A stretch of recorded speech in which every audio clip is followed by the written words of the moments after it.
The monster with glowing red eyes and sharp teeth was defeated in battle. The Mistflower team pierced its head with powerful steel.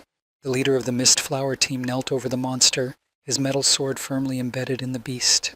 Yunha, as the guy was called, was a man who had lived his entire life to destroy monsters, and he was also a berserk player. The guy was in one of the 8 black dungeons of the world, and no one else had ever gone so far because these were the deepest and darkest places. Yuna fought the greatest monsters, which not everyone could defeat, but this guy had no shortage of perseverance. The berserk player wielded his weapon skillfully and masterfully, and his eyes reflected all the emotions and feelings he had towards the monsters. The guy gripped his sword tightly in his hand and attacked monsters that were several times taller than him, and these creatures were not harmless at all. The berserk player was very focused because at that moment all his thoughts were only about how he could defeat all these creatures.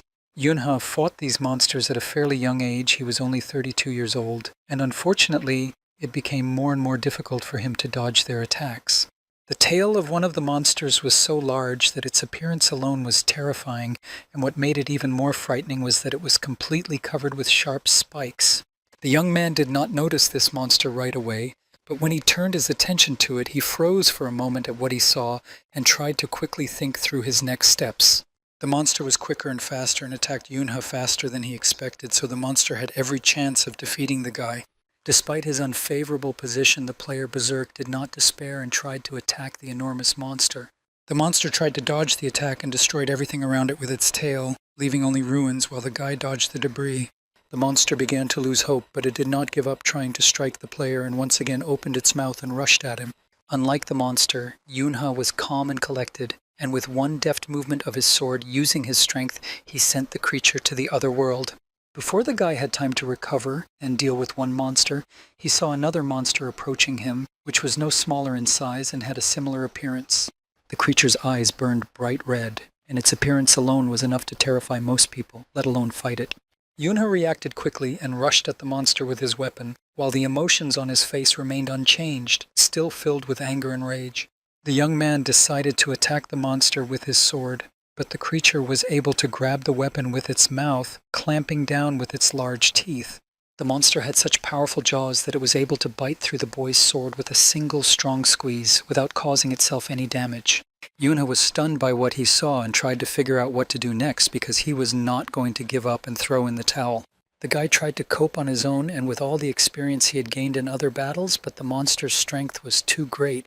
The player Berserk was thrown back by the powerful shockwave and had great difficulty staying on his feet. The guy did not give up because of the situation, but on the contrary, this moment provoked him even more, and he tried to attack the monster again and again until he won. The two opponents stood frozen in front of each other, neither willing to give in because they were both very persistent. The monster was the first to lose his temper and lunged at the guy, his eyes filled with rage as he tried with all his might to destroy the player. Yunha saw the monster's determination and realized that he couldn't delay any longer, so he used his strength and wielded his weapon. The spectacle looked very frightening from the outside, and the force of the blows was incredible, but even though the guy was much smaller in size, it did not prevent him from attacking. After a short period of time, the player Berserk managed to deliver such a powerful attack that the monster simply had no chance, and the guy's sword pierced the monster and sent it to the other world. Having won his victory over the monster, Yuna was finally able to breathe a sigh of relief and catch his breath, but he had no plans to stop and was going to move on. While fighting all these monsters, the guy couldn't pay attention to what was going on around him, and now what he saw struck him because he couldn't believe that his entire Mistflower team had been destroyed. Yunha looked around once more and decided that none of this mattered and that he was not going to stray from his goals. The guy got even more angry because of what had happened, and although he was upset about the loss of his team, he knew clearly that he would have to deal with all this himself and destroy the main monster alone. Yunha, sticking to his goals and plans, moved on and approached a huge wrought iron wall on which an image of some creature was depicted. The leader of the Misty Flower team, though with great difficulty, managed to open the gate in front of him, but he had no idea what awaited him ahead. Yunha entered the room and tried to find something, mentally trying to understand and come up with a plan for what to do next. The guy was surrounded by pitch darkness, and although it stirred him up inside, he knew for sure that he was moving in the right direction and was confident that the most important monster was definitely somewhere here. Although Yunha was looking for the creature he needed, he still did not expect that the eye of the Master of Darkness would appear before him in a moment, and this sight was very frightening. A bright light pierced the leader of the Misty Flower team. And it was not an ordinary light, but an attack on the guy by the most important monster. The force of the blow that belonged to the creature was so powerful for Yunha that its shock wave threw him a great distance. The player Berserk tried to recover somehow, but it was not easy for him because the attack on him was of the greatest power. The leader of the Misty Flower team managed to recover a little and thought with a sarcastic laugh that perhaps this was the end, and he would be defeated and remain in this place forever. The guy understood that this monster was strong and that humanity was now too weak to fight it, and the player thought that going to the other world in this place wasn't so bad because it was the deepest level that no one had ever reached before. Yunha thought that he still couldn't believe that some monster had defeated him, and at that moment a girl leaned over him and shouted that he shouldn't dare give up. The guy recognized Li Yuan in this girl and couldn't believe his eyes that she was alive and well, and at that moment she used her power to try to help the guy. In the place where Yunha was wounded by the monster, the girl used her power to try to heal him and was not going to give up, but she demanded the same from the guy himself. The guy didn't understand what Li Yuan was doing and told her to leave everything as it was and run away immediately because her safety was much more important to him. The girl became very angry with Yunha and told him to stop saying all that because she would not back down and would do everything in her power to help him. Li Yuan understood that the guy's injuries were very serious, and she thought it was a miracle that he was still holding on, but she was still convinced that she had to do whatever it took to help him. The girl thought about the miracle, and it dawned on her that she herself had to perform this miracle because then Li Yuan would be able to save the leader of the Mist Flower team. The guy woke up and came to his senses a little and realized that this was how what he had devoted his entire life to, namely the destruction of monsters, was coming to an end. Yunha, remembering everything that had happened to him, did not begin to regret anything. If he had the opportunity, he would devote his entire life to this again, but he was worried that his partner would be left all alone. The guy couldn't calm down and couldn't stop thinking about it, but he had no choice but to apologize to his partner for anything he might have done wrong. Yonga never liked to get attached to people, but he was still worried about the girl, and that was because she had just entered adulthood and so quickly found herself completely alone. But the guy was grateful to Bakran for seeing the best in him. Li Yuan did not stop and tried to convey to the guy by shouting that she would not leave him, even if there was a restriction on time travel. The girl was sure that she didn't care about the price she would have to pay, and at that moment her hands were covered with a golden glow.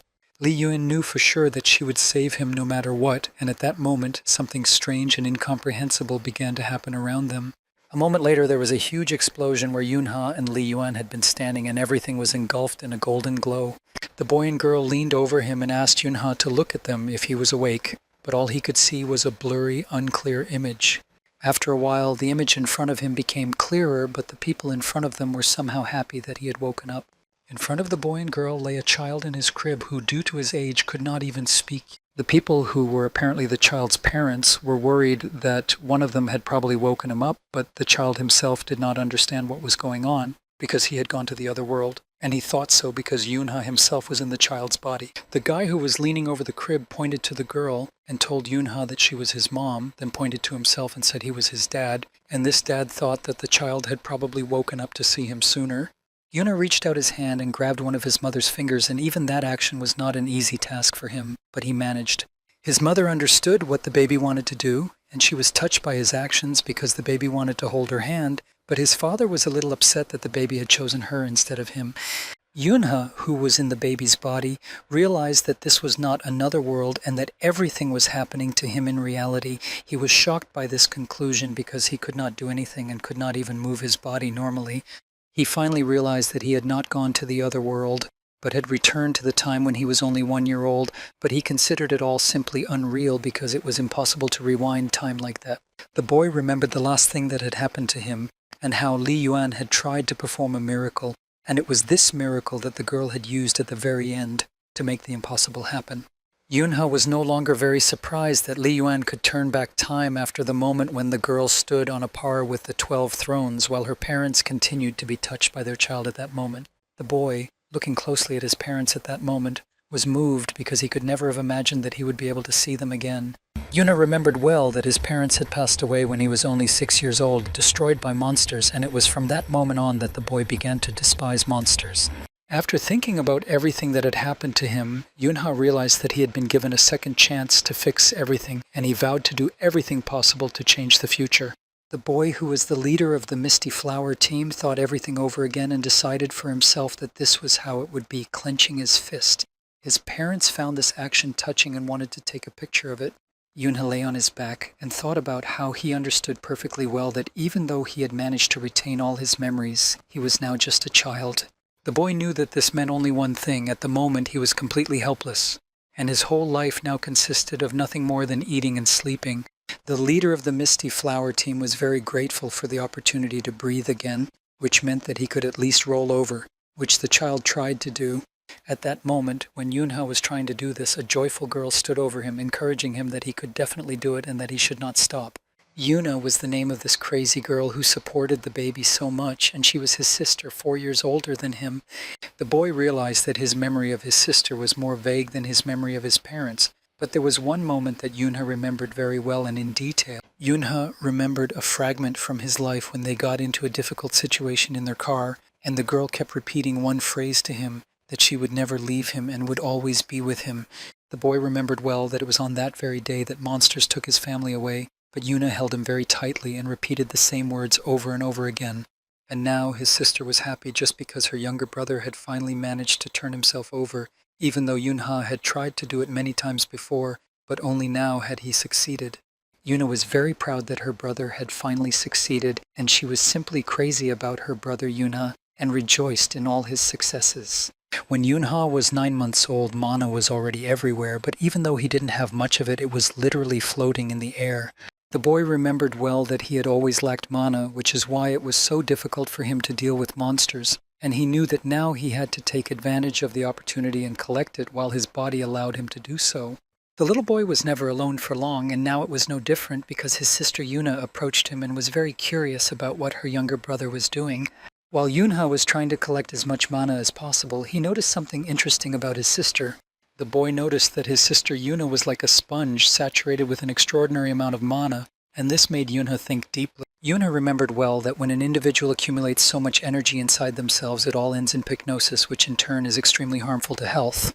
Yuna wanted to help her brother learn to walk, and at that moment he was thinking that he definitely needed to help Yuna, namely to teach her to control her mana before something happened. Yunhei was already 4 years old and was happy that he could walk and talk freely, but he still had a lot to do, and he was also happy that he was spending more time outside. His sister took her brother for a walk, and this alone lifted the girl's spirits as she was still crazy about her brother. Yuna brought her brother Yunha to meet her friends, and the kids were very happy to see the girl because they were always glad to see her. Yunha understood perfectly well that unlike him, his sister was very good at communicating with other people and generally got along well with everyone who lived in their neighborhood. The boy heard the girl address him, which was rare because he was not very sociable and was mostly silent. Yunha heard the girl ask him why he had come here, saying that she didn't like it and that no one really wanted to see him here. He explained to the girl, whom he called Drin Minzi, that he had not come here of his own free will. His sister had brought him here. The girl became even more angry because she had warned him many times not to call her that, so the boy decided it would be better to agree with her. The children on the playground asked the woman what they would play today, and she advised them that since there were more of them than usual today, they should play Cossacks and robbers. The boy didn't understand why he had to spend his time with these children when he was already 32 and 4 years old. Yunhee's sister was so happy to spend all her time with her brother that she never stopped smiling because she was still crazy about him. Yuna wanted to tell her younger brother the rules of the game because he was going to play cops and robbers for the first time. The boy was willing to do anything for his sister's smile. He was very happy to see her so happy and cheerful. After playing with the children, the kids went home, strolling along the streets of the city, and the sun was shining very brightly at that time. The boy was unhappy and upset that after playing cops and robbers, his clothes were covered in dirt, which made his sister laugh quietly. Yuna, with a smile on her face, asked her brother if he had fun and enjoyed playing cowboys and Indians. Yunha remembered how he had spent his time and realized that he shouldn't dwell on the cleanliness of his clothes because it was temporary and completely unimportant. Suddenly the children heard a sound, and it was the growl of a large, angry dog that was snarling incessantly. Yuna froze in place, and her face showed how frightened she was, while her brother, on the contrary, was calm and focused at that moment. The children saw a large, vicious dog in a dark alley between the houses, which continued to growl at them and bare its teeth menacingly. The dog's eyes were inflamed and saliva dripped continuously from its mouth, and then the children realized that it was a rabid dog. Despite her fear, Yuna was determined and tried to shield her younger brother with her arm. The girl was very tense with fear, so it was difficult for her to speak without stuttering, but she wanted to tell her brother that everything was fine and calm him down. Yuna could no longer contain her emotions and, hugging her brother tightly, said that she would always be there for him. The girl continued to shield Yuna with her body, afraid that the rabid dog might attack at any moment, but then the boy touched her hand. Yuna no longer stood aside and came out from behind his sister. Much to Yuna's surprise, the girl did not understand what he was going to do. The boy decided for himself that he had been weak before and had only trembled in his sister's arms, but now, in this life, everything was completely different. He remembered how his sister had told him that she would always be there for him, and this memory gave him even more confidence. The boy decided to use his mana, and a moment later his whole body was enveloped in a blue glow, and his sister, who was watching all this, was very surprised. The dog, which had been watching the boy intently, suddenly pressed its ears to the ground and bowed its head, as Yunha had instructed it to do. Yunha was very focused and mentally ordered the rabid dog to get out of there and leave him and his sister alone. In a moment, the rabid dog was already running back into the dark alley between the houses, whimpering incessantly. Yunha was still enveloped in a blue glow, and the silhouette of the rabid dog was now almost invisible, which meant that the boy had succeeded. The boy had managed to protect himself and his sister from the vicious mad dog, but it hadn't been easy, and so he breathed a sigh of relief when it was all over. Yuna stood frozen, staring at her younger brother without blinking, and Yunha thought about how scared the girl must have been. The boy tried to calm his older sister down and said that he was fine, even smiling at Yuna. Yuna pounced on him with a barrage of questions. The girl wanted to know how he did it, and if it was his mana, and she demanded that he teach her everything he knew. Listening to all these questions, Yunha thought that it probably looked very touching from the outside, and was in principle a fairly expected reaction for his sister. The boy could no longer bear these endless questions, so he simply agreed and promised to teach Yuna.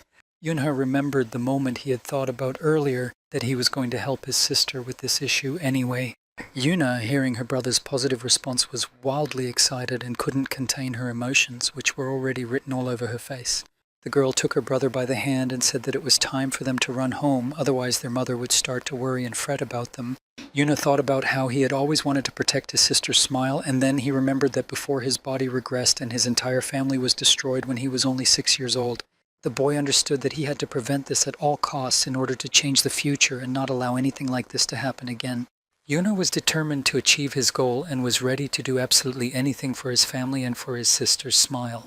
The children were in the room, and while Yunha watched his sister, she tried to spin the Eula with her mana. Yuna told his sister that this was not right and that she needed to put enough force in the right direction to maintain balance. The boy explained to Yuna that she had been born with the gift of storing large amounts of energy, but to his great regret she had no talent for controlling it. However, he believed that someday everything would change. Yuna was very angry and determined that this time she would succeed and be able to spin the top as she should. Yuna's hands were enveloped in a blue glow when she used her mana, and her eyes were filled with determination at that moment. The girl directed her mana at the spinning top with all her anger, and it flew against the wall. At that moment, Yunha sighed heavily and said that his sister still had a lot to learn. The screen showed a girl with a bouquet in her hands and tears in her eyes, telling her viewers that it was an honor for someone as unworthy as her to receive such a significant award. The whole family gathered in the room and watched TV sitting on the sofa, and they were all fascinated by what they were watching, except for the boy, who was skeptical about it all. The boy's mother remembered and said that next year Yunhai would turn 6 and he would go to kindergarten. Yunha was completely sure that he didn't need kindergarten, but his mother reminded him of the promise he had made earlier. The boy remembered that his constant whining had made his parents abandon the idea of sending him to kindergarten, but he had promised his mother that he would go to kindergarten as soon as he turned 6. Yunha couldn't believe that he would be stuck among noisy children who started crying for any reason for a long time to come, and just thinking about it gave him a headache. The TV presenter was saying that there was only 1 minute left until the end of the current year, and reminded his viewers that today would leave a mark on human history. The presenter asked all viewers who were watching television at that moment and waiting for the end of the year to pay close attention. A female reporter said that she was now with her team at the Jongmyo Shrine and told viewers that their ancestors, who were members of the Joseon dynasty, were buried there and that a new chapter in Korean history would begin at this very place.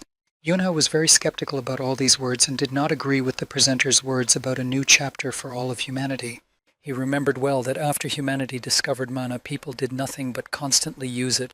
The boy knew very well that people did not take into account the fact that using mana creates monsters, and so, in 1999, just before the beginning of the 21st century, an incident occurred, namely the end of the world. He could not forget that about 30% of the entire population was lost at that time, which was a crazy number. The boy remembered what humanity was experiencing at that moment, namely trembling with fear because people had to live with the threat of monsters that appeared out of nowhere. He remembered the moment when all government and laws instantly lost all their power, and the only force that could defeat it was mana, which created a new hierarchy in the world. The most influential people and players with powerful mana united into a new force. But the problem was that by the time the situation stabilized, humanity had already suffered enormous damage because cities had lost contact with each other and large territories remained isolated, and their destruction was only a matter of time. In Korea, which at that point was already in despair, a small flame was lit, and all the people began to live with this hope. A beautiful girl, dressed in a beautiful dress, was completely enveloped in a blue glow and continued to walk majestically. The girl was very beautiful, and every resident of Korea could attest to this fact. All the people admired this girl because she was beautiful to them, and anyone who looked at her could not take their eyes off such beauty. Lim Gail was the girl's name, and she was originally a popular actress, but she became the first goddess and protector of all Korea. The girl could stop the action of mana and dispel it, and she was also endowed with the gift of white grace. It was decided that all the players who defended the altar would become the swords of Korea's defenders, known as the 12 Thrones. The boy knew that the players were controlled by the Mana Control Bureau, but the strongest among them created their own clans. Lim Gail, having received a rare gift that was capable of stopping monsters and being a very influential person in Korea, was chosen as one of the 12 Thrones. Yuhan knew that players who became thrones and belonged to a clan could use the power of the Bureau while also controlling the power of their clan. They did all this so that they could monitor the activities of the players. High hopes were placed on those defenders of Korea that they would use all their power. Lee Ga-il really hoped that in the future the work of the 12 Thrones would bring great benefits to Korea. The girl approached the sphere that stood on a hill, and this sphere was completely enveloped in a blue glow. Lee Ga-il appealed to the gods of earth and heaven and asked them to give her the strength to protect this country from adversity. The girl continued to apply mana to the sphere, and its glow became brighter and brighter. After the barrier was broken, the sky above the city was completely illuminated by a bright blue glow. The presenter continued her live report and told her viewers that right now a cocoon was unfolding before them, a semi-spherical barrier that would prevent mana from raging and was coloring the skies of all of Seoul. Upon hearing the latest news on television, Yuna jumped up from the sofa and ran to the balcony to see everything with her own eyes. The girl watched everything happening intently and closely from her balcony while her brother stood behind her. She was finally able to see what the reporter had been talking about, and her excitement knew no bounds because it was impossible not to be amazed. Yuna was not alone in watching everything that was happening because almost every resident of Seoul was now doing the same thing as the girl. Her whole family had come out onto the balcony, and the girl couldn't help but comment on how beautiful the night sky over their city was. The boy's father prayed and was very grateful to all the gods that now they could all finally live in peace. At that moment, his mother also bowed her head and was very grateful to the goddess for everything that had happened.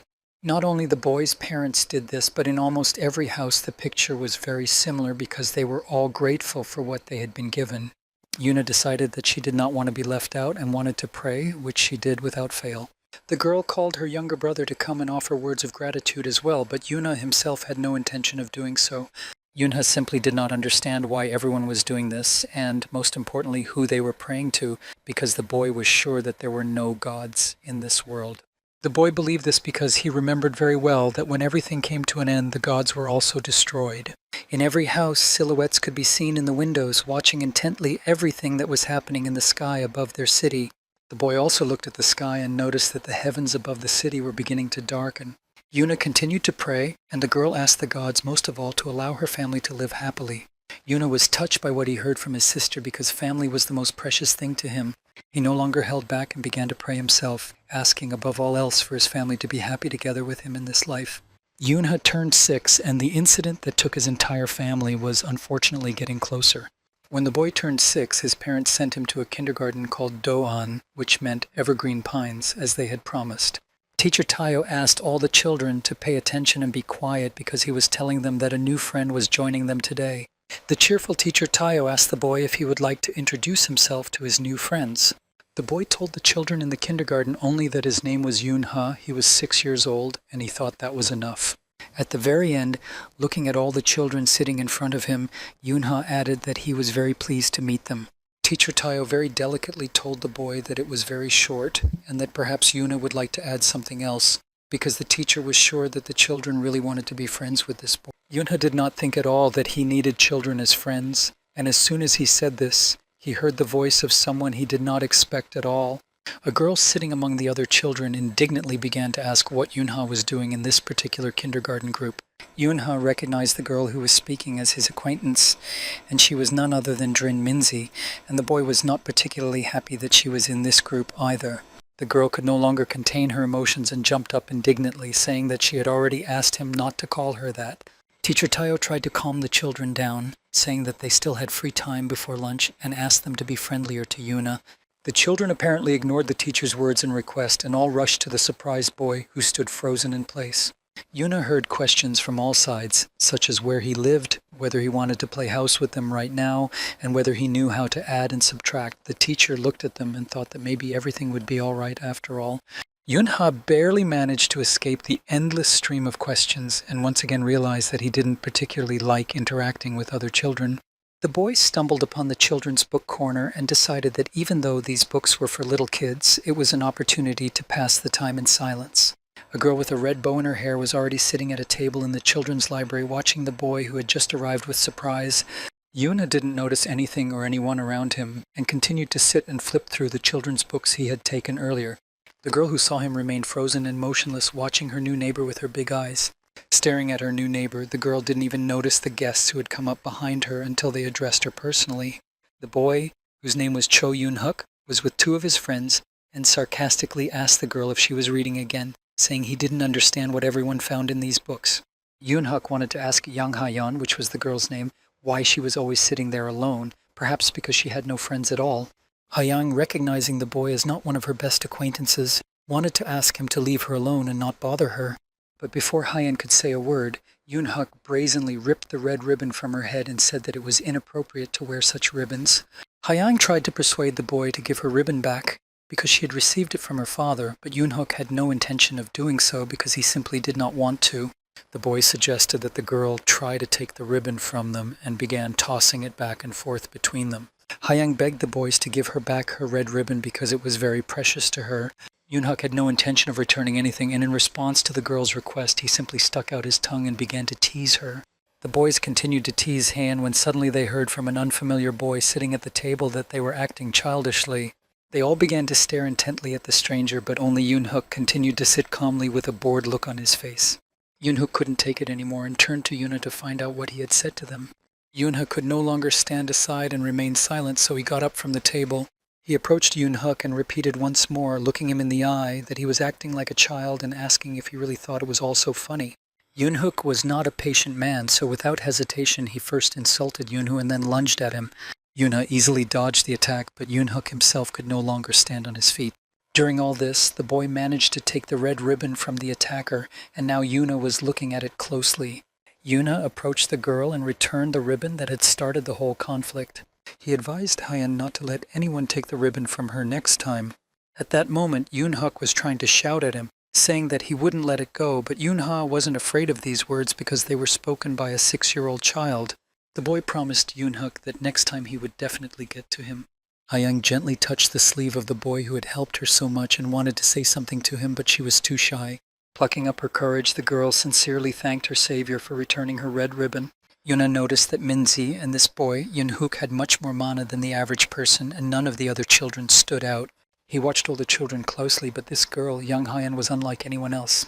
Ha-yeon continued to stand and watch her savior with admiration, clutching her red ribbon tightly to her chest while her whole body was enveloped in the blue glow of her mana. Yoon-ha was stunned by what he saw because the girl had an impossibly huge amount of mana, perhaps even more than his sister. The boy noticed that she controlled it very skillfully, which is why the mana around her was concentrated and did not scatter. Such a child would become one of the 12 thrones in the future, or at least their protege.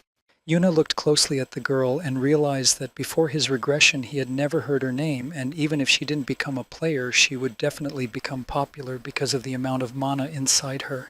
He couldn't fully explain his actions and reasons, so he reached out his hand and offered young Ha-yeon to become friends with him. The girl, apparently not yet fully understanding what was going on, agreed. Yunha knew that Mana was a very powerful force in this world, and so, seeing the girl's potential, he understood perfectly well that it would be good to stay close to her. Haiyang and Yunha sealed their newfound friendship with a firm handshake. The girl was happy with this turn of events and suggested that they become very good friends. After a busy day at kindergarten, Yunha returned home and was happy about it. The boy's mother was delighted with the gift and immediately pinned it to her sweater, not forgetting to thank Yunha. Yunha realized that his mother was referring to the paper carnation he had made at kindergarten, which she had taken out of his backpack herself. His mother did not forget to thank his sister Yuna and said that she thought it was even better than a real carnation. Yunha noticed the gift from his sister and decided that if it was also a carnation, then Yuna was probably not very good at making them. His sister took the carnation in her hands and said that she had another one that belonged to her brother, to which Yunha agreed. Mom turned to her son with affection, realizing that Yunha had made 3 carnations and that one of them was probably for Yuna. Yuna found himself in a very awkward situation and didn't know how to respond while his sister looked at him adoringly. The boy bowed his head sadly and told his family that he had made another carnation for his grandmother. He remembered that even before the regression, when Parents' Day was approaching, they would fold these carnations at school and make him do them with everyone in the class, even though his parents had been gone for a long time. These carnations lay at the bottom of his backpack, and his grandmother found them every time she packed his bag for school and put them on the nightstand in the hallway, but he never gave them to her directly on any of the holidays. He thought that when he gave them to her, his longing for his family and his anger at the monsters would immediately disappear. So the boy did not show his gratitude until his grandmother passed away, but in this life he will do everything differently. On May 4th, the government decided to open the closed roads so that citizens could reunite with their families in other cities by the start of Family Month. The government hired a large number of players to be ready for the appearance of monsters on the roads. But because of the sudden appearance of a kraken, many people were killed, and on the way to his grandmother's house, his family encountered the monster and passed away. Dad suggested that the whole family visit Grandma because tomorrow was the start of vacation and they would have free time. While the family was discussing this, Yunha, on the contrary, fell silent and tried to decide what to do next. Yunha knew one thing for sure: he had to stop it at any cost and save his family. The whole family gathered in one room and discussed Dad's suggestion to visit Grandma. Yunha knew very well that they only had one grandmother, as his father was an orphan and therefore his grandmother was only on his mother's side. The boy also remembered that before his return, and after his family was destroyed, his grandmother was the only one who raised him. She supported him when he was feeling down or when he was struggling, but then his grandmother also passed away. His father explained to them all that it used to be very dangerous to travel outside the city, but this year it should be safer after the government took care of the roads. Yunha turned to his parents and asked them to visit his grandmother another time. His parents couldn't understand their son's request and why he was refusing now, since the government had already taken care of everything. His mother said to the boy that if he had made a carnation for his grandmother in kindergarten, it meant that he really wanted to see her. Yunha agreed with his mother's words and said that he missed his grandmother very much, but he did not want to go on that particular day and suggested postponing the trip. The boy understood perfectly well that he was just a child and his word didn't mean much, so in order for his parents not to suspect anything, he needed to behave as a child should. Yunha shouted that Children's Day was coming soon and he really wanted to go to the amusement park to ride the Viking, especially since it was not far from their house. Yuna, hearing what her younger brother wanted, happily agreed and said that she also really wanted to ride the Viking. Dad thought about the fact that none of his children had ever been to an amusement park because of the period of great monster activity. Yunhee's father decided that this situation needed to be remedied and tomorrow they would all go to the park together. Mom wanted to cook something delicious for her family for lunch and asked them what they would like. Without hesitation, Yuna asked her mother to make her nuggets and a sandwich. The boy thought about how, since he couldn't stand in the way of the Kraken, he could stand in the way of his parents so that they would come to him, and that could change the future. Mom received an unexpected call on her phone, and her face became very worried. She asked the person on the line again, incredulously, if they were really talking about her grandmother. Mom thanked the caller and asked them to take good care of her grandmother. The whole family was worried and anxious because it was about their beloved grandmother, and they still didn't know what had happened to her. Yunhee's mother told everyone that her grandmother had suddenly become ill and lost consciousness. Yunha began to get angry because this simply couldn't be true, since everything had been fine with his grandmother until his admission to the academy. His mother really hoped that his grandmother was fine and that it was nothing serious, but she was very worried and couldn't help but go to see her. Dad was also worried, so he decided that he would definitely go with her to make sure that everything was really okay. Dad told everyone that no one could go to the amusement park at such a time, so tomorrow, as soon as security was in place on the roads, they would all go together to visit Grandma. Mom now began to worry about her son. She didn't want him to be upset because they had already promised him. She knew that the boy really wanted to go to the amusement park, so she suggested that they definitely go there, but another time. Yunha thought that his grandmother had suffered because he had tried to change the future, and he was worried that if he tried to do something else, who knows what else might happen. He couldn't prevent his family from meeting the Kraken, and if that was the case, then nothing would be different. The boy thought about the fact that there was one difference after all, and that was himself, because now he was completely different. Since childhood, Yuna had been accumulating mana, and he still had the combat experience from his past life. The boy agreed with his mother's words that they would go to the amusement park another time. Yuna turned to his whole family and said that since there was nothing they could do, they would go to his grandmother's house. The boy decided that if he couldn't prevent his family from meeting the Kraken, then he would fight the monster himself. Yunha was not going to give up and was ready to do anything for his family. The Mana Control Bureau classified all monsters according to their level of threat. Class 9 included those that polluted nature or spread disease, while Class 8 included monsters that physically threatened everyday life. Class 7 included those who committed robberies, and Class 6 included monsters that terrorized urban areas alone or in groups. Class 5 included those who committed acts of terror alone or in groups and had equal strength. The fourth class consists of monsters who lead hordes of others and enslave people and threaten their well-being. The third class was those who threatened the integrity of the entire government and posed a threat on the level of a natural disaster. The second class included monsters that were equivalent to a catastrophe, and the first class included those who threatened the existence of all humanity. Kraken belonged to the third class. Yunha recalled that even before his regression, around the time he entered the academy, the Kraken had been moved to the fourth class due to the high effectiveness of its players. The players of a certain class or rank were too weak to fight the Kraken. The boy was well aware that he could not defeat this monster alone, and there was only one option. He knew he had to wait for the 12 thrones to deal with it. Yunha understood that all he could do to help was to buy as much time as possible. The boy was preparing for the trip and reasoning that the only weapons a child could have were scissors and a stationary knife, and that was all. A kitchen knife would be good, but his mother would notice if it went missing. Yuna thought that even such flimsy weapons, if he imbued them with mana, could inflict at least some damage on the monster. His older sister looked into the boy's room to see if he was ready for the trip. Yuna told Yunha that everyone was already packed and ready to go to their grandmother's and were just waiting for him. The boy put all his weapons for battle in his backpack and said that he was ready too. There were many cars on the city roads because the government had installed additional security. Yune's entire family was in this stream of cars, traveling to visit their grandmother.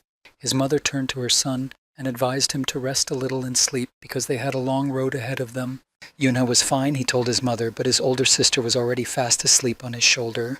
The boy remembered that the Kraken had appeared on the Sanson Bridge just as they were crossing the middle of it, but now his family had already passed the middle, and Yunha didn't understand why it hadn't shown up yet. Yunha assumed that the Kraken had not yet appeared because something else had changed in the future.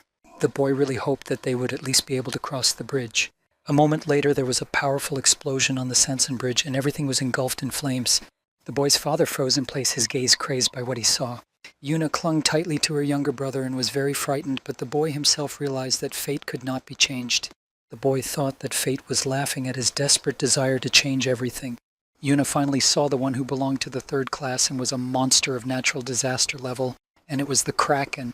The Kraken's huge tentacles destroyed absolutely everything in their path and spared no one.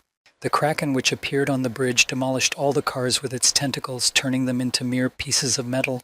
People who got out of their cars simply ran wherever they could, trying to save themselves and survive. No one understood where the players who were supposed to guard the road were at this difficult moment. The players finally appeared and rushed to the epicenter of the disaster, intending to provide protection for all the people. One of the players suddenly heard a very strange noise above his head, and what he saw terrified him. A huge tentacle crashed down in an instant and destroyed everything beneath it. The family sitting in the car watched all the horror unfolding before their eyes and were very frightened.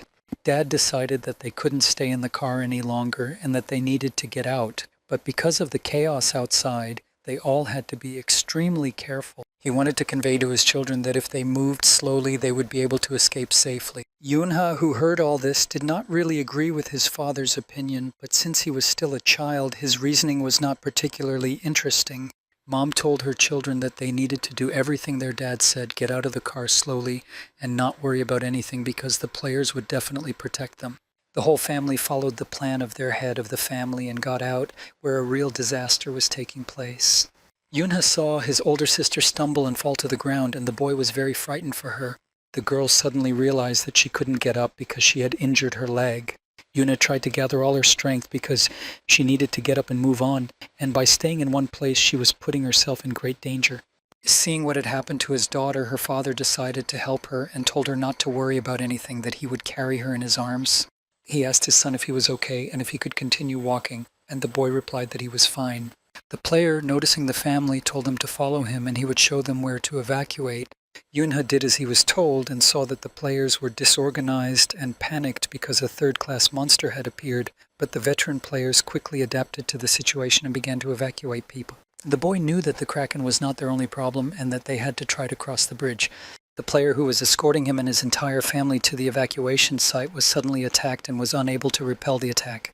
The father, with Yoonha in his arms, was shocked by what he saw in front of him and did not understand what to do now and how to protect his family. They saw the paws of one of the monsters with very sharp claws in front of them. Yoonha, recognizing these monsters, was very upset that they had not managed to get out and reach a safe place. These were 7th-class monsters, which the players inside their circle called divers. These monsters had a terrifying appearance, and their mouths were full of sharp fangs that were very dangerous to humans. The players fought these 7th-class monsters as best they could and tried at all costs to save as many people as possible. One of the players found a girl who had been attacked by the monster, and this guy tried to find someone nearby who possessed healing magic. A woman was already running to their aid because she could help the girl. The players saw that the woman who possessed healing magic was unable to reach them because she was attacked by monsters, and they were everywhere. The family was still trying to find the evacuation site for people and watched all the horror that was happening. The father tried to calm his children and told them to trust him and be sure that no matter what happened, he would protect them. He could no longer contain his emotions and shouted loudly for them to run immediately and not look back under any circumstances. No one dared to disobey the head of their family, and they ran as fast as they could, none of them looking back. Meanwhile, the Kraken continued to rage, destroying everything around it with its tentacles. The monster's actions created real chaos and disaster, and a large number of people suffered at its claws. Yoonha saw what was happening, and the boy was overcome with wild rage at the situation. The boy tried to shout to his father and tell him that what they were doing was very dangerous. A huge number of cars had already been turned into a pile of metal, and people were trying to save themselves as best they could. The shockwave sent one of the cars flying to the side where it collided with a truck. This collision caused a powerful explosion, and everything around was engulfed in flames. Yoonha and his family were on a small hill at that moment and watched in horror as the fire engulfed everything. Dad, with Yoonha in his arms, tried to figure out what to do next and did his best to stay calm so that his children would not worry. The boy heard that the players did not know where their reinforcements were, even though they had not been there long, but they clearly could not cope on their own, and were also worried that the roads were engulfed in flames. Yoonha understood one thing: they had to hold out until help arrived from the thrones. The boy hadn't forgotten that even before the regression, the 12 thrones had arrived 30 minutes after the Kraken, and he understood that the players would hardly be able to protect anyone if the evacuation routes were blocked. Once the 12 thrones arrived, they could deal with the diving monsters, but if no one could defeat the Kraken, they would all go to the other world. Yoonha, dropping his backpack, finally made up his mind that he would fight, because he had been preparing for this from the very beginning. The boy on horseback was ready to risk a lot, but he would not back down and would defend his family to the very end. He took his weapons out of his backpack, which were scissors and a stationary knife, and his older sister, who was watching him at that moment, did not understand what he was going to do. Yoonha turned to his parents and asked them not to go anywhere until help arrived. His father looked at his son and was puzzled by what he was doing and saying. Yoonha, as if he hadn't heard his father's question, continued to tell them that the players were currently repelling the monster's attacks. The boy also said that if something did happen, Yoonha would be able to protect them from trouble. Yoonha explained that apart from himself, only Yoonha could control Mana here, and he believed in his older sister. Yoonha, her already large eyes widening, listened attentively to her brother and couldn't believe it. The girl tried to stop Yoonha, but it was too late. He ran into the very center of the battle. The boy was determined and confident in his actions, running and clutching his weapon, which was a stationary knife. Yunha ran with all his might toward his opponent, who was a third-class monster, the Kraken himself.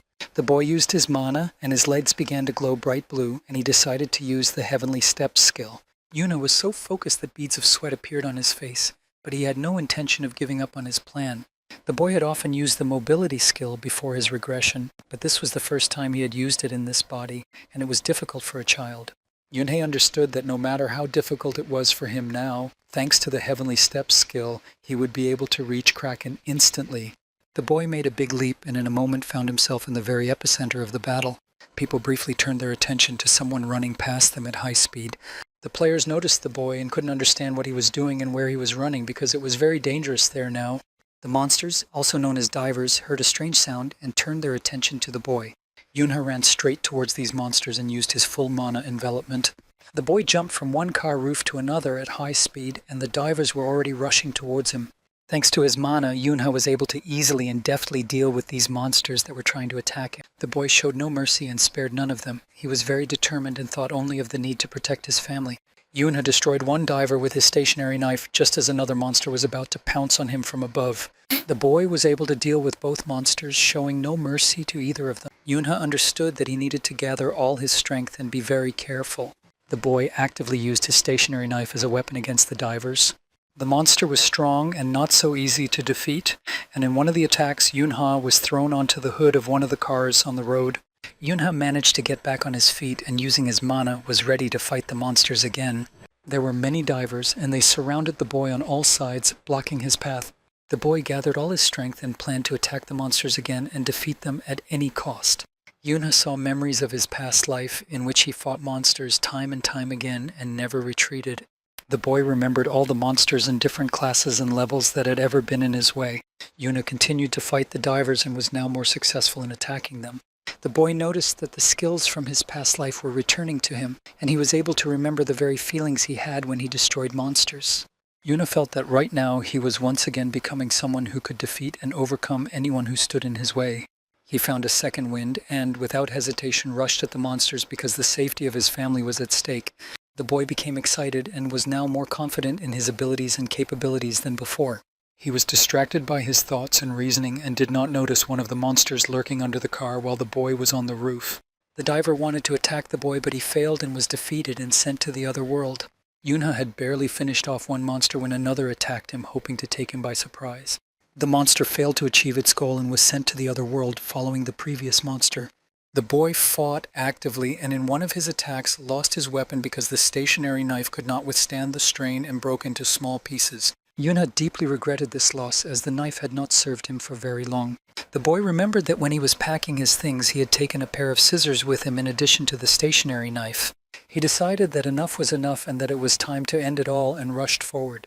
Yunha ran at tremendous speed across the roofs of cars that had been abandoned by people during the chaos.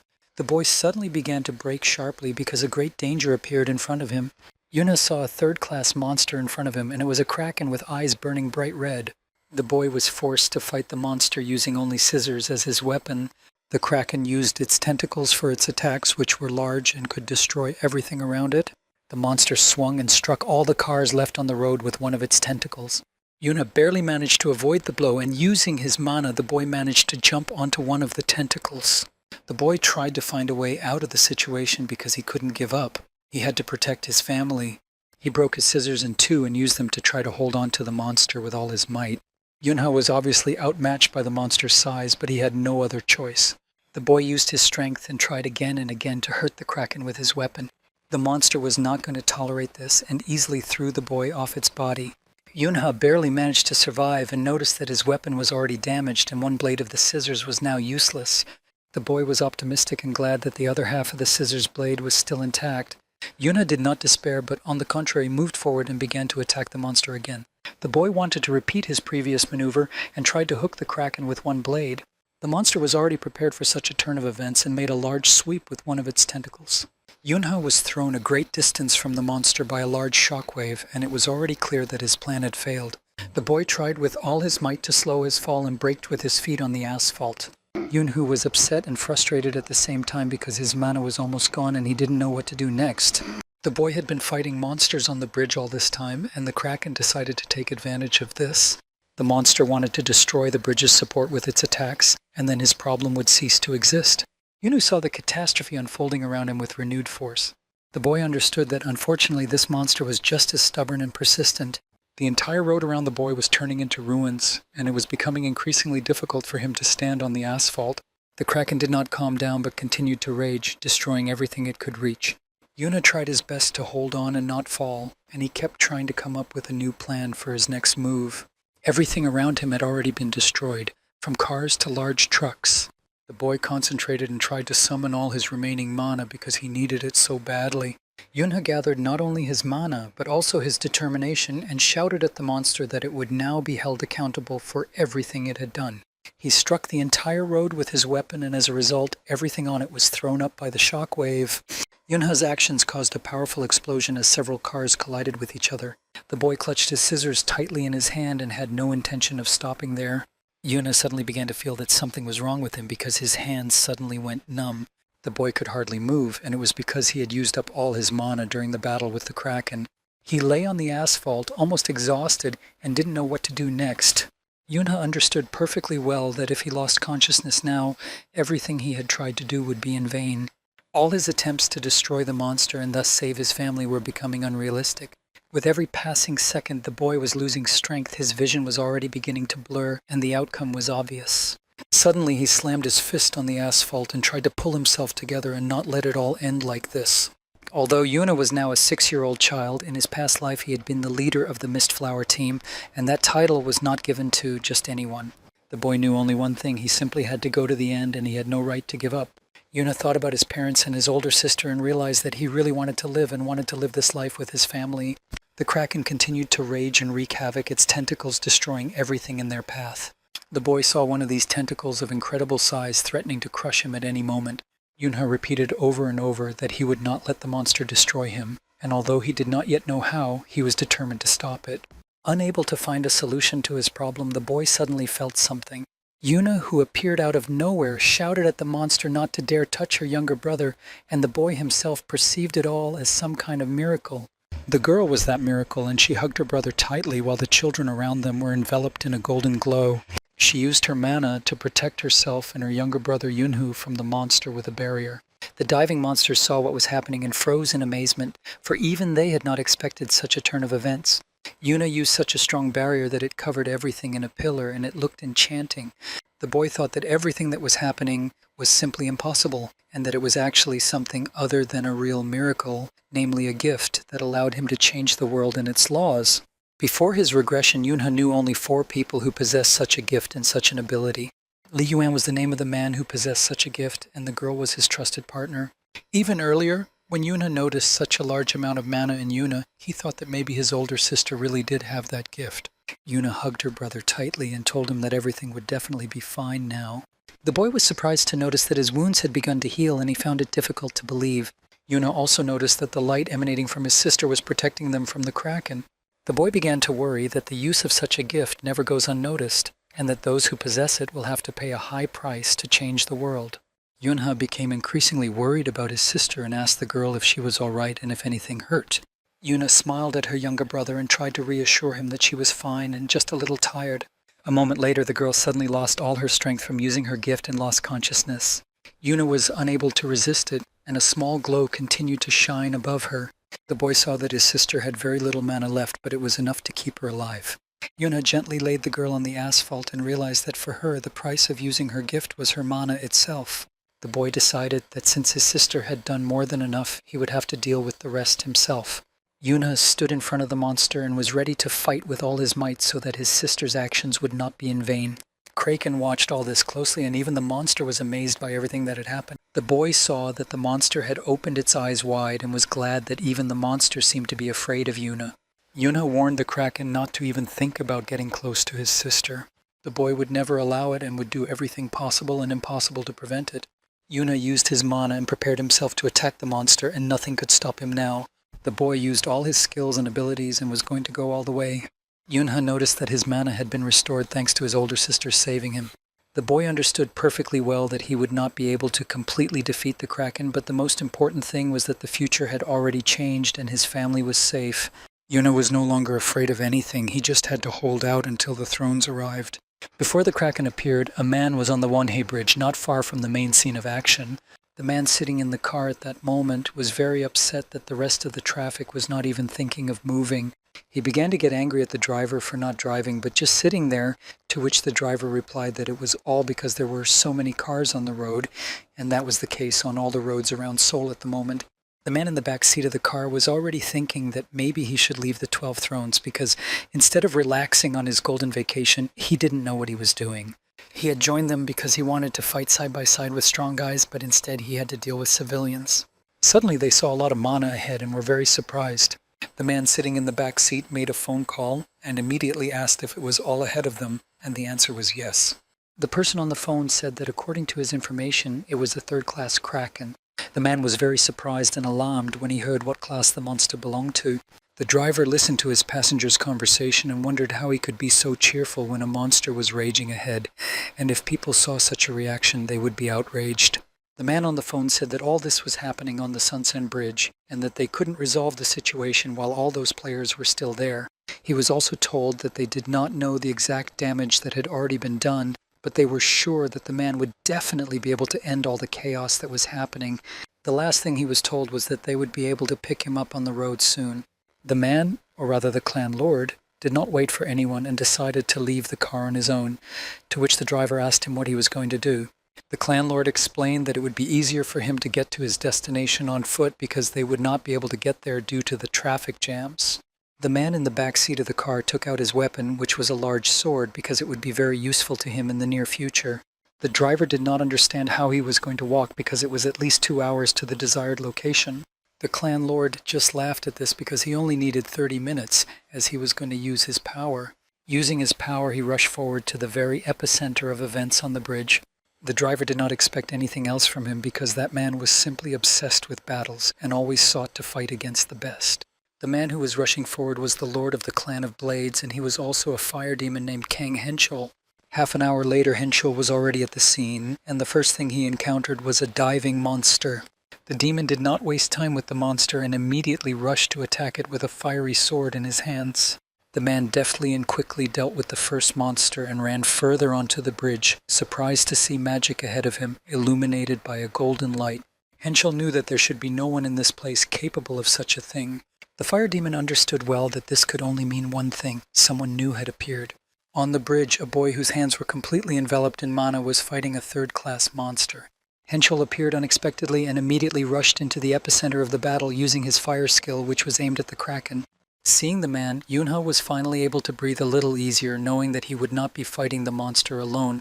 The boy recognized the man as one of the 12 Thrones, and it was the fire demon Kang Henschel. The monster's tentacles were engulfed in flames, and the Kraken could no longer resist. It was not easy for him. The monster, trying to save itself, left the battlefield, as it could no longer fight back, and disappeared into the water. The man was gifted with pyrokinesis, which allowed him to freely control fire, and that is where his nickname came from. The fire demon looked closely at those he had come to help and saw an unconscious girl and a 5 or 6-year-old boy staring intently at him. Henschel was very surprised to see only 2 children, and even more surprised that there was a whole stream of mana around the girl, and he couldn't believe that she was the one who had performed all this magic. The man concluded that the girl had lost consciousness after using up all her mana, while the boy was trying to protect her from the Kraken. The fire demon was already interested in seeing them become players because the children were very strong. Henschel saw how warily the boy was looking at him and tried to reassure the children, telling them not to be afraid and that he would not harm them. The man looked at the children again and added that at least for now he was not going to touch them. Yunha looked closely at the man and was not going to trust his words. Henschel informed them that he currently had a completely different goal, which was to eliminate the Kraken by any means necessary. The fire demon advised the boy to stay away because the monster would soon emerge from the water. The Kraken, which was currently at the bottom of the river, was waiting for the right moment to return and engage in battle with new powers. Yunha remembered the moment when he came face to face with the fire demon for the first time in his past life. The boy looked at the fire demon warily, and the demon told him that he had heard about him because of his reputation, but Yunha wanted to know what he wanted from him. Henschel replied that he just wanted to make sure that the boy was as strong as everyone said he was, and suggested that they fight to prove it. Yunha saw no point in this battle and simply asked the fire demon to get out of his way. Henschel laughed and replied that he didn't want to and wasn't going anywhere, and that the guy could only pass him if he fought him. Yunha stopped being restrained and, standing in a fighting stance, told the fire demon that he would regret it. Henschel reacted instantly and was ready to attack in a moment. The boy hugged his older sister and looked at the man, remembering all the moments from his past life connected with him. Yunha remembered well the moment when Henschel constantly tried to challenge him to a duel before his return. The boy also remembered that he had never been able to win because Henschel grew stronger with each battle. Yuna considered him a true monster who was born to fight. Kraken, finding the right moment, decided to make his presence known and, emerging from the water, began to attack again. The boys and the man struggled to stay on the remaining bridge after the monster tried to attack them. Henschel saw that the monster had destroyed the column that supported the bridge, and he was overcome with rage. The man tried to think through his next move, but seeing the boys, he realized that as long as they were there, it would be difficult for him to fight. The fire demon noticed a helicopter in the sky above them from which the silhouette of the Holy Mother was visible, and it was very timely. The girl in the helicopter shouted that she had asked him many times not to call her that she was not old yet, and did not understand what the word mother had to do with anything. It was the Holy Mother of the 12 Thrones, whose name was Pak Harim. Harim did not understand why the fire demon had run so far to this place on foot when they could have brought him here by helicopter. The man replied that he just needed to get to Seoul very urgently and that it was obvious. Harim said that reinforcements would arrive soon and then they could start rescuing civilians, but for now he just needed to focus on the Kraken. The fire demon saw that the girl had used her buffs on them, but the guy wanted to proudly refuse, but he couldn't because Harim was more convincing. Harim also informed the man that these guys were with him and he was responsible for their safety. Yuna carefully hugged his sister and still didn't trust anyone, relying only on himself. The Kraken no longer hid at the bottom of the river and surfaced, revealing itself completely. Henschel noticed that the monster had finally emerged completely and without hesitation rushed straight towards it using his mana. The man gained speed and jumped off the bridge straight into the water, intending to deal with this monster once and for all. Henschel emerged from the water looking completely different, as he had used his fire skill and his entire body was engulfed in flames. As he had said before, Yuna was born to fight and he even enjoyed it. Henschel stood in front of the third-class monster and planned his next move. The Kraken did not wait, but decided to attack first and used its tentacles. The man's gaze was a little wild, and he had no doubt that he could defeat this monster. Henschel delivered a powerful blow to the Kraken, and in an instant, the entire monster was engulfed in flames, leaving it with no chance of survival. After easily sending the monster to the other world, the fire demon began to gradually return to its former appearance. Henschel was already completely himself again, and looked with satisfaction at the work he had done. Yunha watched intently and was glad that the Kraken had finally been defeated. Harima, who had descended from the landed helicopter, ran to the guys to make sure they were all right. The girl tried to calm them down and explained that she would now help them using her healing magic. Harima suddenly noticed something that struck her. The kids didn't have a single scratch on them. The girl thought that perhaps it was a miracle that had healed their wounds. Harima found it all amazing and could never have imagined that she would ever see a miracle with her own eyes. The girl wanted to make sure and take a closer look at the boy and girl, but she was not allowed to do so. The boy warned her not to even touch his sister and was very convincing in his words. Harima froze in shock, sensing the threat, but did not understand how the boy could threaten her like that. The girl was now even more curious and wanted to find out who this boy was. The noise that arose prevented her from hearing anything in response because many helicopters appeared above their heads. Harima saw that a rescue team had arrived and decided that it would be better to take the children to the hospital first and then figure everything out. The authorities reported that at 5 o'clock in the evening, a Kraken had unexpectedly attacked the Sonsen Bridge, causing a lot of damage and injuring people. All television channels reported that rescue operations were still ongoing and that people were receiving the necessary assistance. Yunha listened to all the news reports on television, but his attention was focused on his older sister. Yuna was currently in the hospital and was still unconscious, but she was already safe. The girl's doctor informed her brother that Yuna was severely exhausted due to a lack of mana in her body, but after she took a mana potion she would be fine. Yunha was overjoyed that everything was finally over and that their lives were no longer in danger. The boy was happy that, despite everything, he had still been able to change the future, even though he had given up hope. Yunha suddenly heard those he was not yet ready to see calling out to him. The boy saw his parents rushing towards him, looking very upset.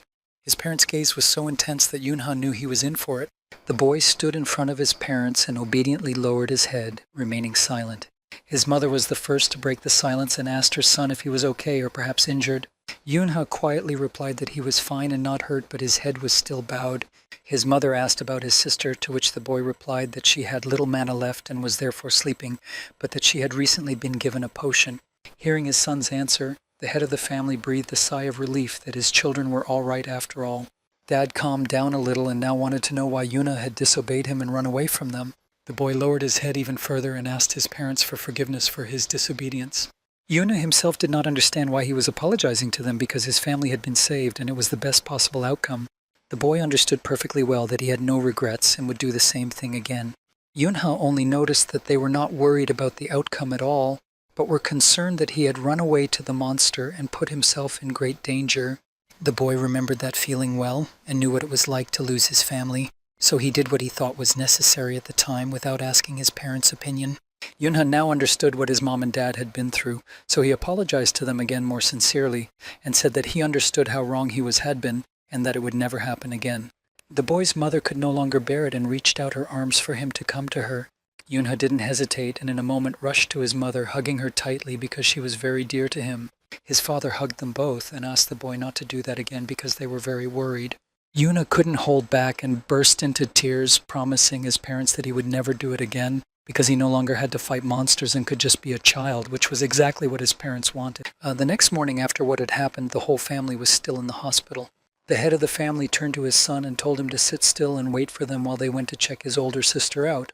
The boy obediently agreed and said he would sit next to Yuna and not go anywhere. Yunha understood that after what had happened on the bridge, his parents did not trust him at all, but he hoped that this would soon end.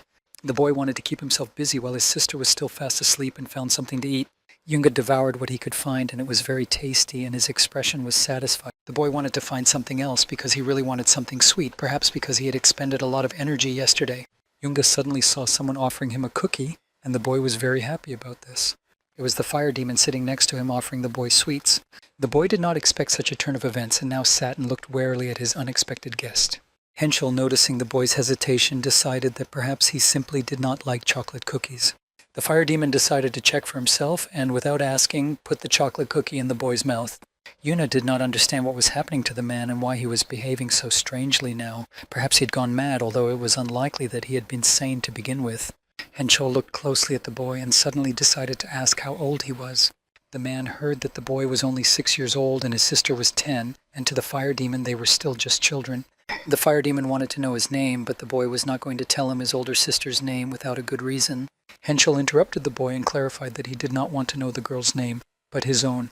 The fire demon heard that the boy's name was No Yun Ha and offered him to join the academy, promising to provide him with a recommendation. Yunha listened to the man and was puzzled by the fact that he wanted him to enroll in the academy and become a player so that when he grew up he could fight him. The boy was shocked by this conclusion because the fire demon was already raising people to fight them in the future. Henschel said that in principle the boy still had enough time to think everything through. The man repeated the boy's name and promised that he would definitely remember it. Henschel left the surprised Yunho and left the room where Harima was waiting for him outside the door. Harima watched as the fire demon was about to leave and thought that this was definitely the miracle that Korea had not seen in a very long time. The man replied that he didn't care about that at all and that the only thing that mattered to him was whether the boys were strong or not, which once again convinced the girl that Henschel was simply obsessed with fighting. Henschel replied that this was not the case and that he was older than her, and since the girl was now in the 12th throne, she needed to control her speech. The man explained his actions by saying that if this miracle was as rare as she herself said, then the girl would be attacked by the world's attention the moment they told them about it. Henschel added that after that the girl would never be able to return to normal life, and he doubted that Harima wanted that for Yuna. The man also said that if the girl understood all this, she should just forget about it, and suggested that she go with him to a cafe. Upon hearing about the cafe, Harima immediately imagined all kinds of sweets and delicacies. The fire demon explained that his suggestion was quite normal and reasonable. He just wanted something sweet because he had expended a lot of energy. The day after the monster attack, the whole family was finally able to visit their grandmother. Mom excitedly asked her mother why she was standing on the street instead of resting in the house since she wasn't feeling well. Grandma replied that she missed her family very much, so she decided to meet them, and she also really wanted to see her grandchildren. She looked into the car and saw the children sleeping soundly in the back seat and decided it was better to let them rest. Yunha woke up and didn't understand what was going on, and he felt very cramped because his sister was sleeping next to him and hugging him tightly. The boy pushed his sister away and couldn't understand how the girl could sleep so comfortably. Yunha turned his attention to his parents, who were sleeping nearby, especially his mother, and realized that his sister had probably picked this up from her. The boy carefully covered his sister and was still delighted that she was completely fine. Yunha tried to leave the room quietly so as not to wake anyone and decided to take a short walk. The boy sat alone in the yard of his grandmother's house and thought about what had happened to him during this whole period. He saw that he now had much more mana, perhaps because of his gift. Before his return, Yunha possessed the Berserk gift. The more mana he consumed, the stronger he became. But based on the name, it was also important that the more mana he spent, the crazier he became. The boy remembered that when he fought the Kraken, his mind was fine, and if there was no downside to such a gift, then it was the best gift ever. Yunha suggested that perhaps he did not know everything about berserkers and their abilities. Suddenly, his grandmother leaned over him and asked why he wasn't asleep yet, but the boy was thinking about how long his grandmother had been there because he hadn't even noticed her presence. Yunha explained to his grandmother that he had slept enough in the car and therefore did not want to sleep anymore. Grandmother laughed and told the boy that if he wanted to become an adult, he would have to sleep a lot. Whenever Yunha became too deep in thought, his grandmother was always there for him. The boy knew that his grandmother was waiting for him to start talking, and it didn't matter at all whether it was about problems, feelings, or just anything. Yunha decided to ask something completely neutral and asked his grandmother why she wasn't sleeping. His grandmother's answer was very simple and banal. She wasn't sleeping because her grandson Yunha wasn't sleeping. The boy realized what he had wanted so badly before, and that was to be with his grandmother, not just as a child. The boy's grandmother decided to offer him some warm milk, but Yunha refused. Suddenly, someone behind him asked if he was sure he didn't want to drink warm milk, and the boy was even more surprised because he hadn't noticed her arrival. His mother smiled and pointed to the tray she had brought with her and the 3 cups of milk on it, and asked her son if he had changed his mind and wanted to drink it after all. Yunha wrapped his arms around the cup of warm milk and enjoyed its taste, and especially the people who surrounded him at that moment. The boy's mother explained to his grandmother how frightened she had been by the phone call, and so the grandmother repeated once again that she was perfectly fine and generally thought that her neighbor sometimes exaggerated too much. She was still very upset when she was told that her grandmother had fainted. Yunha listened carefully to his relative's conversation and heard his grandmother say that she had just stumbled a little and still thought she had gotten off very lightly. His grandmother said that she had simply been distracted, and that was why it had happened, but now his mother really wanted to know what had distracted her grandmother. The grandmother told the boy that when she was climbing the stairs she saw someone. His grandmother preempted his mother and replied that she was completely sane and asked her to listen to her first. She said that there was someone standing at the top, waving their arms and trying to convince her not to climb the stairs. Grandma looked closely at her grandson and said that when she started thinking about it now, she realized that the person wasn't talking to her, but to Yunha. Yunha listened very carefully to his grandmother and thought deeply about it all.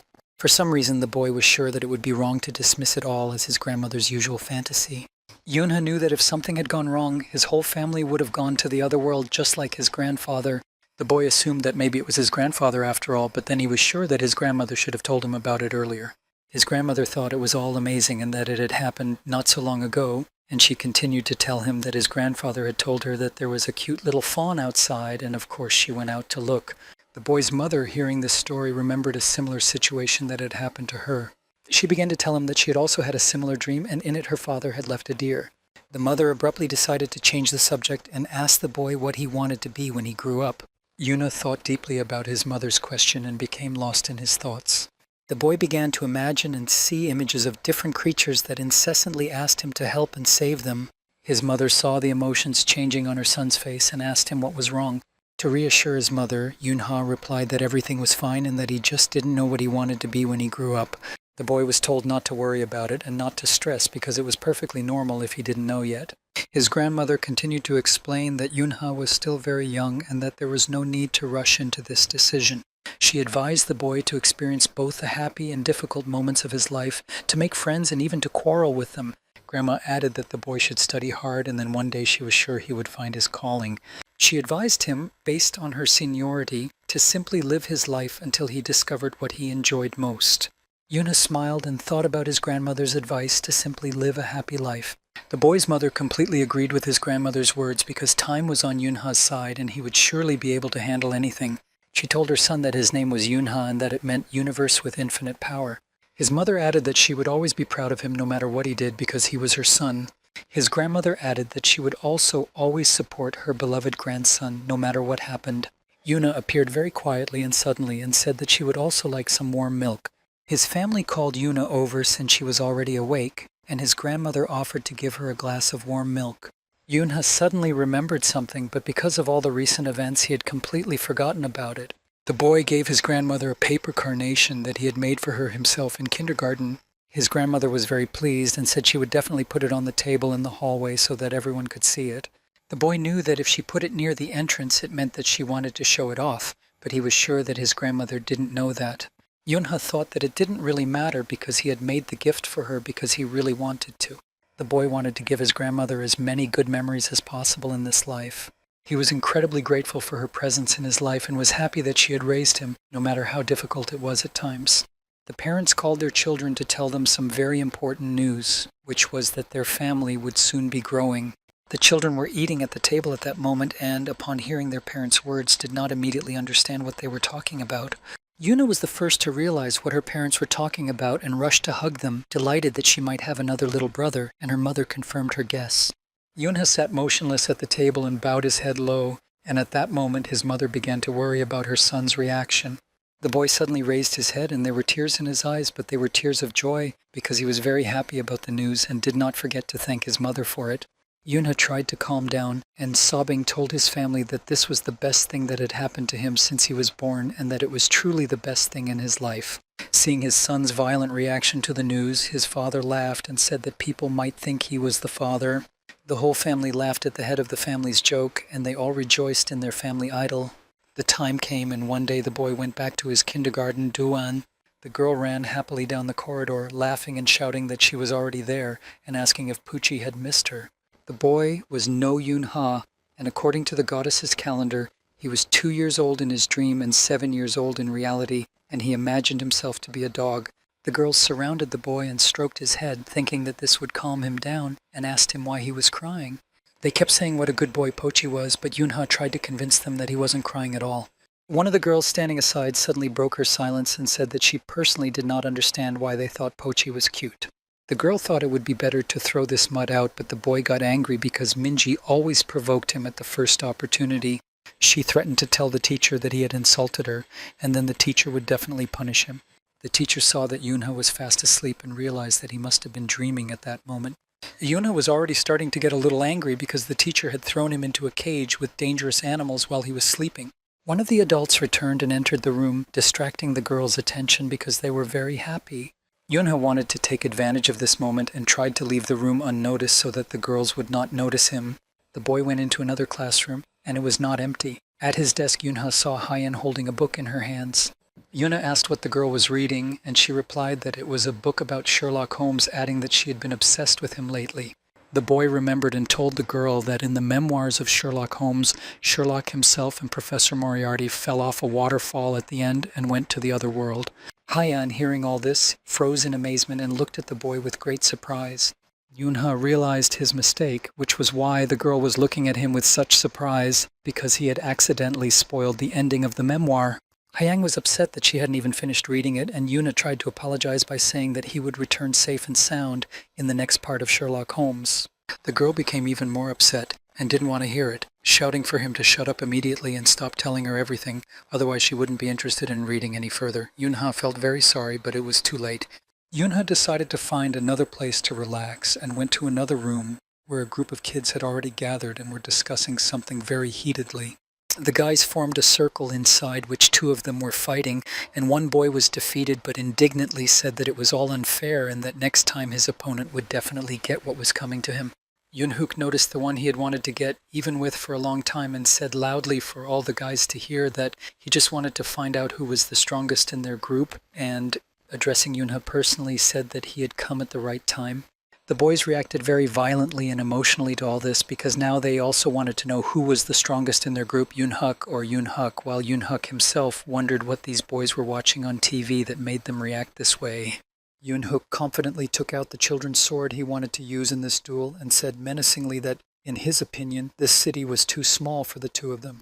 The boy added that everything would be decided right here and now and told Yuna to take his weapon too, while Yuna sighed heavily and thought about how tired he was of all this. Yunhook's friends were very supportive of their comrade and shouted that he was much stronger and wanted him to win with one blow, but Yunhook continued to think only about how they were all still children. His friends did not calm down and continued to shout at Yunhook to make sure he won, also because they all disliked the fact that Yunha was very popular with girls. Yuna heard his neighbor calling him and thought that she might want to support him, but he was wrong because the girl was rooting for him to lose, and if you think about it, the boy shouldn't have expected anything else from her. Although he didn't think he needed anyone to support him, he was still a little upset about it. Yunha noticed Haiyan in the crowd and was happy that she might support him and cheer for him in this duel. But Haiyan, unable to contain her emotions, cried out loudly that because of what Yuna had done recently, she no longer liked him and had no intention of supporting him.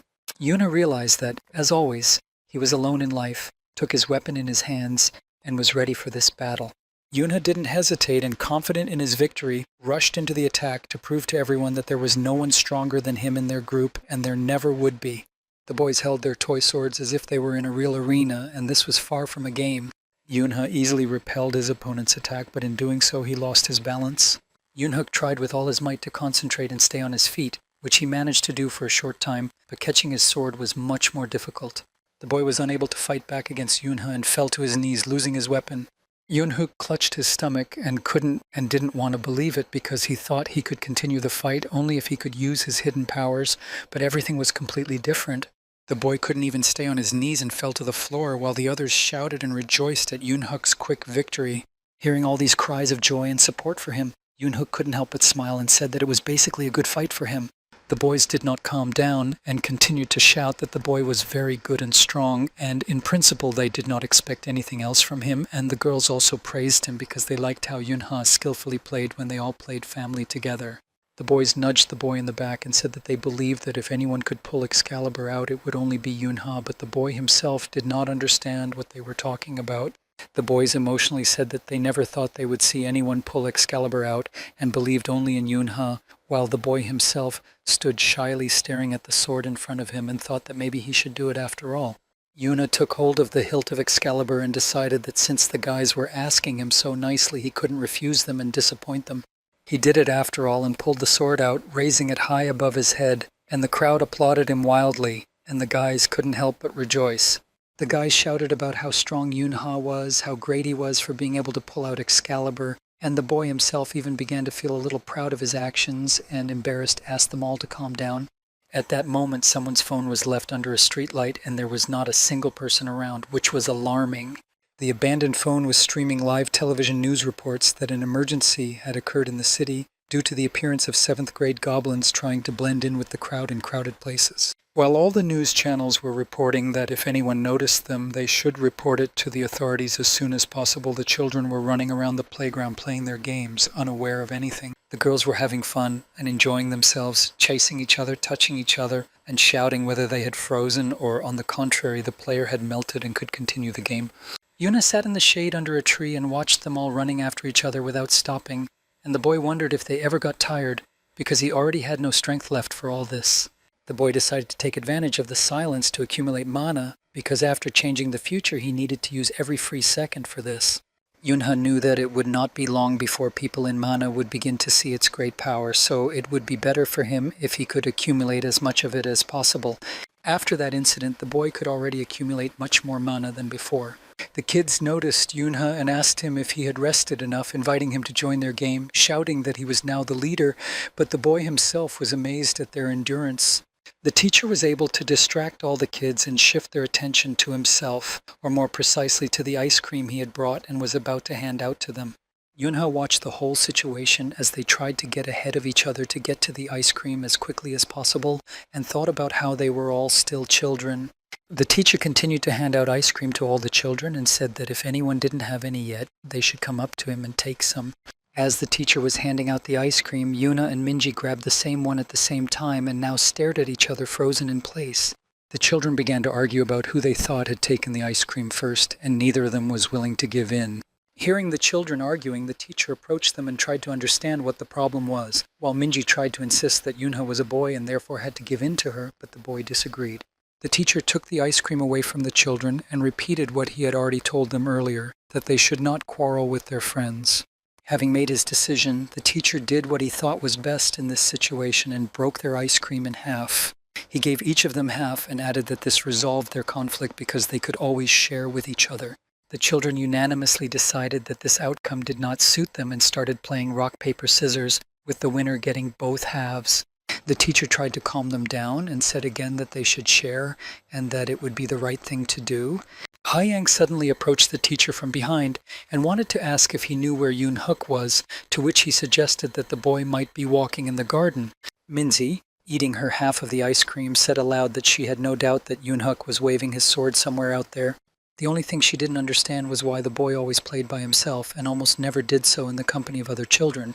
Yoonha was sure that special training should always be done in secret, and after hearing that Hyeon wanted to find and bring Yoonha ice cream, Minji didn't understand why she would do that. She thought that if the boy wanted it, he would come himself. Haiyang insisted on her plan because she felt sad that he was somewhere out there alone while they were all eating here. Minji laughed at Hyeon's reasoning and said that her biggest flaw was that she was too kind. The teacher overheard the girl's conversation and asked Hayeon if she really wanted to bring Yoon-Huk his ice cream, to which the girl replied in the affirmative. Minji saw that Hyeon was determined and offered to go with her, but the girl replied that there was no need and that she would do everything herself. The teacher made another announcement to the children that as soon as they finished their ice cream, they should be sure to throw their trash in the designated place. While Yoona was sitting and finishing his half of the ice cream, he heard the children calling everyone who wanted to play a freezing game to come over. Mingji approached the boy and told him to come too, but Yoonha refused and added that he had had enough games for today. The girl was not used to backing down and began to insist, saying that if Yoonha refused, then no one else would play with him. But the boy was not bothered by this at all and replied to Minji that she should not worry about it either. Minji had no intention of leaving without him and explained to Yoona that his older sister Yoona had personally asked her to play with him and she wanted to fulfill that request. Yoonha began to think about how kind and caring his older sister was, but his thoughts were interrupted by Minji, who told him to get up immediately. The kids played a game to decide who would start driving, and that person turned out to be Yoonha. Yoonha didn't really like this outcome, but there was no way out, so he ran to catch up with Minji. The boy tried his best and wanted to catch up with the girl who was trying to run away as soon as possible. Yoonha's next target was a boy who was also running as fast as he could so that he couldn't be caught. Yoona managed to catch up with one of them and touched him, and according to the rules of the game, he was now frozen and unable to move until he was thawed out. After that, Yoon-hee ran towards Minji and quickly managed to reach her, touch her, and shout that she had already thawed and could continue playing. Minji didn't even have time to move from her spot before another boy ran up to her and passed the baton. She was now in the lead, which the boy announced to all the other players, but the girl herself was starting to get angry. Minji naturally blamed Yoonho for all this and was about to direct all her anger at him, but first she had to catch up with him.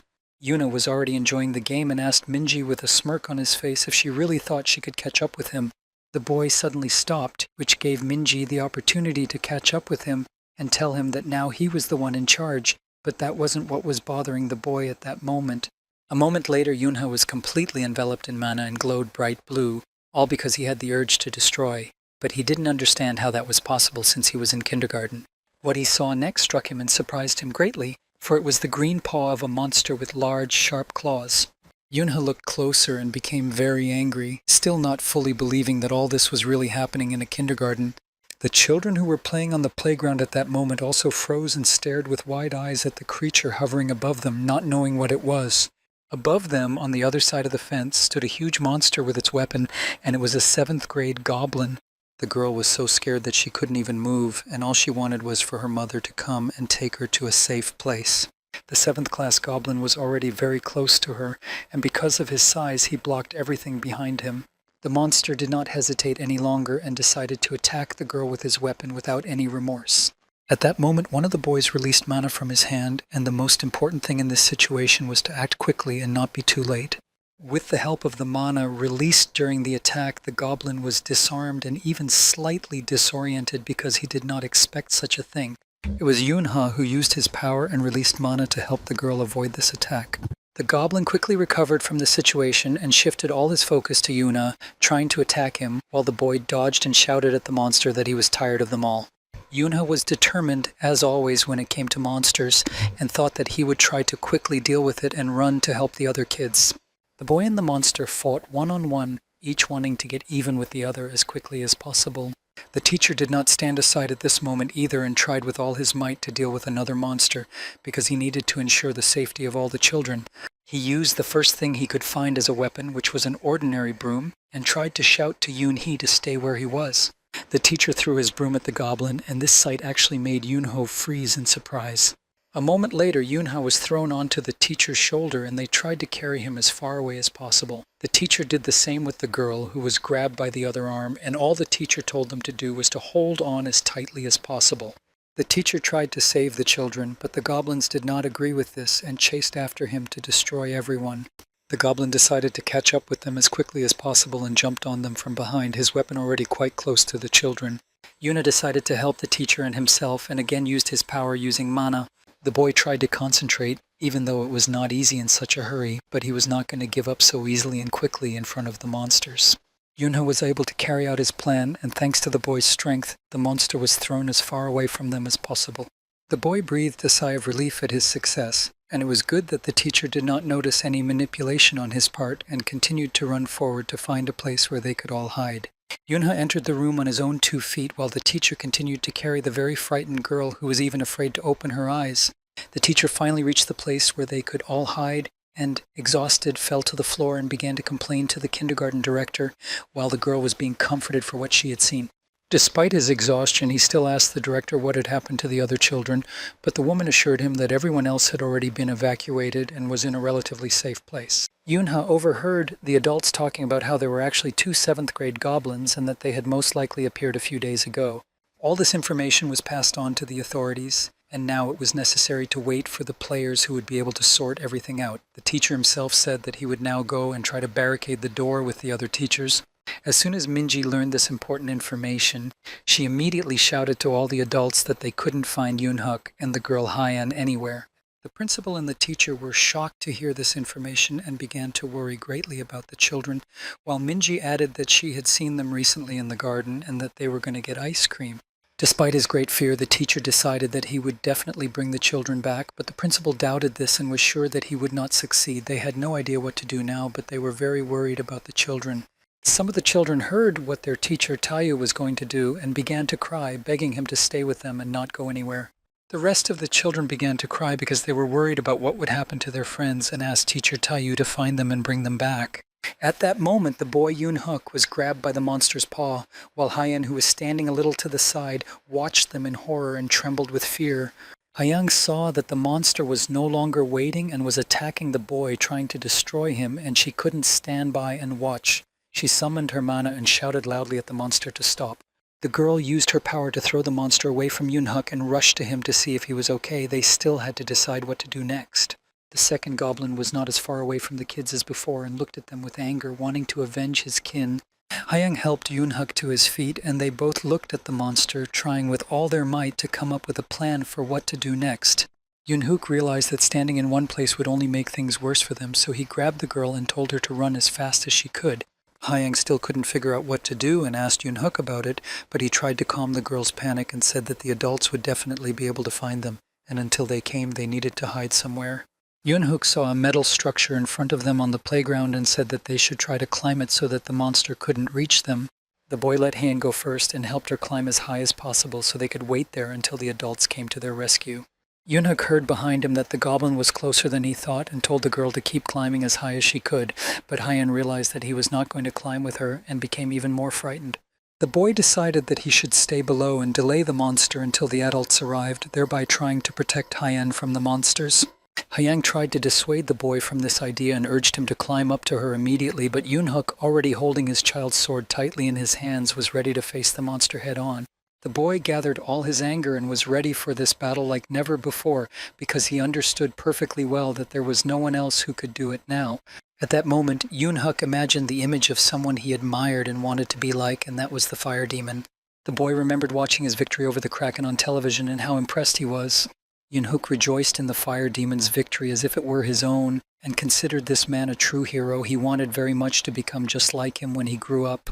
The boy gripped his toy sword tightly and said confidently that he too would be a hero, just like his idol, the fire demon.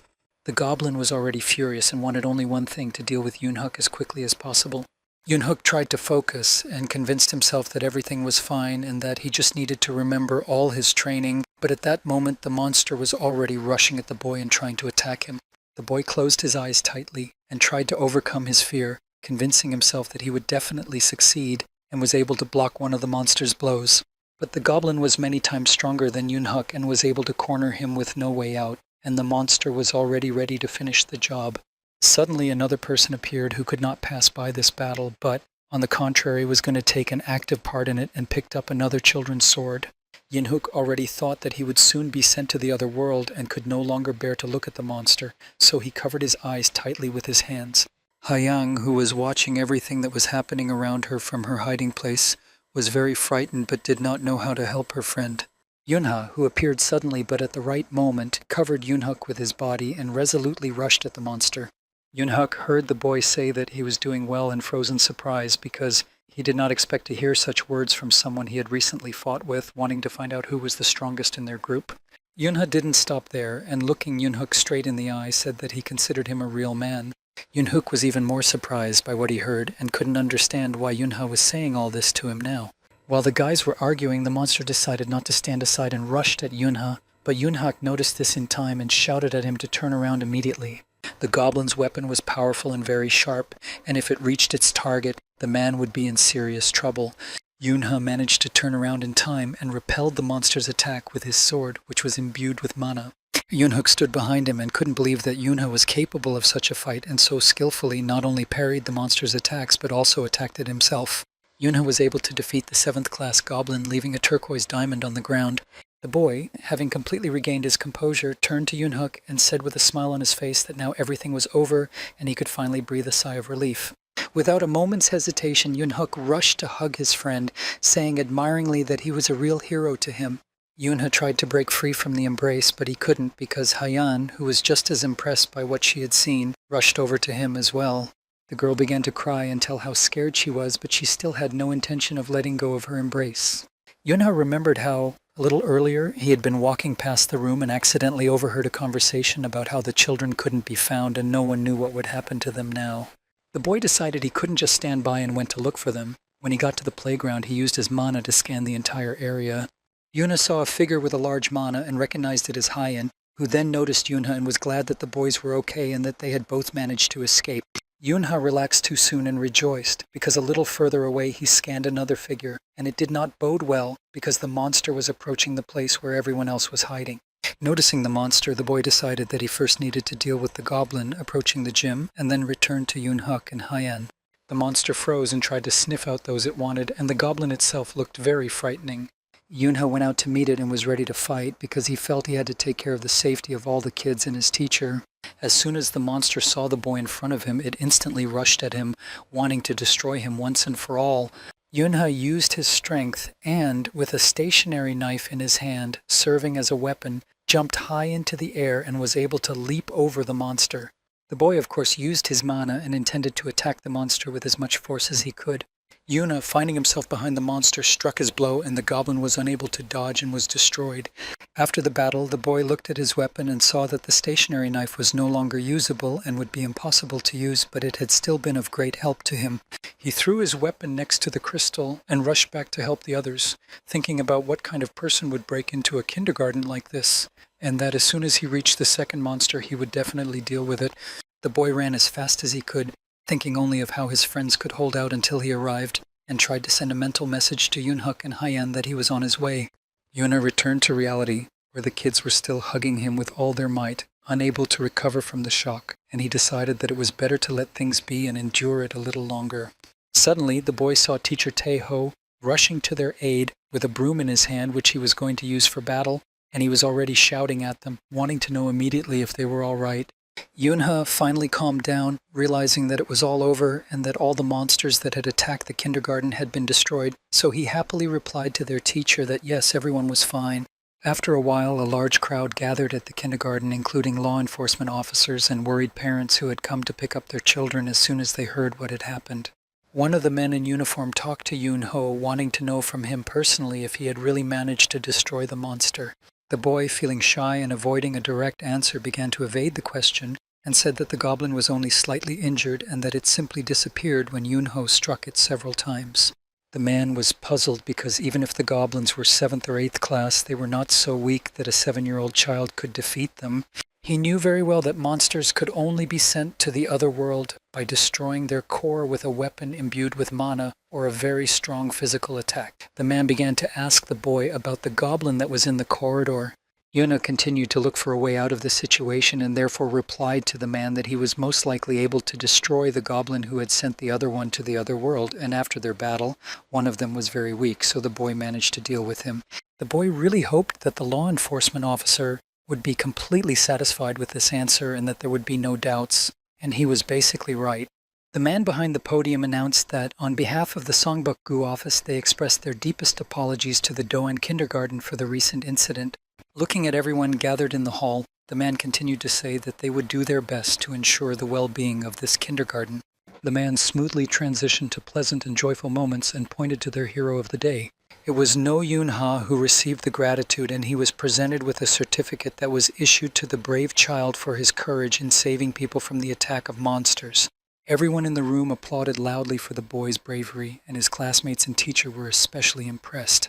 The boy's parents, who had suddenly appeared, heard why their son was being rewarded, and asked sternly if he had done something without thinking again, like he did with the Kraken, and added that they wanted him to write a letter of apology.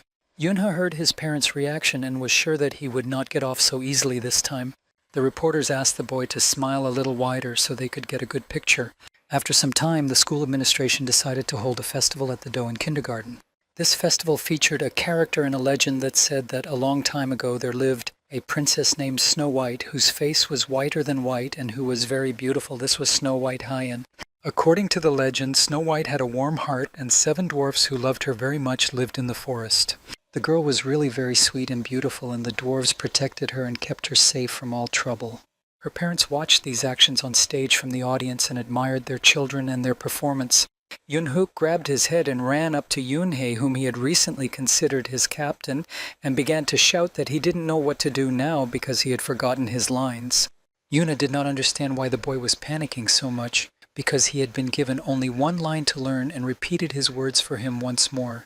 Yoon-hook was delighted with such help and considered Yoon-ha to be a real captain who remembers everything, but Yoon-ha himself thought about how much the boy had changed after the situation with the goblins.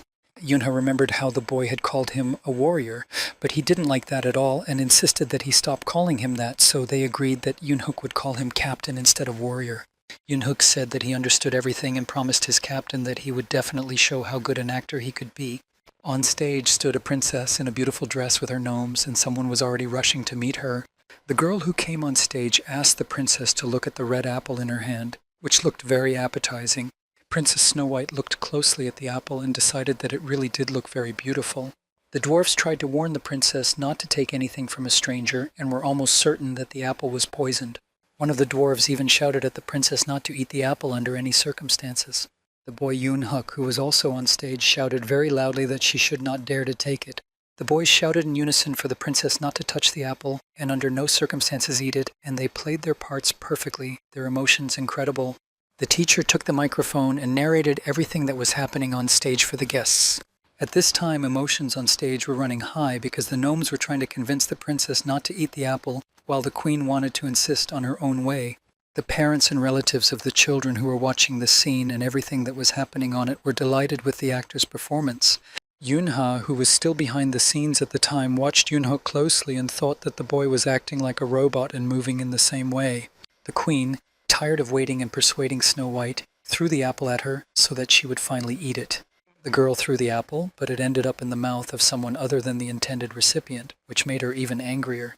One of the boys playing a dwarf couldn't hold back his emotions and started crying because he thought Yoon-hook had died because the apple had gone into his mouth. All the other kids froze in shock because the dwarf had eaten the poisoned apple that was meant for the princess. The teacher continued to comment on all the events taking place on stage at that moment and said into the microphone for the audience that despite all this, the queen did not give up. He continued to narrate the rest of the script, saying that the queen still forced the princess to eat the rest of the apple. The girl playing the queen, unable to bear it any longer, took it and shoved it into the princess's mouth, telling her to finally bite it off. Snow White, with the bitten apple in her hand, said in horror, "Mother!" And the queen, who was running away behind the scenes at that moment, shouted back that she was not her mother but her stepmother, and reminded her that she had asked her many times not to call her that. Hyan froze in surprise and continued to hold the bitten apple in her hands. Snow White could no longer stand because her legs suddenly weakened and buckled, and she fell. At that moment, the dwarves carried their comrade, who had accidentally gotten the poisoned apple, off the stage. The teacher continued to watch everything that was happening on stage closely, and approached Yunhei, putting his arm around his shoulders. He wiped the tears from his eyes, which had appeared from laughter, and told Yunhei that now he could only rely on him. The teacher told the boy in secret that they had placed bets on which group would perform best. At that moment, Snow White was already lying on the stage, surrounded by many beautiful white flowers. The moment had come for Yunhei to go on stage and play his part in the performance. Hyang lay motionless in the flowers with her eyes tightly closed, and the girl still looked very cute in her beautiful dress. As soon as Yunha came on stage, he immediately heard the audience whispering, wondering if he was really the one. Yunha stood next to Snow White, and the whispering from the audience grew louder and louder. He heard people discussing whether this boy could really have destroyed the monster and did not believe the rumors, but someone said that it was all true and that even the mayor had awarded him. Some spectators still couldn't believe it because he was just a child and people didn't understand how he could have done such a thing. Yunha had no regrets because these were real monsters who did not hesitate to sacrifice human lives, and he was a player and it was his duty. The boy's thoughts were interrupted by loud voices from the audience shouting that he was very good, and Yunha didn't understand who was saying that. Yunha was a little confused and now stood motionless, trying to pull himself together. The girl who was shouting words of praise at the boy, waving her arms energetically from her seat, was his sister Yuna. Following his sister, his parents began to support the boy. His father was the first to shout how beautiful his son was, and his mother said that she was also there with his younger brother. Hearing all the words of his relatives who were trying their best to support him, Yunha decided for himself that he could do everything and continue to play his role as he should. The boy blushed, laughed, and told his family that they were embarrassing him with their flattering words. Yunha finally managed to overcome his awkwardness and confusion and approached the princess. The boy gathered all his courage and took a deep breath, intending to do what he had to do. Yunha leaned over the princess and recited his line from the play, which said that someone so beautiful could not possibly exist in this world. Next, according to the script, the boy was supposed to kiss Snow White on the forehead, which he did. After the kiss, the princess was able to open her beautiful eyes slightly. Yunha offered the girl his hand and helped her up, looking at her with great tenderness and affection. After this scene, the entire hall erupted in thunderous applause, and Yunha's family was especially happy for their talented son. Yunha and Hyan, having played their roles, bowed low to the entire hall, holding hands. The guys who were watching this scene from behind the scenes could no longer stand still and rushed towards the guys with shouts of joy. Yunha, who could not have expected anything like this, was lifted up and tossed in the air while everyone shouted how great he was. The boy began to worry about his safety because the guys were throwing him very high and he could fall. The guys couldn't hold Yunha, but they caught him with their strong, reliable hands, preventing him from falling and hurting himself. It was his father's arms who immediately said admiringly how good he was on stage and how proud he was of him. Hearing these words, the boy smiled happily and said that of course he was good because he was his son. While the father and son were laughing, the mother approached them and wanted to ask Yunho something. She smiled at her son and asked if he had thought about what he wanted to do when he grew up. Yunha suddenly thought about it and remembered how his mother had asked him the same question just last year. The boy remembered drinking warm milk in his grandmother's yard while his mother asked him what he wanted to do when he grew up. The boy lowered his eyes, not knowing the answer to this question. He still didn't know what he wanted to do when he grew up. But now, as he looked at all his friends who were happy with the well-played performance, he realized one thing. Yunha was sure that he just wanted to be happy and didn't want anyone to get in his way. And now the boy thought that he still had to give his mother an answer about what he wanted to be. Sitting on his father's shoulders, the boy smiled and said that he might want to become a warrior. Yuna asked his dad to put him down, and of course he agreed because that's what his growing warrior wanted. His mother looked at her son with pride and great love and couldn't help but rejoice. The boy ran to his friends to celebrate his successful performance, and his mother added that he should do as he saw fit and that she would always support him. When Yunhook saw Yunhu, he immediately rushed over with a smile on his face to hug and congratulate his friend, his captain. After a while, it was no longer a kindergarten building, but an elementary school where all the children had transferred. The principal, standing at the podium next to all the teachers, congratulated all the children who had entered elementary school on this beautiful day, spring day with blossoming buds. Among all these children was Yunha himself, who was already 8 years old at that time, and according to the goddess's calendar, it was his 3rd year. Mingzi saw how Yunha was standing in line with everyone else, behaving disrespectfully because the boy was yawning, and she told him so because at that moment the principal was giving his speech. The boy could not remain silent and replied that he thought she was just as strange. Hayang had already addressed the two of them and told them that the teacher had asked them to be quiet. Yunha also couldn't keep quiet any longer and told Yunha that, in his opinion, there would be many strong children here, and he wanted to know when his captain would be in charge, but Yunha himself asked him to calm down because he wasn't going to do anything. The boy refused to calm down and continued to argue aloud that Yunha, as his boss, was probably worried about Yoonhuk. While Yunha tiredly tried to convince his friend that he wasn't worried about him at all, the principal finished his solemn speech to the elementary school students. After the principal's speech, all the students were assigned to their classrooms for further acquaintance and learning.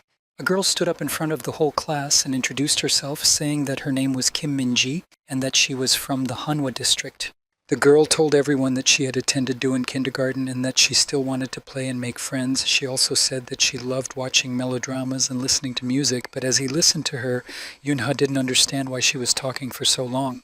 Delicately interrupting Minji, they told her that they didn't have much time for this today and suggested that she tell the girl about all this another time. All this was said by the homeroom teacher of the first-year students, number 4, Eugene. Mingji had no choice but to finish her story, sit down at her desk, and promise to continue another time, at which point all the students breathed a sigh of relief that they wouldn't have to listen to her now.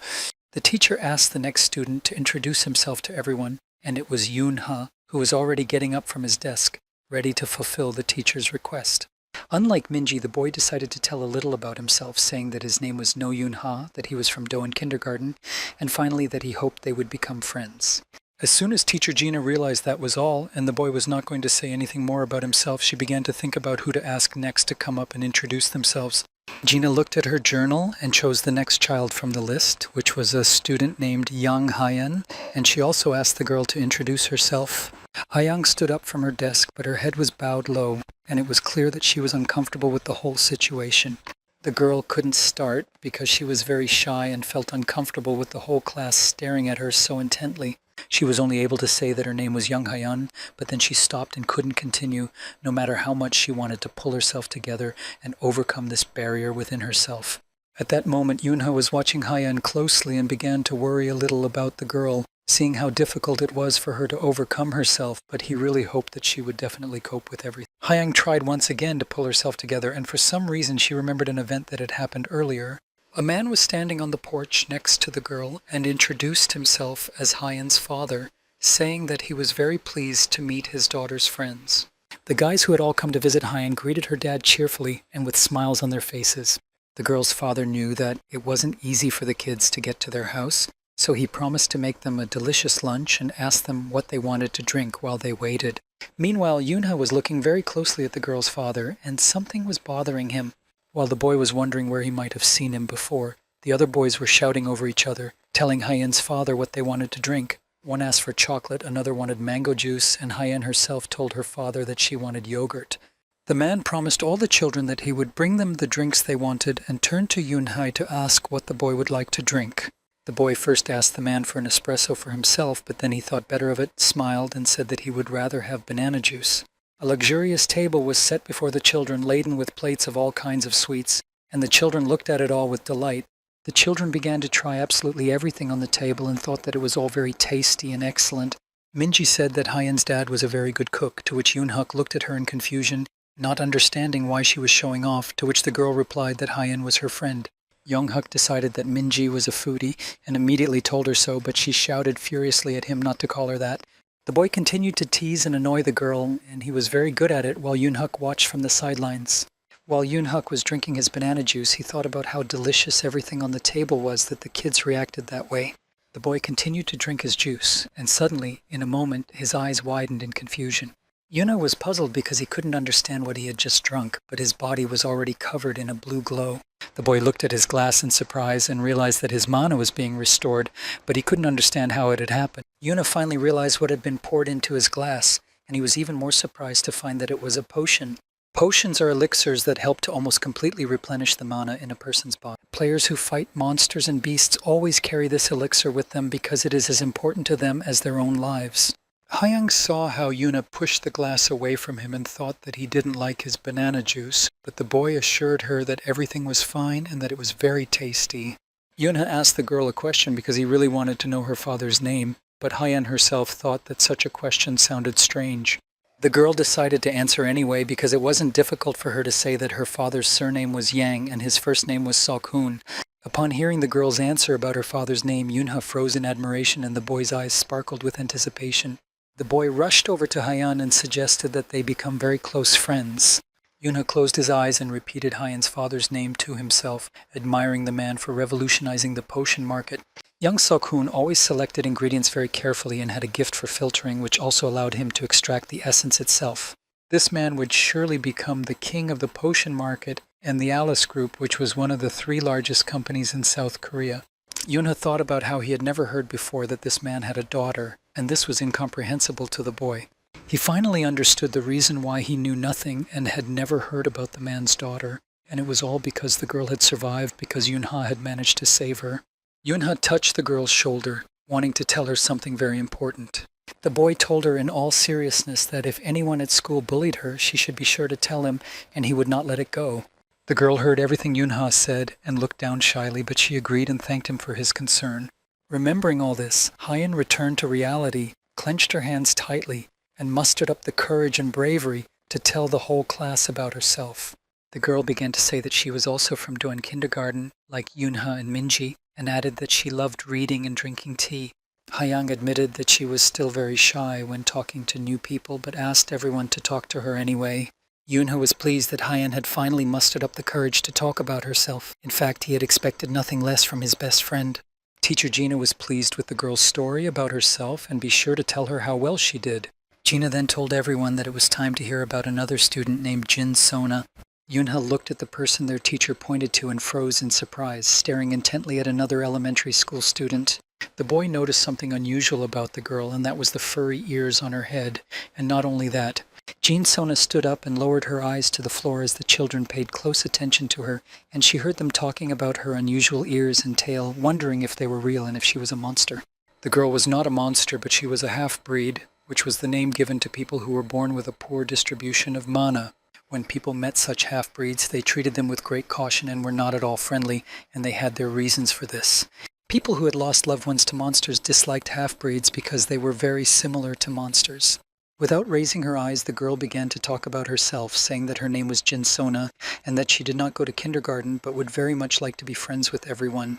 Yunha heard the children discussing how some of their parents had told them not to go near this girl without really explaining why, and the boy thought that people probably just had too many stereotypes. Gina didn't have time to announce the name of the next student before he jumped up from his seat and introduced himself to the whole class. It was Cho Yoon-hook, who loved to swing a sword and thanks to his boss was learning to control his mana. One of the boys asked in surprise what boss he was talking about, to which Yoon-hook just laughed that he didn't know who he was talking about. Yoon-hook didn't waste any more time and pointed to the person he considered his boss, who was Yoon-ha's student. He immediately warned that Yoon-ha was the most important and very strong person in the class, and immediately warned the boy not to even think about anything.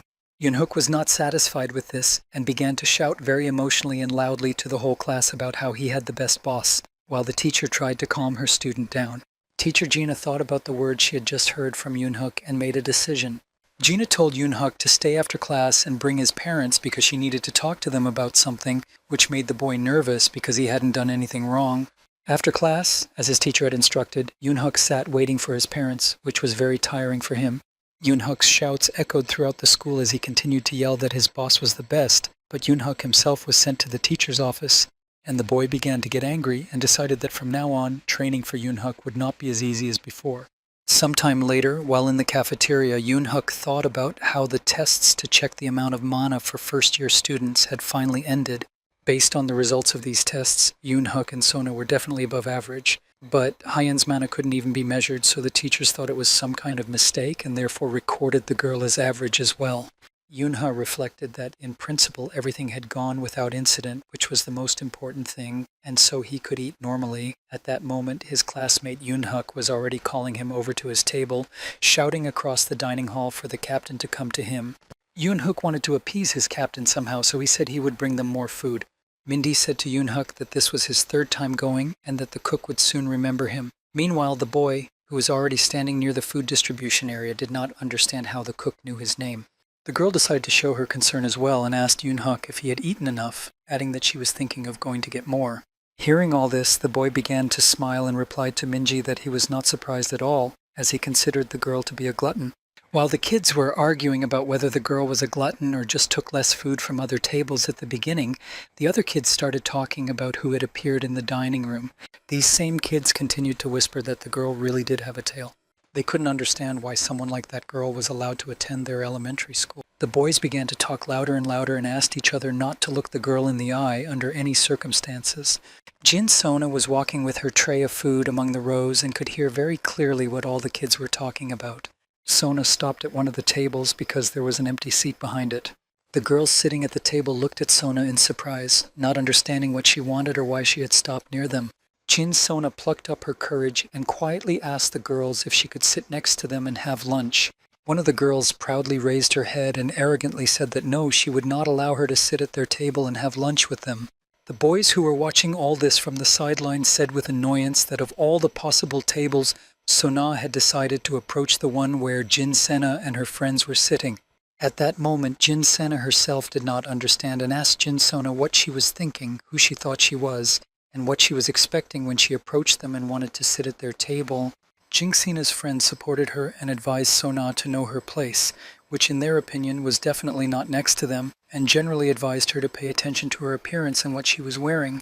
The girls continued to discuss Sona's clothes without restraint, and in general they thought it would be better if she never showed up here and stayed where she was. Jin Sena was very confused and embarrassed, so all she could manage to say was an apology for disturbing them.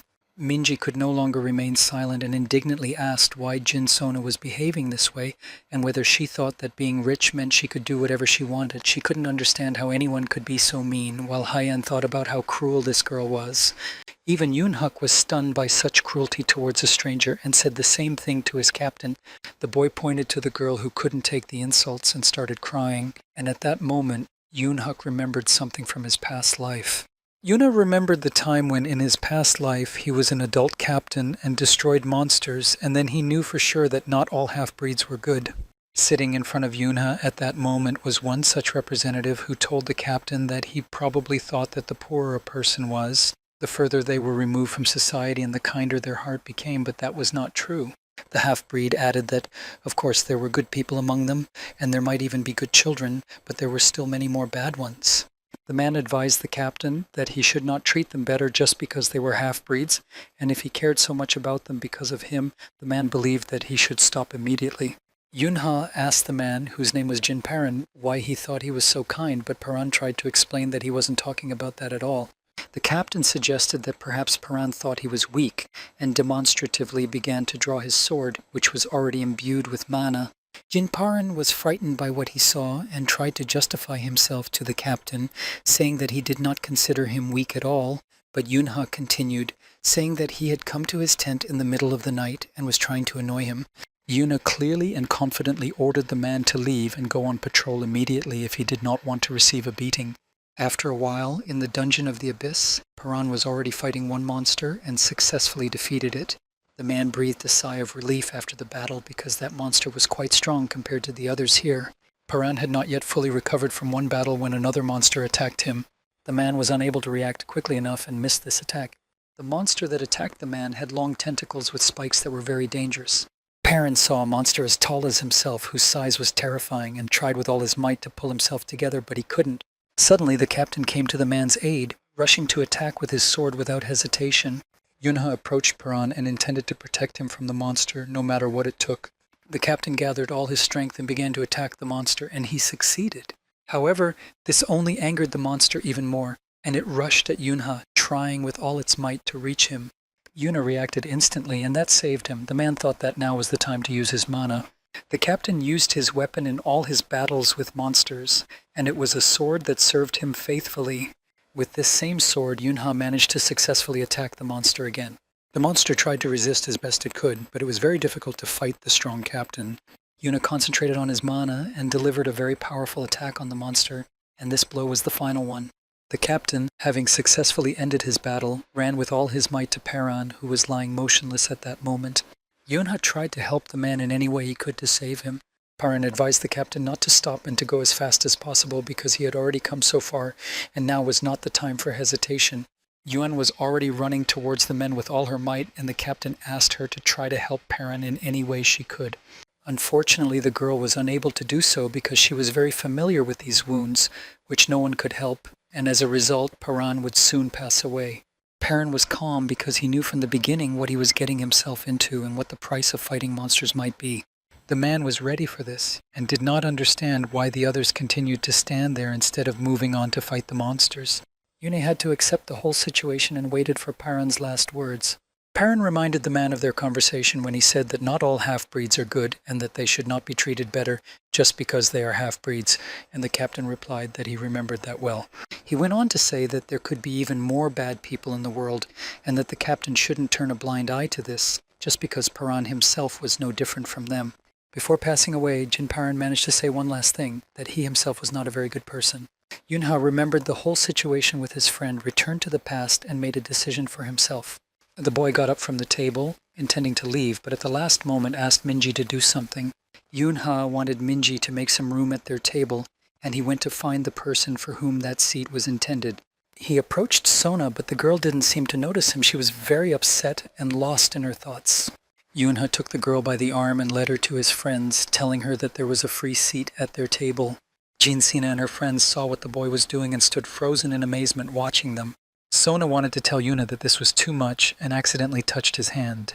The girl quickly pulled her hand away, apologizing, but Yunha said it was okay and invited her to his table. Yunha pointed to his friends and said that they had already found a place for her, and at that moment Yunhuk was already gesturing actively and calling the guys over to them. The girl tried to stop Yunha because she thought it would be worse for him and his friends if they helped her, but the boy was adamant and replied that he didn't care what anyone else thought and he wouldn't change his mind. The girls sitting at Senna's table watching the boys wanted to know which kindergarten they were from and thought they should ask for information about them all. But Senna dissuaded them, saying that there was no need to do so and that it was not worth it. The girl was convinced that it was obvious that these boys were nothing special and that she was not interested in them. Minji greeted her new acquaintance and told her that Yunhuk could be a little stubborn sometimes and that she would have to get used to it.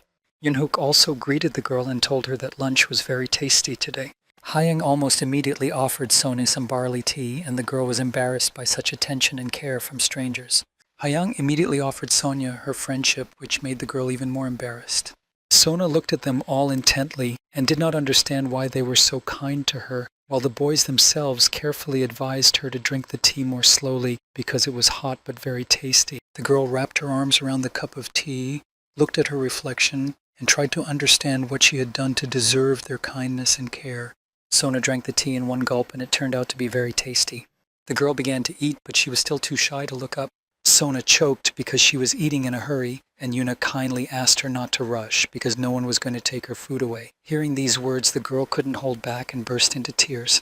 The guys tried to understand why she was crying and tried to calm her down, but she continued to cry because she was not used to such attention and care, especially from strangers. After lunch, the kids decided to go out to the playground together, and Yuna told everyone that he would lead the way, and added that when he started, the kids would have to suppress their mana in order to hide their presence. The boy also said that if anyone wanted to outplay him and run away, they would have to use their mana to improve their physical abilities. Sona began to worry because she didn't know how to hide her mana and told the boy about it, to which Yunha replied that she knew how to hide well and was in very good shape. Mingji began to encourage the girl, saying that she had to win with her strength, but Sona doubted that it was even possible to beat him. Yunha realized that she couldn't use her telepathy, which was her ability, and decided to teach the girl later. The kids started their game, and Yunha warned them that they couldn't hide inside buildings and had to stay on school grounds. Yuna turned away and began counting, warning everyone that he would start after 100 seconds. The boy honestly followed his instructions, standing with his eyes closed and continuing to count to 100. Yuna finished counting and shouted loudly across the playground that he was going to look for them. The boy quickly managed to find almost all of the kids at once, which made them upset and even a little angry. Yuna realized that only Hyan and Sona were left, but he couldn't sense Hyan's presence at all, which meant that the girl was very good at controlling her mana, so he decided to look for Sona first. As soon as he decided to start looking for Sona first, luck immediately came his way. The boy was sure that he would find the girl behind the bushes, but that was where his luck ended, because the girl was no longer there. Yuna managed to catch a glimpse of the girl's tail as she was about to disappear around the corner. He tried to run as fast as he could, but he still couldn't catch up with the girl. When Yuna's hand was almost within reach, Sun jumped so high that it was impossible for him to catch her. The girl said loudly and seriously that she would not lose until Yunha caught up with her, but so far the boy had not been able to do so. The other kids stood aside and watched as Yunha tried to persuade the girl to come down from the roof immediately, but she stubbornly refused to do so. Suddenly, Yoonhuk, who was standing on the sidelines, decided that they had found him but caught him, so he was going to resume his participation in the game. Minji didn't stand aside and decided that she had been cheated and now really wanted to run. Yuna, who is Yoonhuk's older sister, thought, "Great, because I really wanted to play again, and with the help of mana, I'll be able to run much faster." Yunha, who saw that the kids had decided to participate in the game again and did not admit defeat, simply flew into a rage. The boy grabbed his head and couldn't understand what was going on, and when he lost control of the game, Yuna pulled himself together and decided that since that was the case, he had to catch up with everyone and prove to the guys once again that they were still losing, just like the first time. Sona watched the whole situation with a smile from below but remained standing on the roof. A little earlier, Hyan, who was also playing the game, ran into the building and was now trying to figure out where best to hide. The girl heard Yuna shout that he had already counted to 100 and was now going to look for them all, so she thought that she definitely needed to suppress her mana, otherwise the boy would be able to find her quickly. Hyan tried with all her might to suppress her mana so as not to lose the game, or at least not to lose so quickly. After a while, she seemed to have succeeded, and then the girl remembered the rules of the game that she couldn't go inside, so she had to go outside. But before the girl could go outside, she suddenly saw stacks of books she didn't recognize on the stairs in front of her. Of course, Hyan couldn't pass by because her curiosity was much stronger, and the girl wanted to find out what this place was and where all these books came from. The girl went inside the room and froze in amazement because there were so many books around her, which was both intriguing and mesmerizing. She walked further into the room and couldn't take her eyes off what she saw around her. The girl picked up a few books and decided that this must be her personal paradise because of the sheer number of them. Hyan suddenly snapped out of her reverie and began to think about where she actually was and what kind of place this was. But she did not forget that she needed to get out of there. The girl stopped abruptly when she saw a book that really caught her interest, and she couldn't walk past it without finding out its name. A man who suddenly appeared behind her said that the name of the book was Alice in Wonderland. The girl was a little scared because she didn't expect anyone else to be there besides her, and now she looked in surprise at the unfamiliar old man with glasses. The guys who went looking for Hyan because they couldn't find her anywhere suddenly heard incomprehensible phrases coming from behind the door about Alice returning and chasing after the rabbit.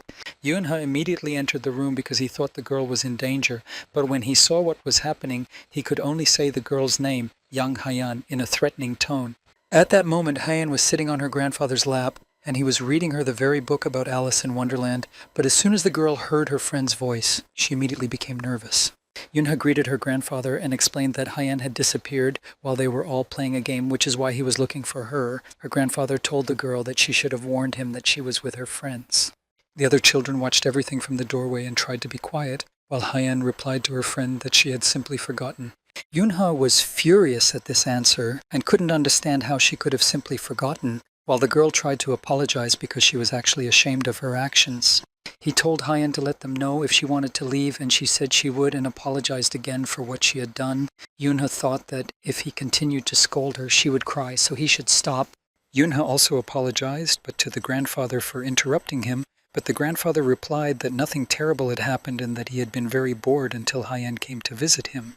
Grandfather told the girl to be sure to visit him again sometime because it was gratifying to have a friend who loved books as much as he did, and Hyan was very happy to hear this. Hyan emotionally said that she would definitely visit him tomorrow because she really wanted to finish reading the book she had found, while Yunha tried to take the girl home because it was already late. As the children were leaving, the grandfather suddenly asked them to wait. To everyone's surprise, the grandfather suddenly decided to offer the children a ride home. A black luxury car was already waiting outside the school, and it looked very impressive. The old man told all the kids that whoever wanted a ride home in this car should get in the back seat. Some of the kids ran to take their seats in the car without hesitation, while Yun-huk watched from the sidelines, not understanding who this grandfather was. Yun-huk, Hayan, and Sona took their seats and talked excitedly about how cool the car was and how comfortable it was to sit in. The old man took his seat in the car and told his driver to get going. Mingzi, Yunha, and his older sister Yuna declined the old man's offer to drive them home and remained on the street watching the car drive away. As Yunha watched them drive away, he thought about how he had never ridden in such a car before. The boy realized that at that moment he began to envy his friends who had left in that car. The lights were on in the school windows because classes were in session, but the weather outside was rainy and cloudy. Yuna sat at his desk and watched the rain drumming on the windowsill. The boy was distracted from his dreams when he heard his teacher call his name and say that he would be put on some kind of candidate list, but he didn't understand what it was all about. Yunha looked more closely at the board, on which the teacher had already written class president election, and now the boy was even more surprised. The boy couldn't contain his curiosity, so he raised his hand and immediately asked the teacher why his name was written down. Mingzi, sitting next to him, said that he didn't understand why his name was written down as a candidate because she had been told that Yunha really wanted to be elected class president. Without hesitation, the girl pointed to the person sitting next to her in their school classroom. Yunha smiled at the person he had been thinking of, and it was a very pleased with himself Yunhak. The boy proudly raised his hand, confirming that yes, he was the one who recommended his captain. He was 100% sure that the captain should be president, while Yunho thought that Yunhuk should no longer expect mercy from him. Yunha interrupted his teacher, announcing that he was withdrawing his candidacy and did not want to be president of their class. The boy tried to explain his refusal by saying that he did not consider himself suitable for the position, but the teacher said that Yunhuk had already chosen him, and in her opinion this should not be ignored. Teacher Gina added that all children have unlimited potential. Yunhuk didn't know who to take it out on, so he asked his deskmate Minji why she hadn't told him about this earlier, but the girl assured him that she had told him and that no one had asked him to throw a tantrum. The teacher informed the whole class that Yunha was the only candidate for president so far and wanted to know if any of the other children wanted to volunteer for this semester. Of all the students, only one girl, Sina, raised her hand, thus attracting the teacher's attention. Yunha and the other students watched Sina closely and were a little surprised. Sina looked back and looked directly at the students and said that she wanted to nominate herself. Yunha was already looking at her warily and could sense that the girl was up to something. There were lots of burgers in a large box, which attracted the attention of all the boys. Sina told everyone that they could help themselves and added that her father had bought all the burgers. All the kids happily pounced on the treat, rejoicing that they would have burgers for lunch today, and repeating how wonderful Sina was and that she was simply the best. Sina's friends distributed the treats to all the kids and told everyone that Sina had said that if she became president, she would buy them all burgers once a month, so the girls advised them to vote for Sina. Yuna and his friends watched all this from the sidelines, and so far none of them were rushing to run over and grab some food. Suddenly one of Yunha's classmates handed him a burger, but the boy did not react. That classmate was Sena herself, and she wanted to treat Yunha because she noticed that the boy was staying away from all of this. Each burger package that the girl handed out had a message saying that she was grateful for every precious vote, which was a kind of marketing ploy. Yuna was not going to succumb to such advertising and simply replied that he did not want to and was not going to eat the burger. The boy decided that he didn't really enjoy this conversation, so he turned around and walked away from the girl. Yuna heard Sina continue to promise the kids something in return if she became president, and he was surprised that she was still essentially a child but was already behaving like this. Yunhook didn't stay on the sidelines either, and he was handed a burger, but the boy looked at it with wide eyes as if it were something scary. Yunhook resisted and did not accept the treat, just like all of Yuna's friends who refused the burgers. Yuna watched his friends and was proud that they were his friends who did not give in but, on the contrary, stood their ground with their heads held high. The boy looked at the whole situation again and decided for himself that, well, let it be. It was warm spring weather outside and the entire elementary school was going on a field trip. The children gathered in front of their teacher, ready to go on their spring excursion. Gina tried to shout to all the children and tell them that she was going to take roll call, and when she called a name, that person should raise their hand. The teacher asked her president and vice president for help so that they could help her take roll call of all the children faster. The first name the teacher called was Ji Sena, who was the president of class number 4. Next was the vice president, Yunha, also a 4th grade student, but the fact that he held a position lower than Siona's did not make the boy happy at all. The teacher continued to take attendance among all her students. The children were delighted to go on a hike with their teacher, Gina. Gina happily told her students about the various sights they encountered along the way. After a short walk, it was time for lunch, and the children split into small groups, spread out their blankets, and began to eat the food they had brought from home. Yunha opened his lunchbox and was surprised to see "I love you" written in ketchup on top. It was a message left for him by his older sister, Yuna. The girls in his class read what was written on his lunch and exclaimed how wonderful it was and how appetizing it looked, while the boy himself wondered when Yuna had found the time to write it. Minji also couldn't remain silent and said that such a gesture from his sister who loved him was very sweet. Yuna asked the girl to show him what was in her lunch. Inside Minji's lunchbox, Yuna saw food that was neatly arranged and surely delicious. Hyen showed her lunch to the girls, and they couldn't help but comment on how beautiful it looked. Her lunchbox was a work of art, and the bear made out of food was especially cute. Yunha remembered Hyen's father, how he loved and was able to create masterpieces in the kitchen, and thought that in principle everything was predictable, but Yunhook interrupted everyone and decided to announce loudly that for him, a cup of noodles was the best food for an excursion. The guys were surprised by Yunhook's words. What cup of noodles was he talking about, and had he really not packed anything for himself? Yunhook replied that he hadn't packed anything because his mother had told him that noodles were the best food for a trip. The guys looked at Yunhook with doubt and didn't know how to respond or if they should respond at all. Minji sympathized with Yunhook that his mother hadn't bothered to pack him lunch, and Yunha supported his friend and added that he completely agreed with him because noodles were the best. Yunha thought to himself that he would have to reduce the amount of heavy training. In the forest, a frightened man tried with all his might to escape from those who were chasing him. As he ran, trying to find a place to hide, he wondered what was chasing him. He couldn't understand where the monsters had come from in this area, and because he wasn't paying attention, he tripped over a stick. The man tried to keep his balance but couldn't and fell to the ground, hitting himself hard. He tried to get up, but the blow was so strong that he could only crawl because his desire to survive was stronger. A moment later, he saw the large, shaggy black paw of a monster in front of him. Huge creatures resembling wolves with glowing red eyes and mouths full of sharp teeth were staring at the man. The man looked more closely and was even more frightened because he saw that he was facing 7th-class monsters called hounds. He tried to call for help, but it was useless, and a hellish 6th-class hound was already looming over him. The man realized that escape seemed increasingly unrealistic and he didn't know what to do next. The hounds did not hesitate any longer and in a matter of minutes pounced on the man, trying to deal with him and destroy him, which they ultimately succeeded in doing. The monster's jaws were coal black and its fangs could tear through anything without mercy. He wanted to subjugate everyone and issued a mental command for them all to stop where they were and wait for further instructions. The entire pack obeyed their leader, and in that instant their bodies were enveloped in a blue glow. All the riders froze in place, waiting attentively for their leader's next order, ready to obey. The leader mentally conveyed to all the riders that they were now allowed to run after him toward their next goal. The hellish riders ran at great speed and tried to reach their destination in the south as quickly as possible. At this time, Yunha and his friends laughed as they recalled various stories and devoured their lunch, suspecting nothing. All the guys had previously pulled out pieces of paper with clues and began to search for surprises for themselves throughout the area, and Yuna's friends were going to do the same. However, his friends were not very lucky because their pieces of paper were blank, and the boy himself did not attach any importance to this, considering this activity not the best. When Yunhuk heard that some of the kids had managed to find what was hidden, he immediately decided that he had to find the treasure too. But at that moment, his captain tried to calm him down and explained that Yunhuk was not a pirate who could search for treasure. Mindy was also already involved, as the girl's competitive spirit had kicked in, and she did not like to lose at all. The girls, Hyen and Sona, also wanted to start searching for their treasure as soon as possible, and only Yunhuk categorically refused to participate and was about to leave. Minji prevented the boy from leaving and stopped him, saying that he also had to go with them.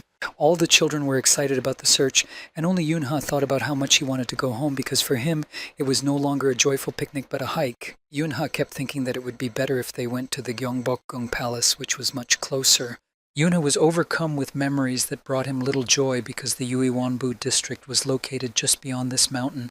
All the kids suddenly stopped because they heard a strange rustling sound near them. Sona froze in fear, not knowing what it was, and Minji felt the same emotions. Yunha interrupted the girls' whispering and listened more carefully, trying to understand what had alarmed them all. The sound of the monster's huge paws on the road was the cause of the noise that all the kids heard. Hyen saw something ahead that she hadn't expected and wasn't prepared for, and it scared her very much. A monster with glowing red eyes emerged from behind the trees and headed towards the children. The monster looked very frightening, with its fangs and claws on its paws. Yuna was very angry when he saw who was approaching them and remembered an event that had happened in his past life. It was an incident involving flowers on Mount Bukhan when Seoul was protected by a cocoon. The monsters that flooded Uijeongbu somehow managed to break through the cocoon and head south, and it was a tragic incident with many casualties. The guys were in great danger because these were the same monsters that were ruthless and very strong. The monster's mouth was full of sharp teeth, saliva dripping from it, and the creature's gaze was insane. Minji froze in horror and couldn't even move because fear had paralyzed her and the girl didn't know what to do. The monster did not hesitate any longer and leaped forward, determined to attack and completely destroy everyone it saw before it. Minji caught onto something and lost her balance, falling to the ground and looking even more defenseless. The monster was almost at its target and only a few seconds separated it from the girl. Minji, already thinking that she was about to die, closed her eyes tightly and covered herself with her hand, trying to delay the moment at least a little. Yuna came to the girl's aid and attacked the monster at the last moment, knocking it down with his foot. The boy's powerful blow knocked the monster down, which was very unexpected for the monster itself. Yuna used his mana to attack the monster and was immediately enveloped in a blue glow. The boy was going to attack with his weapon, and the first thing he could find was his lunchbox fork. Yuna was focused and ruthless, and all he wanted was to deal with the monster as quickly as possible before it could harm any of his companions.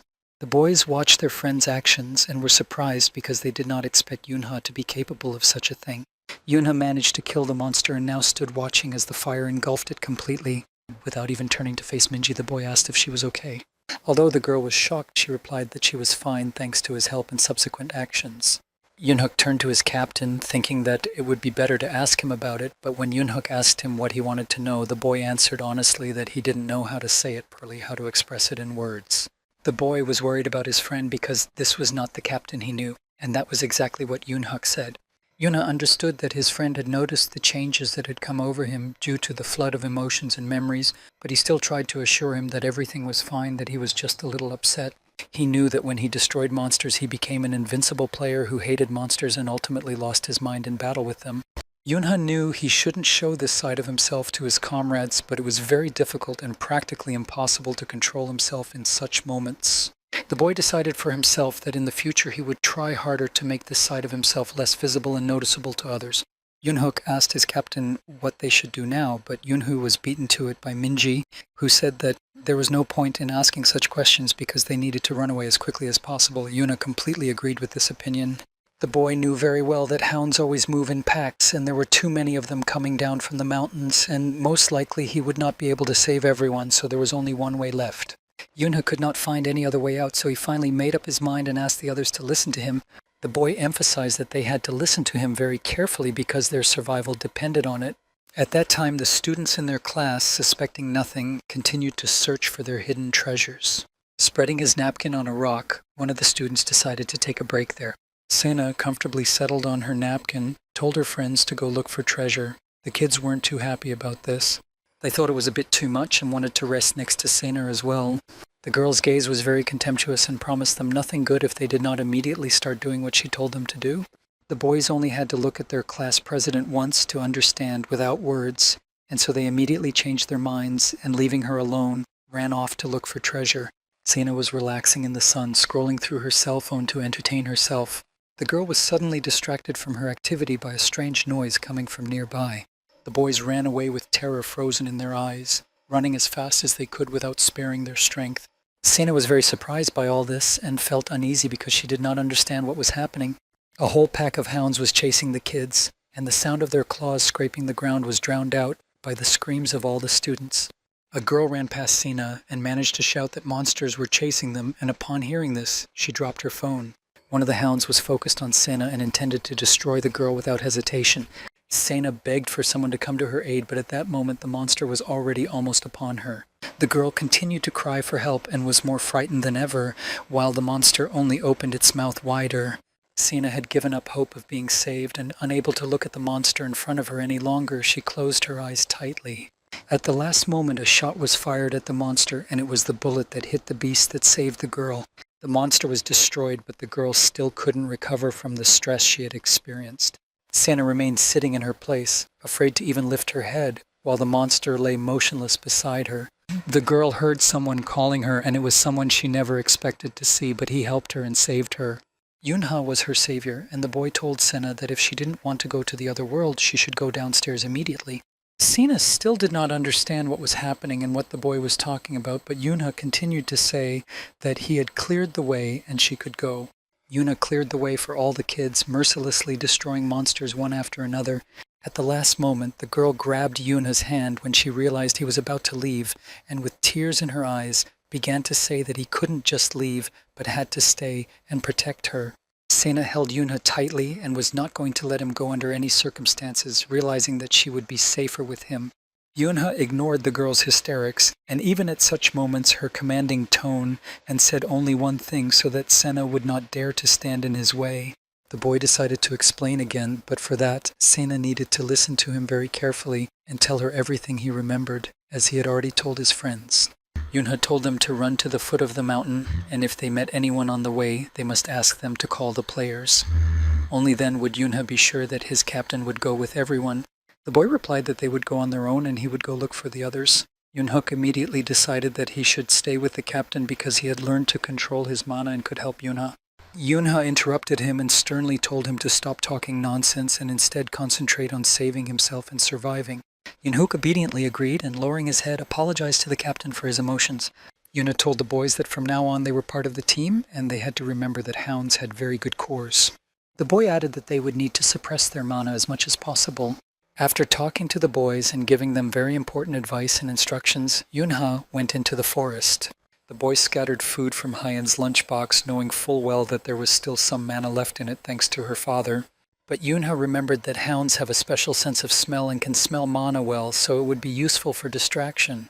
At that moment, the hounds were wandering through the forest trying to sniff out their targets and figure out which direction to go. Yunha finished scattering the food and used his abilities to find out where they were. Using his mana, he spread out over a large area to determine their approximate location. The boy was pleased that he had managed to buy some time for his fleeing companions. Yunha used his power to move through the forest with long jumps, which gave him considerable acceleration. The boy stopped because he saw a black cloud appearing above the mountain ahead and realized that it would not be easy for him with so many monsters. Yunha thought about how he now had half as much mana as before his return, but the good news was that he had tea from Yuzu, although he would have to use it sparingly. The boy suddenly heard the barking and growling of hounds in the distance and realized that he was already close to the monster's location. In the clearing, the monsters were attacking people, and one of the men was desperately asking for help. The monster's mouth was so close that the man had no chance of escape, but he continued to cry for help. The hound's mouth was full of sharp fangs, and saliva continued to drip from it incessantly. The hounds were strong and resilient monsters, and their bodies were solid muscle.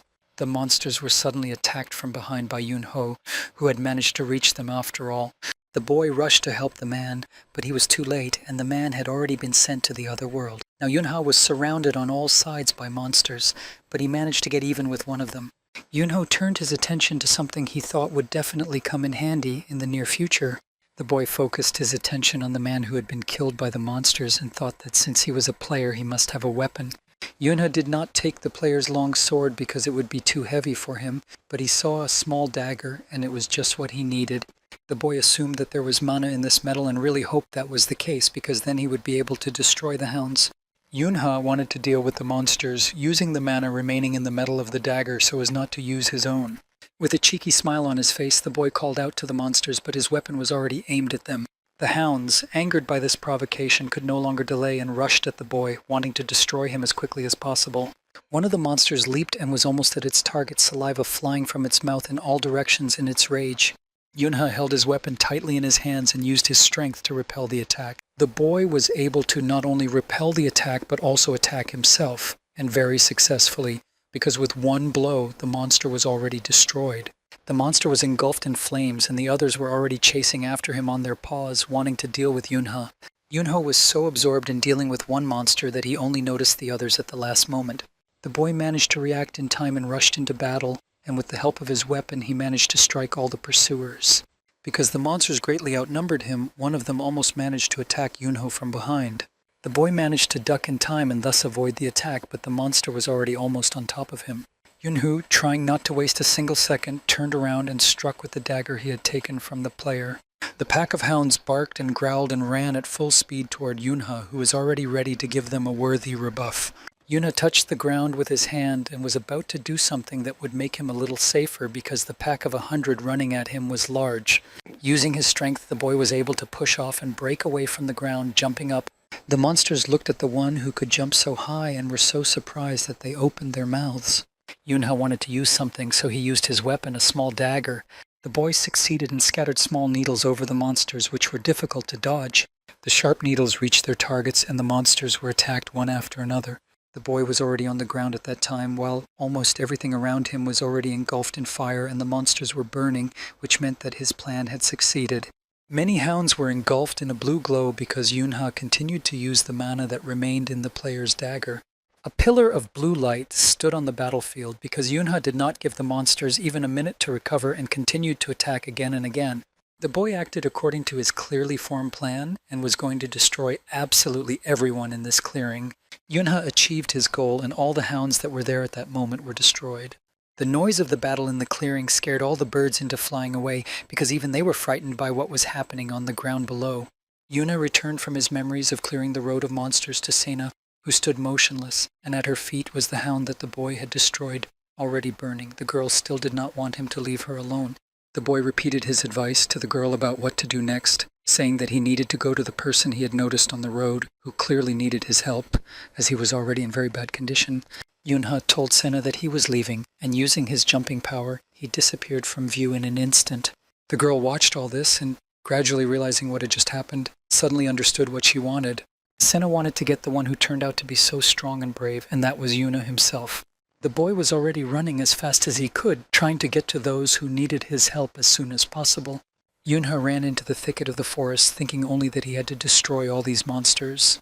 He ran along the ground and, using his strength, leaped above the trees, scaring all the birds sitting on the branches of those very trees. After a short time, he managed to find what he was looking for and was determined.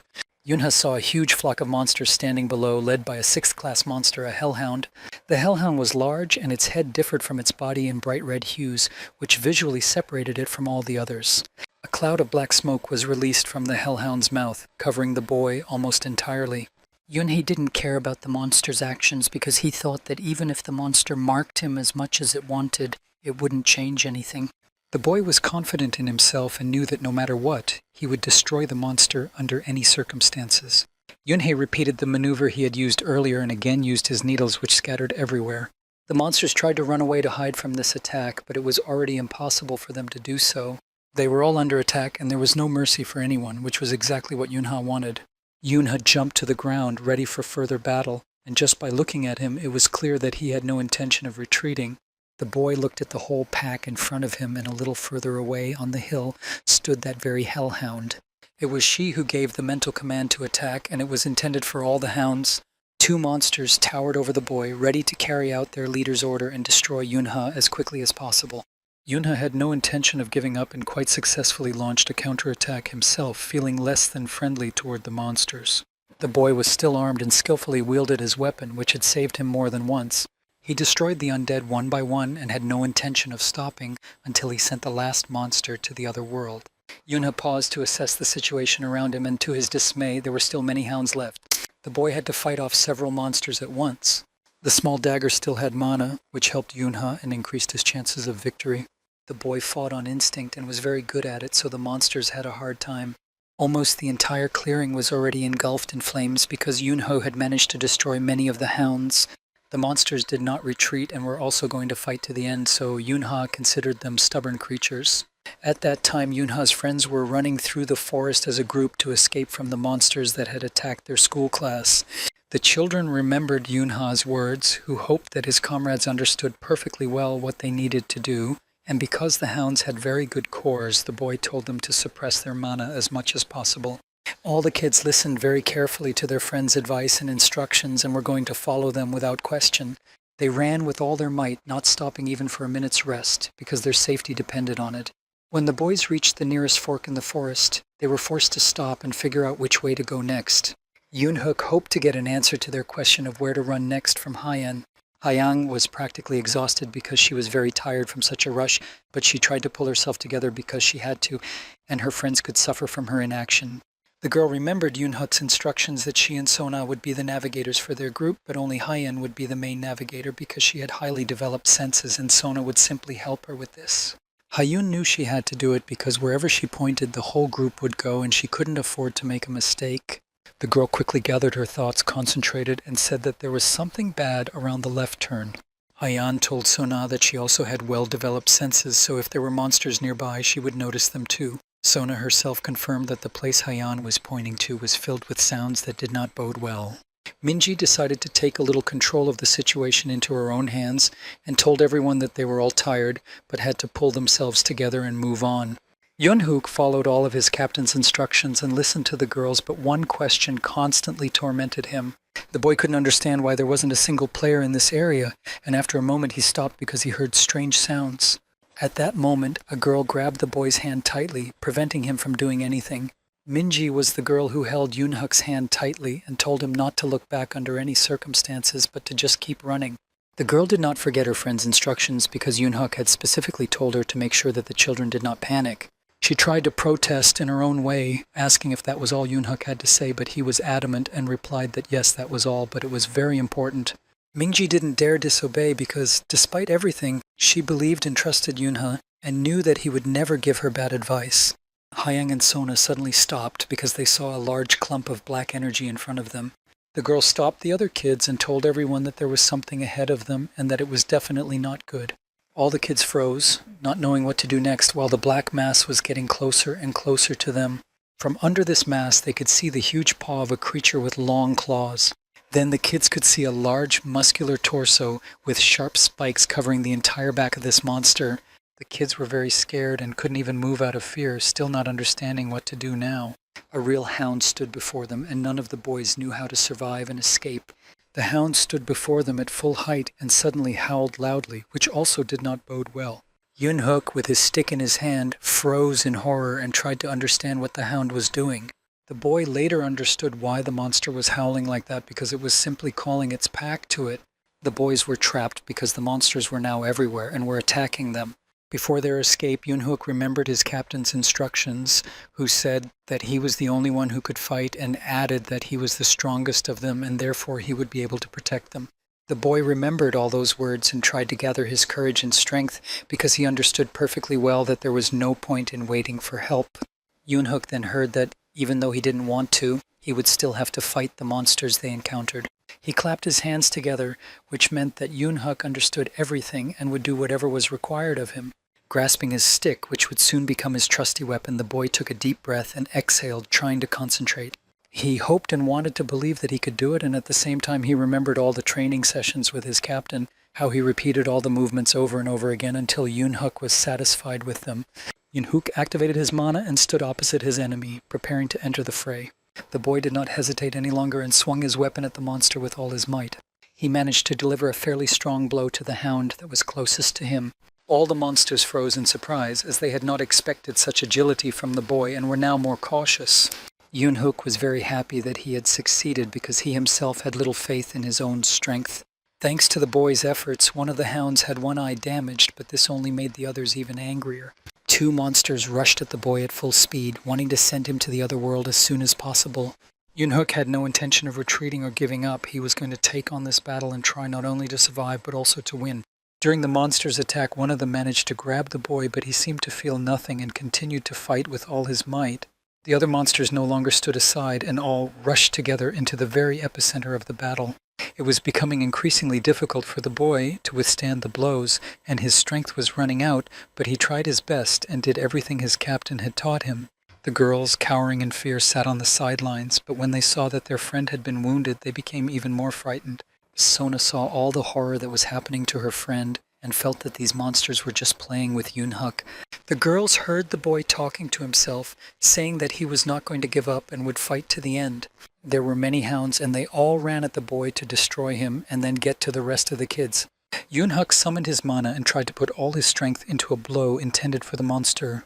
The hound decided to attack Yoonhook and was almost at its target, with only a short distance separating them. The incredibly powerful blow was aimed at the monster, and it was all done by one boy thanks to his perseverance. The boy himself was very surprised by what he had just done and couldn't quite believe it. Yoonhook began to think that it was somewhat similar to the ability of some kind of boss. The boy missed one of the monsters and didn't react in time, so it attacked him. The hound knocked the boy to the ground with its blow and did not plan to stop there. Yoonhook was wounded, and on top of that, the monster pinned him to the ground with its powerful paw. The monster opened its mouth, which was full of sharp teeth, and was about to destroy its enemy. The girls were horrified by what was happening to their friend and tried to figure out how to help him.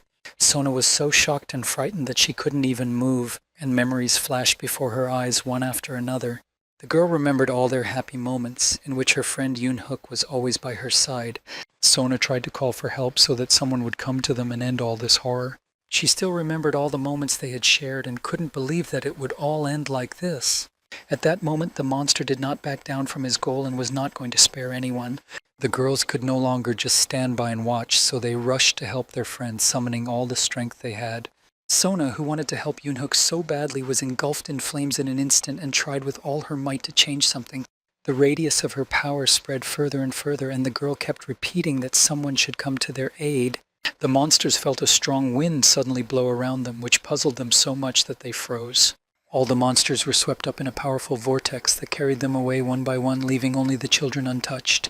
The girls also did not understand what these whirlwinds were, but for some reason they were sure that they would not harm them. Hyeon looked around in surprise and tried to understand what it was and whether they should be afraid of it. Despite the whirlwinds that were growing larger and larger, the girls rushed to their friend to see how he was and if he needed help. Despite all his injuries, Yoonhook's first thought was to apologize to the girls for making them see all this and surely scare them. The boys were distracted by what they saw a moment later, and it was a girl coming down right above them. The girl approached the kids, but they couldn't relax and figure out if she was a threat to them, so they huddled closer together. Standing before them was a girl from the 12 Thrones who possessed divine wind, and her name was Shin Soyun. She asked the kids to close their eyes for a second. Soyun promised them that now these monsters would get what they deserved and regret ever coming here. Yoonho was still fighting alone against the entire pack of hounds, and now only a small ring of fire separated him from the monsters. The boy had a little time to recover, and he decided to take a thermos out of his backpack, which contained a potion called Maggioli. Yoonho decided that since he was still here, he should drink it now, because there might not be a more suitable moment. In a matter of seconds, the boy finished his potion and decided to continue where he left off. Yoonho, having regained his strength with the help of the potion, was ready to fight like never before and was confident that he would soon deal with all the monsters. The boy concentrated on using his power and activated the heavenly step. Yoonho's blows were very powerful, and all the monsters flew away from him as soon as they approached the boy. The monsters still rushed into battle and all rushed at the boy, and they had only one goal: to get rid of him as soon as possible. Yoonho was focused and delivered his blows one after another until there was no one left who could threaten his safety and that of everyone else. The boy actively used his weapon in this battle, and it helped him a lot, but the battle still did not end. Yoonho used not only his dagger but also his pistol, and the hounds were unable to cope with him. The boy had barely destroyed one monster when dozens of other monsters attacked him from behind. He used his mana, and in such moments the boy could think of nothing but reaching the last one. Yoonho was merciless, just like all the hounds, because in this respect they were very similar. It was not easy for the boy, because this battle was not easy and took a lot of energy and strength from him. Yoonho was able to deal with all the monsters that appeared in his path, and now there was only one left on the battlefield, and that was their leader. He gathered all his remaining strength and used the heavenly step, hoping that it would help him win. The boy's entire body was enveloped in a blue glow, and Yoonho understood perfectly well that he would most likely not get a second chance. The boy felt his strength leaving him because he had already used up more than he could count on. It wasn't easy for the monster either, but like Yoonho, it wasn't ready to give up and retreat, so it fought to the end. Yoonho attacked the monster with his dagger and stabbed it right in the mouth. Without wasting a second, the boy immediately fired his pistol, pulling the trigger. Yoonho saw that unfortunately this was not the end, and defeating the leader was much more difficult than he had expected. Everything around them was already engulfed in flames, but no one retreated, and this moment of their battle was very tense for both of them. In this whirlwind of fire and constant attacks from all sides, it was very difficult to see anything, but the battle continued. Despite the fact that it was already very difficult for him, Yoonho remained focused and attentive to every detail. Without stopping for a moment, he used his weapon on the monster. The monster suffered numerous wounds, but because the leader of the pack was very strong, it still remained on all fours. When he fell again, Yunha managed to hook his dagger into the ground with difficulty so as not to fall and continue to hold his opponent's gaze. The boy realized that he had no more ammunition left, so he had no choice but to resort to close combat. Yunha also realized that his mana was almost depleted, but he was glad that the monster was in the same situation, so everything was fine and the odds were even. Despite being attacked numerous times, the monster still looked very frightening. The monster considered the boy to be too cocky and began to launch large black clumps of its energy at Yunha. Yunha mockingly addressed the monster, wanting to know if it had the strength for another attack. The boy noticed what the monster was releasing, and at first thought it was a mark, but upon closer inspection he realized that the monster was condensing fog before attacking. The monster wanted only one thing, for this boy to go to the other world once and for all as soon as possible. Yunha no longer stood still and did not think. He was already rushing to meet his opponent. The boy began to use the last of his mana, and with the help of his dagger, rushed into the attack, hoping that it would be the final one. Yunha could not see anything around him, only a large black mass. The boy tried to understand what it was, and to be on the safe side, held his breath for a moment, thinking that it might be some kind of poison, but then realized that it wasn't. Yunha decided that since it wasn't poison, he shouldn't delay any longer, and it was time to end it all. The boy was acting purely on instinct, and even now he understood that this was some kind of madness. Despite all the efforts of the monster that was breathing fire, he continued to break through it. Unable to see anything around him, Yunha kept moving forward toward his goal when suddenly he realized that his mana was gone, that he had used it all up. The boy tried with all his might to survive the fall, but now all he could do was hope. Yunha fell to the ground, breathing heavily, his clothes smoldering from the fire emitted by the monster. After regaining his senses a little, Yunha realized that, despite the large amount of mana he had spent on his defense, he was still seriously injured. Yunha leaned on his weapon while sitting on his knees and suddenly remembered a moment from his past life. The boy remembered how he was the captain of his team at the time, and in one of the battles with monsters he also found himself exhausted and could only hold on to his enthusiasm. That captain was on his knees when a bunch of different monsters were standing in front of him, and someone rushed to help him, but one of his buddies stopped him and told him not to touch him. That comrade said that it was not for nothing that the captain was called Berserk, and that he did not need anyone's help. He added that the meaning of the name Berserk was that the gift was activated only in critical situations. The same thing happened now with Yunho. His gift and ability were activated only when the situation reached a critical point. The monster could not have expected this, and therefore froze, trying to understand what was happening to his opponent. Yunho came to his senses and was no longer so defenseless. He decided that this was the final moment of their battle, and that the monster would no longer be able to escape. He attacked relentlessly, and with a single blow Yunha managed to reach the hound. Without stopping, the boy used his gift and leaped with his sword to attack the monster. Yunha tried to pierce the black cloud of fog behind which the monster was hiding with his blow. The boy failed to land his blow, and the cloud turned into a huge ball with the monster inside it. Yunha, watching this transformation, decided that the monster had hidden from him in this way. He glanced at his dagger, which he decided to continue using actively in this battle, thinking that this cloud of fog was not so solid and he would be able to break through it. The boy used his gift and decided to remind the monster of his earlier words that it would not survive under any circumstances. Yunha literally paved his way with his weapon and his strength. The boy repeated his promise that the monster would soon be sent to the other world, no matter how hard it tried to hide from him. Yunha managed to reach the hound and was finally going to do what he had wanted to do from the very beginning.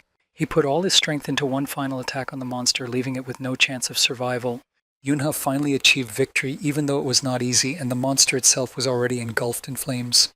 The boy sat exhausted on the ground and watched as everything burned, and despite everything, he had achieved his goal. Yunha saw the sun setting in the distance beyond the city and was glad that it was finally over. He no longer needed to be strong and was able to breathe out, and from the amount of energy he had expended, he simply lost consciousness. At the same time, events involving Yunha's comrades were unfolding on another battlefield, where one of the 12 thrones of Shin Soyeon came to their aid. The girl was going to mercilessly deal with all the monsters surrounding the guys. The guys themselves were shocked by her appearance and the abilities that Soyeon possessed. The girl was very strong, and the fan she always held in her hands was endowed with special abilities. She remembered for a moment how, in the distant past, while running away from the hounds, she thought about why those people couldn't just do their job to avoid such consequences. Soyeon did not wait any longer, and using her mana, opened her fan, which was already enveloped in a blue glow.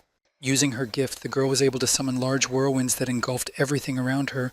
Controlling and completely mastering all the whirlwinds that had formed, the girl wondered why no one had reported what was happening here. She pointed her finger at all the monsters and, with a sinister smile on her face, said that their time had come and that no one would survive. The large whirlpools swallowed one monster after another, and only the guys sitting on the sidelines were untouched. Soyeon did not spare anyone and sent all the monsters to the other world, and she did it all very quickly. The girl was endowed with a special power that was impossible to resist. Having finished her work perfectly, the girl closed her fan with a light movement. Soyeon was so absorbed in her revenge on the monsters that she even forgot about the children nearby. The girl looked simply stunning as she descended on her small whirlwind. Soyeon apologized to the children for getting so carried away with her actions that she completely forgot about them and apparently frightened them very much. The girl continued to calm the children so that they would not cry and explained that nothing else threatened them. Yoon-hook interrupted Soyeon, who was so impressed by her that he could no longer restrain himself and decided to say so out loud. The boys were so impressed that after a moment no one could hold back anymore, and interrupting each other, they shouted about how cool the girl was. Yoon-hook wanted to know right away if Soyeon was one of the 12 thrones, while Minji tried to tell him that he should at least thank her for saving them first. The boy was so amazed that he had met one of the best players in person that he couldn't control himself and his emotions. The girl watched all the kids closely and decided that they had probably lost their minds a little due to fear because they all looked a little crazy. Soyeon decided that she should immediately check them all for internal injuries and used her abilities. What the girl saw in Hayan surprised her greatly because there was a large amount of mana around her. Hayan was very surprised by the attention that was suddenly showered upon her. Soyeon rushed to hug the girl, and now all the guys were very surprised. The girl did not hesitate and immediately decided to ask Hayan if she wanted to become a player. Yoon-hook unexpectedly wedged himself between them and shouted indignantly that he should be the one to become a player. Soyeon thought about the boy's words because, if you think about it, he had been doing fine on his own before she arrived. The girl decided that it was wonderful after all, and now she hugged them both, thinking that these guys were very cute. Soyeon did not forget to praise Sona because it was she who sent the girl a telepathic message, and it was only thanks to her that they were able to find them. Sona froze with tears in her eyes from such praise, thinking that she had done nothing, but everything worked out, and she helped herself and all the kids. The girl now rushed to Soyeon with hugs, because Sena was grateful simply for the fact that she had come to their aid. Soyeon told the kids to go down the mountain and added that rescuers would arrive soon. The girl herself did not plan to go with them because she needed to help other people as well. A moment later the children heard a strange sound, which frightened them greatly, but Soyeon was completely calm. Behind the trees stood someone of enormous size with glowing red eyes. Its hands were very large and its body was enormous. The first thing the man who came out of the forest asked was how Soyeon could leave him alone, because it was very difficult for him to get here. Standing in front of the guys was a representative of the Azure Ocean clan nicknamed Bulldozer, and his name was Ken Chol. Soyeon ignored the man's question and told the boys to follow him. Yoon-hook was against this plan because his captain had not yet returned.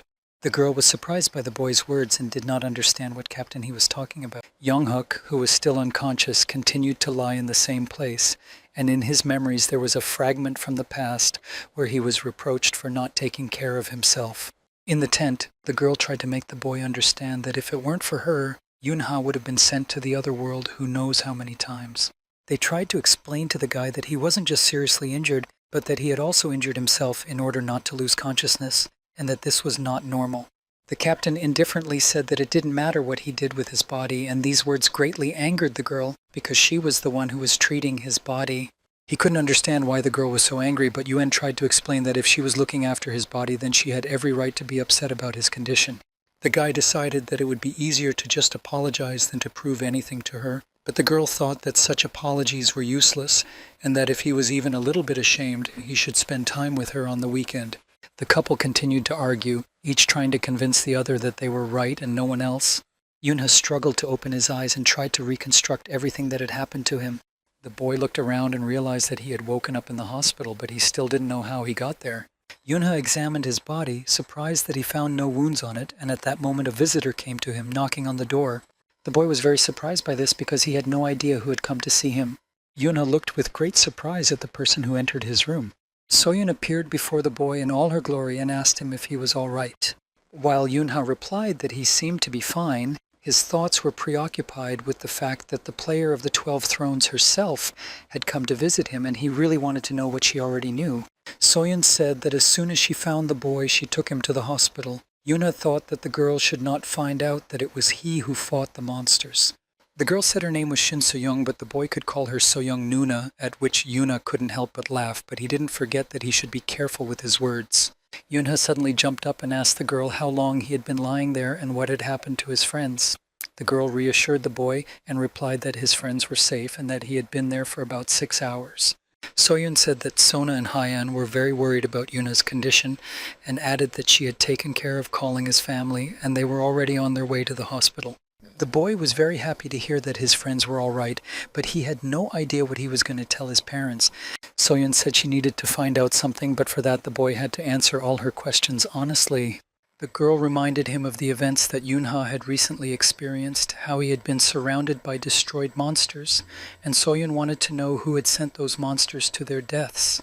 The boy insisted that he didn't remember anything and said that he had tried to run away, and that was probably why he ended up there. Yunha insisted that someone must have saved him when he lost consciousness. Soyun listened carefully to the boy's story about what he had experienced, but she did not understand what had happened to the monsters and who had destroyed them. The girl did not really believe Yunha's version of events and told him that she thought it was the boy who had sent all the monsters to the other world. Yunha played the childish naivety card and explained to the girl that there was no way he could have dealt with all those monsters on his own. Soyun said that she had thought about him after she had seen his abilities. And another important factor was that Yunha had already received an award for bravery last year. The boy insisted that it was all just a coincidence. The girl was persistent and did not believe in such a coincidence that the boy was able to deal with the hounds by pure chance.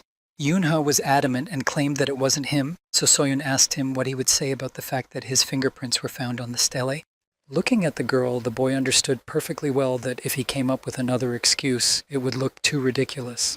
He realized that Soyun already knew that he had destroyed the monsters, and unfortunately there was nothing he could do about it. Yunha looked closely at the girl and decided that the right decision would be to try to negotiate with her. Soyun thought that negotiating with the boy was pointless, but Yunha was persistent and persuasive, so he told her that he could share some important information with her. Yunha said that he would not tell her anything for free, as it would be part of the agreement. After hearing everything the boy said, Soyun realized that he was no longer trying to justify himself. The girl did not know what valuable information Yunha could tell her and what he wanted in return. The boy surprised her with his answer because he didn't want anything special from her in return and wasn't going to ask for anything. At first the girl didn't believe him, but Yunha repeated that he didn't need anything from her in return. The boy just wanted to live a normal life in his city as a child his age should. Late in the evening, after a long conversation with Yunha, the girl left the hospital building. Soyun went out into the street where the driver was already waiting for her by the car, bowing low to the girl. The girl got into the car and told the man to keep a closer eye on the heirs of the Dangun company. Soyun recalled Yunha's story once again and added that it was worth paying closer attention to the heirs. They also needed to check all the relationships between them and the leader of the Azure Ocean clan. The girl warned the boy that she did not like and would not tolerate it if this turned out to be some kind of joke. Soyun was also interested in whether Yunha would take responsibility for everything he had said. Yunha was calm as ever and assured the girl that if they found nothing, he would join their clan. After hearing everything, Soyun tried to explain to the boy that not everyone who comes across it can enter the Azure Ocean. Yunha, still calm, asked again if Soyun was no longer sure that he was the one who had dealt with all those hounds. Soyun didn't like this arrangement because she believed that this agreement was only beneficial to the boy. Yunha argued that she would either be able to confirm her husband's loyalty or gain a valuable asset. She told the driver to check the heirs of the Danguna company but advised him to focus on the female part. The girl also asked to find any suspicious connections related to her husband and that it was necessary to update the report on the classes of monsters in Gangnam.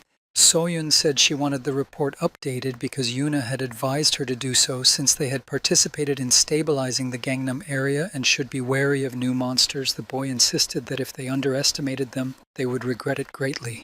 The girl wanted to know how Yunha knew all this, but the boy interrupted her and added that she should say that she herself had dealt with the incident on the mountain. Soyun informed her driver that she would close the case of the incident on Bukhan herself. Yunha then explained to Soyun that it would be very beneficial for her if she agreed to his terms. The boy added that he just wanted to continue being a normal elementary school student. After hearing everything, the girl realized that Yunha's self-confidence amused her greatly. The boy's very agitated parents came to see him in his room, and Yunha realized that he was probably in trouble again. News spread throughout the city that at 2 o'clock that afternoon, a 7th grade monster and 100 hellhounds had attacked Mount Bukhan. All news channels also reported that player Shin So-young a member of the 12 Thrones, had single-handedly defeated all the 6th grade hellhounds.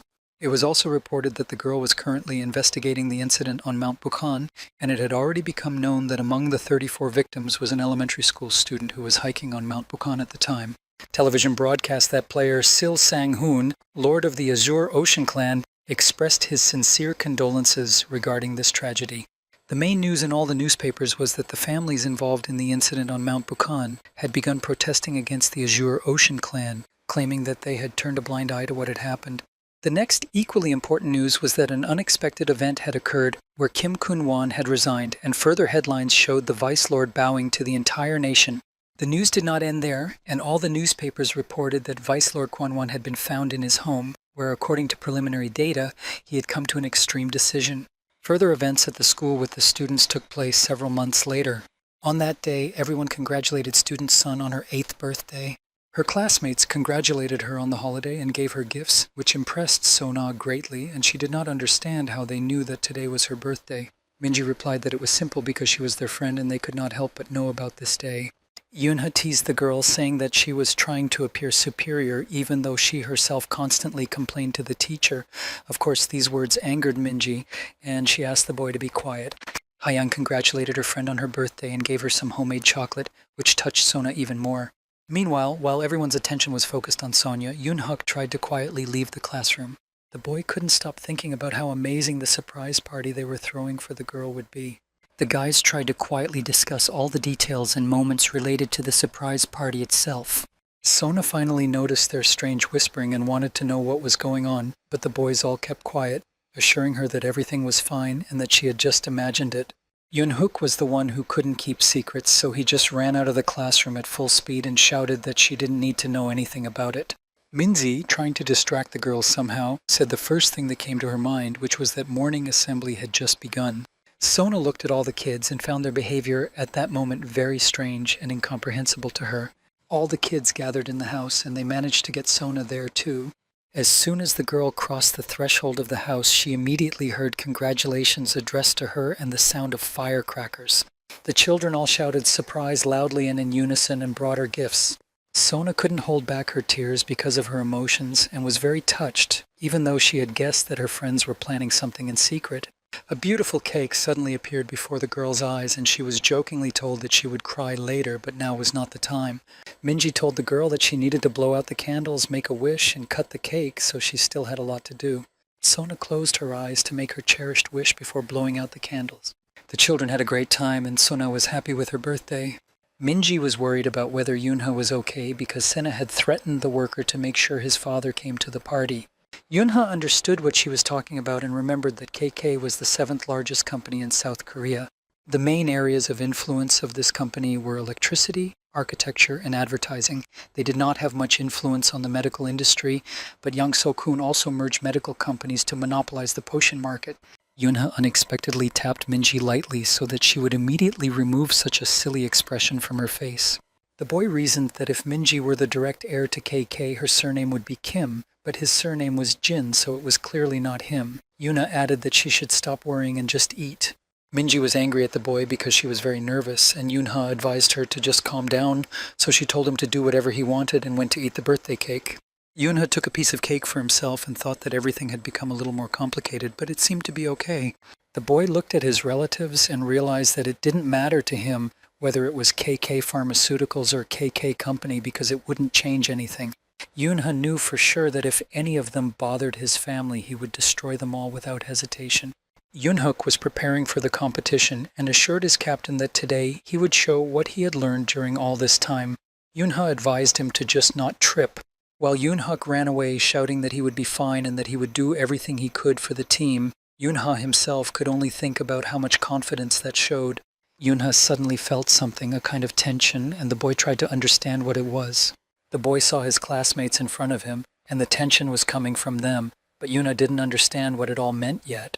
The boy asked his classmates for an explanation, and they told him that the teacher had said she would buy them nuggets and pizza if they won. At the same time, the teacher was counting her money and trying to convince herself that everything would be fine, but then she realized that it was simply impossible to feed these kids. The start of the relay race was already close, and all participants were given the command to get ready. Yoon-hook was already at the starting line with all the other participants, and the boy couldn't stop thinking about how everyone would be surprised by his speed. The boys did not have time to react, as Yoon-hook was already far ahead of them all, leaving only a trail of smoke behind him. Yoon-hook's classmates cheered for their classmate and supported him as best they could. Minji shouted Yoon-hook's name very loudly, while Yoon-ha was thinking about what to do with him. Yoon-hook wanted to show off to his captain so that he would see how fast he was and could reach the finish line first. The boy suddenly felt that something was wrong with him. His body became too heavy and it became more and more difficult to move. Exhausted, Yoon-hook fell to the ground just a few meters before the finish line. Yoon-ha, seeing what was happening to his classmate, understood what was going on and was not particularly surprised. Yoon-hook was suddenly picked up by a girl who told him to hold on, but the boy couldn't cope with the sky spinning around him. Yoon-ha knew that Yoon-hook would overdo it, so the boy decided that he would have to work on his character and teach him to keep his cool. After a while, the boy rejoiced at his sister's victory, who came in first in the 100-meter race and became the top 5th grader. Yoon-ha was very proud of Yoonha's achievement and wished her luck in the next event. Looking at this scene between Yoon-ha and his sister, Minji realized that he was not his mother's son, but Noona's little brother. Sona ran up, exhausted, and told her friends that Yoon-ha was very fast and that Yoon-ha was proud of his sister. The girl reproachfully asked Yoon-ha why he was rooting for his sister and not their team, but the boy insisted that this was not the case and that he had only been thinking about lunch the whole time. Minji added that she saw him looking only at his sister the whole time, and Yoon-ha decided to distract the girls by asking how Hayan was doing. The girls decided to let the situation go and noticed Hayan running in the distance. Hayan was running very happily and was glad that she had found the people she was looking for. The girl ran up to Yoon-ha's neighbors, Juliet and Bruno, and asked them for help. Hayan grabbed Juliet by the hand and said that they had to run as fast as they could and that she would explain everything on the way. The girl brought Juliet to the judge, and she tried to explain something to him and change his mind. Obviously, the girl succeeded because a moment later they both looked very happy and satisfied. Hayan was finally able to sit down and get some well-deserved rest, while Yoon-ha wanted to know how the girl had managed to get Juliet to come. The girl looked down shyly and said that it was all about American culture, but Yoon-ha didn't understand what that had to do with anything, since Juliet was supposedly from Italy. Hayan said that she spoke to her in English and that only Juliet was interested. Yoon-ha was surprised that the girl had managed to deceive them. For Yoon-ha, it was all unexpected, and he found it hard to believe that this was the same girl, Hayan. He remembered well how, when they first met, Hayan was just a crybaby, but now she had even learned to be cunning. Yoon-ha noticed how much the girl had matured since then and had become much more confident.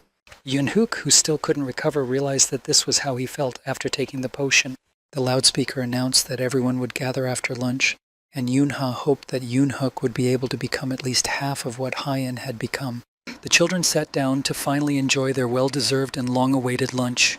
Yoon-ha gave the girls fruit and snacks and added that his mother had asked him to give them to them. The girls were grateful for the treat. The boy quietly asked Hayan who the woman next to her was. The girl replied that it was Aunt Sudsin, who had recently become their regular customer. Yoon-ha thought hard because he had seen her somewhere before but couldn't remember where. After lunch, the boy decided to take a short walk when he heard someone greet him from one of the tents.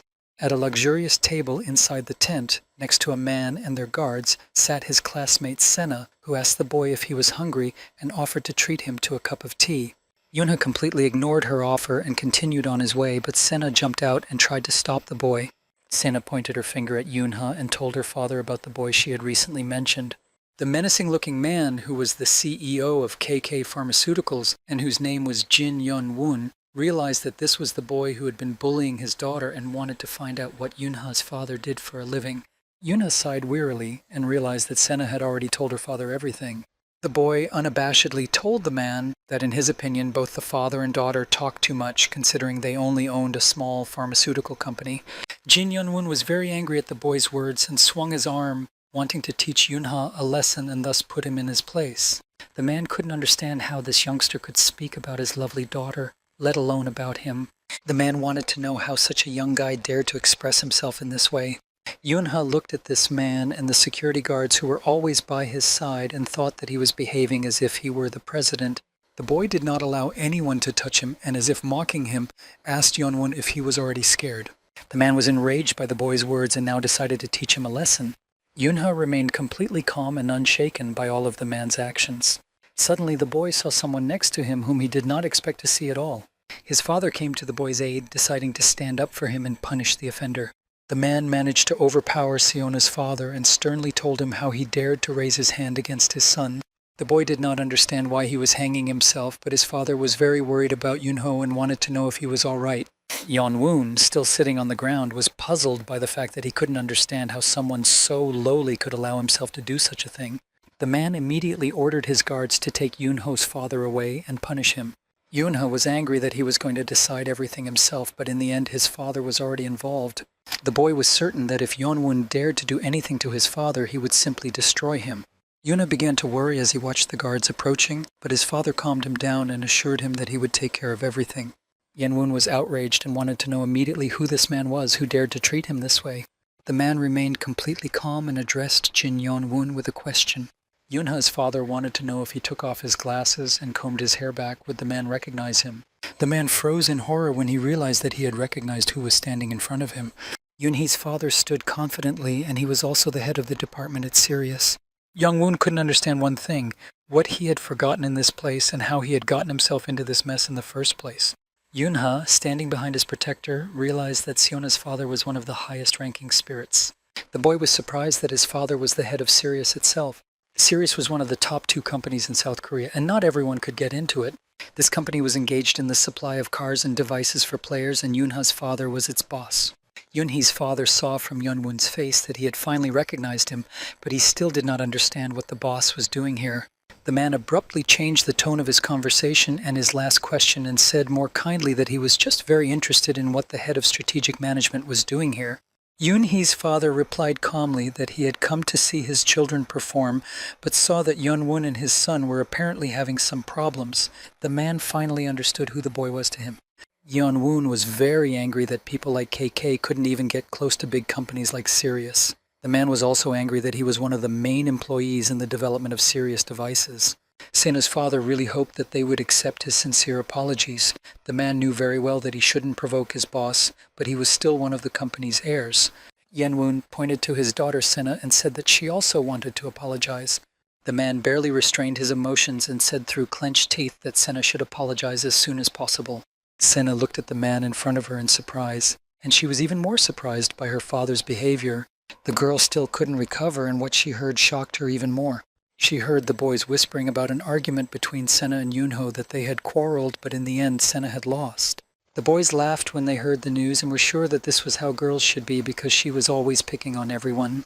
The girl froze in horror as the boys began to laugh at her and continued to speak unflatteringly about her. Sena tried with all her might to force an apology out of herself, but her pride proved too strong. The girl could no longer control her emotions and ended up running away in tears. The boy's father decided that their conversation was over and they would take their leave. The man added that he considered what had just happened to be settled, and Yeonwon assured him that nothing had happened at all. Yeonwon bowed low to Yoonhee's father, wished him luck, and told him to take care of himself. Yuna thought that he might have problems because of this whole situation, but his father surprised him. The man insisted that if something like this happened again, the boy should not try to solve everything himself, but must inform his parent. The boy's father was very convincing in his words and hoped that Yoonha had heard him. The man said that it was perfectly normal to ask his parents for help a little more often because the boy was still too young and needed his mom and dad. Yuna felt warm and happy after hearing his father's words. The boy thanked his father for everything and felt confident that he would not let Yoonha lose him again. In a deserted place, in a partially destroyed house at sunset, a man was waiting for an important meeting. The man asked the person who was hiding his face from everyone if it was really necessary to go to this abandoned place to hire him. He wanted to offer the hooded man a big job and added that he had some people who were bothering him. The man wanted him to help him with this. All the stranger was interested in was money, and he asked about it without looking up from his phone. After this question, a small gray suitcase was brought into the room at the client's request. This suitcase contained an advance payment of $1.5 million, and if the stranger returned successfully, the additional payment would be the same. The man in the hood smiled ominously and replied to the client that he understood everything and used his abilities, which were directed at the suitcase with the money. The man who continued to hold the suitcase was very surprised when a funnel suddenly began to form around the money. A moment later, the suitcase with the $1.5 million disappeared, and so did the man hiding his face. The security guards were shocked and even frightened because they could not understand what consequences awaited them now. The man who had ordered the hit continued to stand calmly and finish his cigarette, just laughing at it all. The Dawn Mall shopping center was very large, and it took quite a long time to walk around it. When Yuna's older sister entered the shopping center, she was very impressed. Inside, the girl saw many people moving nonstop up and down the escalators. Juliet approached Yunha from behind and put her hands on his shoulders while the boy was thinking about how long it had been since he had been to a shopping center, but it was still tiring. She said, looking at the boy, that they had just arrived and hoped that Yunha wasn't tired yet. Yunha stayed with Brun, who was watching over his safety, while Juliet and his sister happily went shopping. Looking at the man, the boy felt some kind of ominous aura around him and couldn't understand what was going on. Yunha couldn't understand how an ordinary office worker could hide his mana so perfectly. The boy used his abilities and decided to take a closer look at the man. Bruno noticed the boy's intense gaze and immediately asked what was bothering Yunha. Yunha decided to distract him a little and said that he wanted to know where his sister was and what was going on with Juliet. He was sure that something was wrong with the man. Bruno said that the girl and Yunha had gone to the 5th floor, and the boy realized that it would be difficult to find them because his sister could now also mask her mana. The man took out his smartphone and showed it to Yunha, which meant that he didn't need to worry. When Yunha looked closely and realized what it meant, he was very surprised. With this device, it was possible to track their location. Yunha realized that Juliet herself probably had no idea about this, and Bruno confirmed his guesses and said that it was a secret and should not be disclosed to the girl. Bruno suggested that the boy go up to find the girls, but Yunha thought this man was somewhat suspicious. The man who was hiding his face from everyone was talking on the phone at that moment and told his interlocutor that it was time to start. Yunha suddenly stopped and felt something very strange and tried to understand what was happening. The boy turned his attention to the stranger and was even more surprised. Yunha remembered that he had already had the opportunity to meet this man in his past life. The boy recognized him by the tattoo on the stranger's arm. It was the same person, and his name was Nameless, and only by this name could one understand that not everything was so simple with this man. Yunha tried to understand what this Nameless one had forgotten here, and the boy did not believe in coincidences. The boy decided to share his thoughts with Bruno and told the man that something very strange was happening here. Bruno took Yunha's words seriously and decided to look around, and he managed to spot 3 people. Bruno pointed out to the boy 3 suspicious people who, in his opinion, gave him a strange feeling. One of these men was dressed all in black and was moving in his direction. Another man was sitting a little apart from everyone else and was also hiding his face. Yunha watched them all closely and decided to use his mana to form small clusters that glowed bright blue. The boy launched this energy at the 3 men who were in different directions. All the men easily reflected this energy at the same moment. Bruno immediately decided that it was time for him and Yunha to leave and informed the boy of this. As he was leaving, Yunho turned back to look at the men and confirmed his suspicions, as he had guessed that the 3 were players.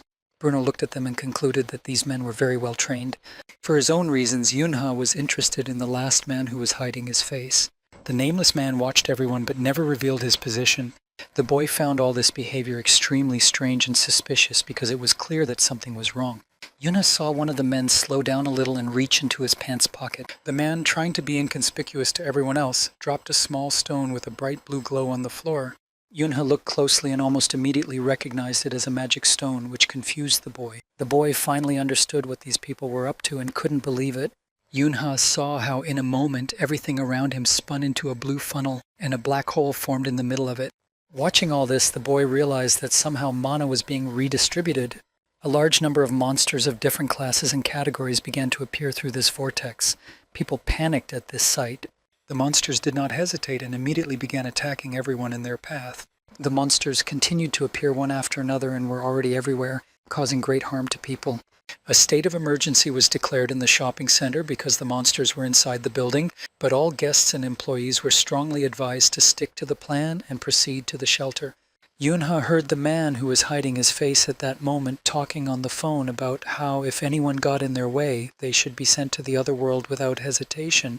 The boy understood that this was a terrorist attack on the shopping center, but before his return, no one could have imagined such a thing. He realized that after the incident with the Kraken, the future had completely changed course, and it was difficult to predict how events would unfold. Yunha did not immediately notice the monster jumping behind him, ready to attack. Bruno came to his aid and knocked the monster down with his hand, saving Yunha. The man urged the boy to be more focused and attentive as his safety depended on it. Bruno told the boy that they now needed to find Yuna and Julie as soon as possible. Despite the complete chaos around them, the man and Yunho went to the top floor as finding the girls was their top priority. Bruno used his phone to track the girls' location and saw that they were still on the 5th floor. He began to worry, thinking that something must have happened since they were still there. The man and the boy were going up the escalator when suddenly they heard a question. In front of them stood a man in a Panama hat who wanted to know if Yuna was the first to use mana, and he also wanted to know where they were rushing to so quickly. Yuna didn't waste any time because there was practically no time left and used mana right away. At that moment, the boy was still thinking about whether the man's rank was about A, B, or C. The boy did not have time to fully use his abilities before the scene that appeared before him surprised him greatly. Bruno, without wasting a second, immediately rushed to attack the man and managed to knock him to the ground. Yunha watched the fight and thought that if Bruno was so strong even without the device, then he was far from average. The boy suddenly asked Uncle Bruno to stop and calm down a little. Yunha explained his request by saying that under no circumstances should they be sent to the other world. The boy also believed that Bruno should stop because if he destroyed him it would be too easy. Yunha remembered how many complaints he had heard before his return because he simply did not know who this nameless one really was. The boy was about to continue up the escalator when he saw Bruno leaning over the man and doing something. Bruno just wanted to knock out the offender, but he couldn't because modern children were too curious. A couple of minutes ago, Yunha and Jilly also heard that a state of emergency had been declared because there were monsters inside the building. Guests and employees were urged to proceed to a safe place. The girls heard people screaming and panicking and couldn't quite understand what was happening and whether the mana had been redistributed. Yuna tried to control her emotions and calm down because she first needed to see how many monsters there were.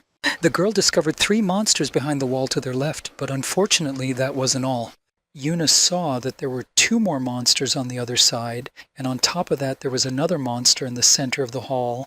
The girl was glad that there were only 6 of them and realized that they would have to run so as not to encounter them all. The girl tried to be brave and told her aunt not to worry because she would be able to protect them both.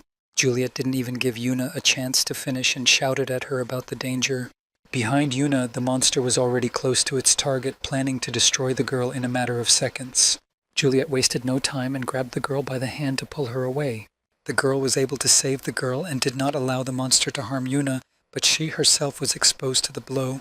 Yuna was very worried about her Aunt Juliet, thinking that she might get hurt because of her, but a few seconds later her aunt simply struck the girl. At that moment, Julie used a hanger in the form of her own and applied her abilities using mana. The girl was very dexterous and in a matter of minutes was able to attack the monster and deal with it. Yuna was surprised because she didn't know or suspect anything like this about Aunt Juliet. Juliet, apparently still under the effect of the recent battle, looked at the broken coat hanger she had used to attack the monster a few minutes ago and wondered if she would have to pay for it. While Yuna was trying to comprehend the fact that Aunt Julie was a player, she told the girl that they needed to evacuate immediately. Bruno and Yunha would be waiting for them. The remaining 3 monsters didn't waste any time and rushed towards the girls, intending to get even with them. Juliet was determined to protect Yuna at all costs, but to do so she needed a plan. The girl no longer stood in one place and, grabbing Yuna by the hand, said that they needed to run right now and as fast as possible. Julie paused for a moment to use her mana and defend herself from the monsters, but the girl slightly underestimated the monsters, and they turned out to be much faster than she had expected. Juliet understood perfectly well that at this rate her mother would soon be finished, so she tried to find something nearby that could serve as a weapon. Yuna tried to run away and noticed an escalator ahead, immediately informing her aunt. Juliet tried to shout to the girl to run to the escalator and go down it. Suddenly she noticed one of the monsters trying to attack Yuna, but she couldn't let that happen. Yuna froze in fear and couldn't move, remembering a fragment of her past. The girl remembered how she and her younger brother Yuna had fought against the Kraken, and it had not been easy. Yuna convinced herself that she was no longer afraid of anything, and using her strength, the girl ran anyway. Running past the monster, she simply kicked it, and it was a powerful blow. The monster could not have expected such a turn of events from the girl, and her surprise was visible to the naked eye. Yuna managed to push the monster right over the railing, and it was very impressive. The girl could now finally breathe a little and understand what was going on around her. But due to an unsuccessful landing, Yuna twisted her leg, and it was very painful. Juliet was able to rush over in time and catch the girl so she wouldn't hit the floor. The girl was very scared for Yuna and asked her if she was okay, and as soon as she heard from Yuna that she was fine, she breathed a sigh of relief. But they couldn't afford to rest for long because they were surrounded by monsters on all sides. Juliet had a crazy idea. She wanted them to jump onto the escalator in front of them, and Yuna supported her. They didn't wait long, and as soon as they used their mana, they put their plan into action and jumped. The height was considerable, but since the girls were very brave, it didn't stop them, and even the monsters looked at them in surprise. Yuna and Juliet managed to land safely and didn't hurt themselves. The girls decided to get down as quickly as possible, but the monsters weren't going to let them go so easily and set off after them. As Julie ran, she thought that without her device, it would be very difficult to defeat the monsters, and she needed something she could swing around. One of the monsters had almost caught up with Juliet and was about to finish her off as quickly as possible. Julie grabbed the first thing she could find, which was a metal rack. The girl swung the stand at the monster with all her might, trying to defeat it. The monster, not expecting such a blow, lost its balance and rolled down the stairs. Thanks to her strength, Juliet was able to defeat all the monsters that were blocking their way on the escalator. Yuna watched the girl with admiration and considered her the best. Due to the commotion and rush, women's cosmetics were scattered on the floor. Yuna picked up the cosmetics and planned to use them as a weapon to attack his opponent. The man struggled but managed to fend off the weapon thrown at him by the boy. Enraged, the man rushed to attack Yunha and tried to hurt him. Yunha was not so easily defeated and was able to defend himself, not only dodging the attack but also striking back. The boy finished what he had started and immediately reported it to Bruno, but Bruno had already dealt with everyone, so they decided to leave. Yunha suddenly asked them to wait because he thought they might be able to see the girls from where they were. The boy actually managed to find them. Bruno and Yunha just stood there in surprise, watching as one monster after another fell from the upper floor. They couldn't believe their eyes that someone could deal with the monsters so deftly and quickly. After they were able to see that it was the same girls who had just destroyed the monsters, they realized that they were both perfectly fine. Yunha decided that he and Bruno needed to grab their weapons and go upstairs. The man was still wondering if they needed protection. The boy was sure that these weapons would be enough and showed him the sword he had found. Bruno did not immediately understand what was happening to Yunha because he suddenly became focused and was looking somewhere intently. The man's attention was also drawn and his expression became as serious as the boy's. They stared intently at the man with the tattoo on his arm, who was still hiding his face from everyone. Bruno suspected that this was the main character, and the boy agreed with him. Yunho asked the man to watch over the girls. The boy had long since decided that he would take care of this character who was hiding his face. The two gangsters suddenly saw someone and couldn't help but rejoice at their luck and that their fun was continuing after all. On their way, they met Juliet and Yuna, who was frightened and clinging closer and closer to Aunt Julie. The men planned to leave as soon as possible before they were caught, but when they met the girls on their way, their plans changed a little. They decided to have some fun first, thereby revealing their true nature. Juliet found the men's actions simply disgusting, while Yuna only cowered more in fear at the words she heard. The girl asked Yuna to hide somewhere safe for a while, promising she would find her later. The girl was against this plan and wanted to stay close because she could also fight and thus help her aunt, but Julie was insistent because she believed that staying close to her now was very dangerous and it would be better to hide. The man who heard the girls' conversation laughed because they had no intention of letting anyone go, including Yuna. Yuna heard the voice of another man behind her and he confirmed that they would not let anyone go. Juliet didn't waste any more time and rushed to attack the man who was talking to Yuna at that moment. Suddenly, a gunshot rang out, which frightened the girls even more, especially Yuna. With this action, the shooter prevented Juliet from attacking his partner with her weapon. His partner was a little stunned and upset by such a loud gunshot. Juliet was already furious and shouted at the offender that he shouldn't have done that. The man wanted to involve the girl in his games, which were interesting to him but not to Juliet. The young man suggested they leave before the police arrived, and then he wanted to leave this place as soon as possible. The girl was persuaded, even though she was categorically against it, and tried to figure out what to do next. The man's pressure drove Yuna into a corner, blocking all possible routes of retreat. He tried to convince the girl that he wasn't such a bad person, even though his appearance suggested otherwise. Yuna did not hesitate any longer and dodged to the side, trying to escape from the man. The girl began to use her abilities in mana, while he tried to reach her. The man still managed to reach through the mana and grab the girl tightly by the arm. Yuna managed to break free and, thanks to her abilities, pushed him behind the dome, and now they were separated. The man was very surprised by what he saw and tried to understand where the girl got so much mana at such a young age. He decided to use a different tactic, using his weapon to break through Yuna's protective dome. The man watched how strong the girl was and decided that he would definitely sell her because for him it would be a real jackpot. He didn't understand why it was so difficult for him to break through this barrier, but he kept trying again and again. The girl, though with difficulty, was still able to block his attacks and understood that it was only thanks to Yoonhee's training. The man was upset and angry at the same time because he realized that at this rate he would not succeed. Yuna couldn't believe her eyes and was overjoyed that she had managed to protect herself. When the girl relaxed a little, the man was able to break through her dome. He grabbed Yuna's hand tightly and had no intention of letting go, finally bringing his plan to fruition. The man was very happy and kept smiling ominously at the girl. On the lower floors of the shopping center, the battle was already in full swing, and the evacuation of the victims by the great Sinra clans had begun, who were rushing as fast as they could to help and save as many people as possible. Suddenly, the men who were participating in the rescue saw something terrible in front of them. They discovered an 8th-class swamp slug, and now their captain was ordering the others to bring in long-range fighters immediately. One of the captain's subordinates felt overly confident and decided that they did not need help and that he could deal with this monster on his own.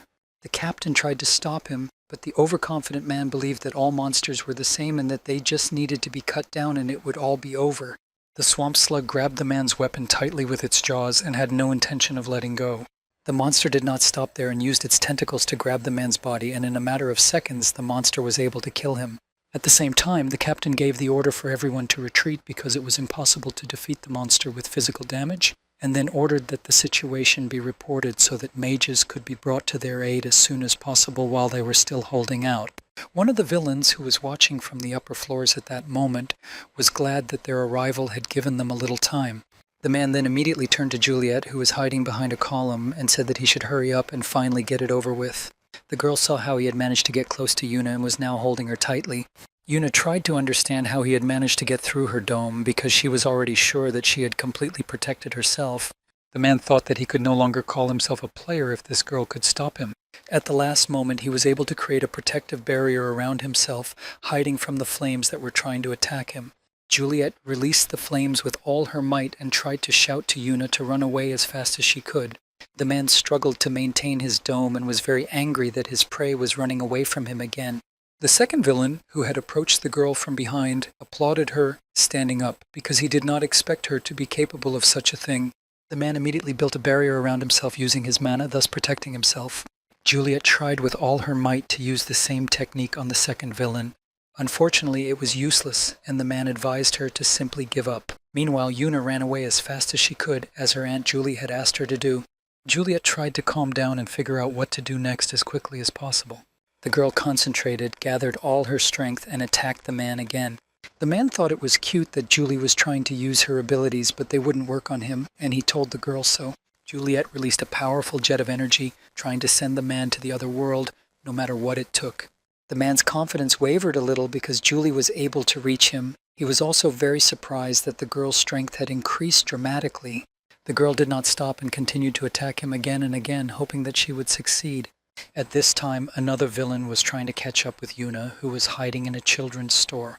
The man shouted after the girl that she shouldn't run away because it was useless and a waste of time. He tried to persuade Yuna to stop and be a good, obedient girl. Yuna used her magic and, thanks to her abilities, jumped onto the top shelf of the racks. The girl began to throw all the boxes she could find on the shelf at the man. The man managed to react in time and set up a protective dome, thus saving himself from all the boxes the girl was throwing at him, and couldn't quite believe that she was serious. Yuna's actions were driving him crazy, and suddenly she decided to jump off the top shelf. The man was already beginning to rejoice that she was finally coming straight into his arms and he would be able to get even with her. But that was not the case because the girl was not going to give up so easily and used her power against him. Yuna attacked with all her might and hoped very much that she would be able to defeat her enemy. The man was angry but continued to maintain his defensive barrier and began to think that it was probably time to end these games. Yuna attacked with great concentration, trying to find the man's weak spots. Each of the girl's blows against her opponent was getting stronger and stronger, and she couldn't allow herself to lose. The battle was very intense because neither of them was going to give in, and both believed that they should emerge victorious after this fight. The man was very surprised that the girl was so strong and assertive because he had expected to deal with her in an instant. Yuna suddenly remembered her Aunt Juliet using her abilities and how she was able to release flames, thereby allowing the girl to escape. The girl tried to remember all of Aunt Juliet's actions in minute detail and repeat them herself. Yuna was sure of one thing: before attacking, she needed to gather as much mana as possible. The man was not prepared for this, and now realized that he was facing not just a girl, but a real threat. A moment later, Yuna managed to gather mana, and as a result, there was a powerful explosion that blinded everyone around. The man who had been wounded by Juliet turned his attention to the explosion and tried to understand what had happened. Yuna flew out of the column of smoke with a bat in her hand and ran towards him with the sole purpose of helping Aunt Juliet. The man couldn't believe his eyes because it turned out that the girl had managed to deal with his partner. Not only had he run out of ammunition, but they were also delayed, and it would not be entirely safe for him to go out against the two of them now, but the man could not run away because it would be a real disgrace for him.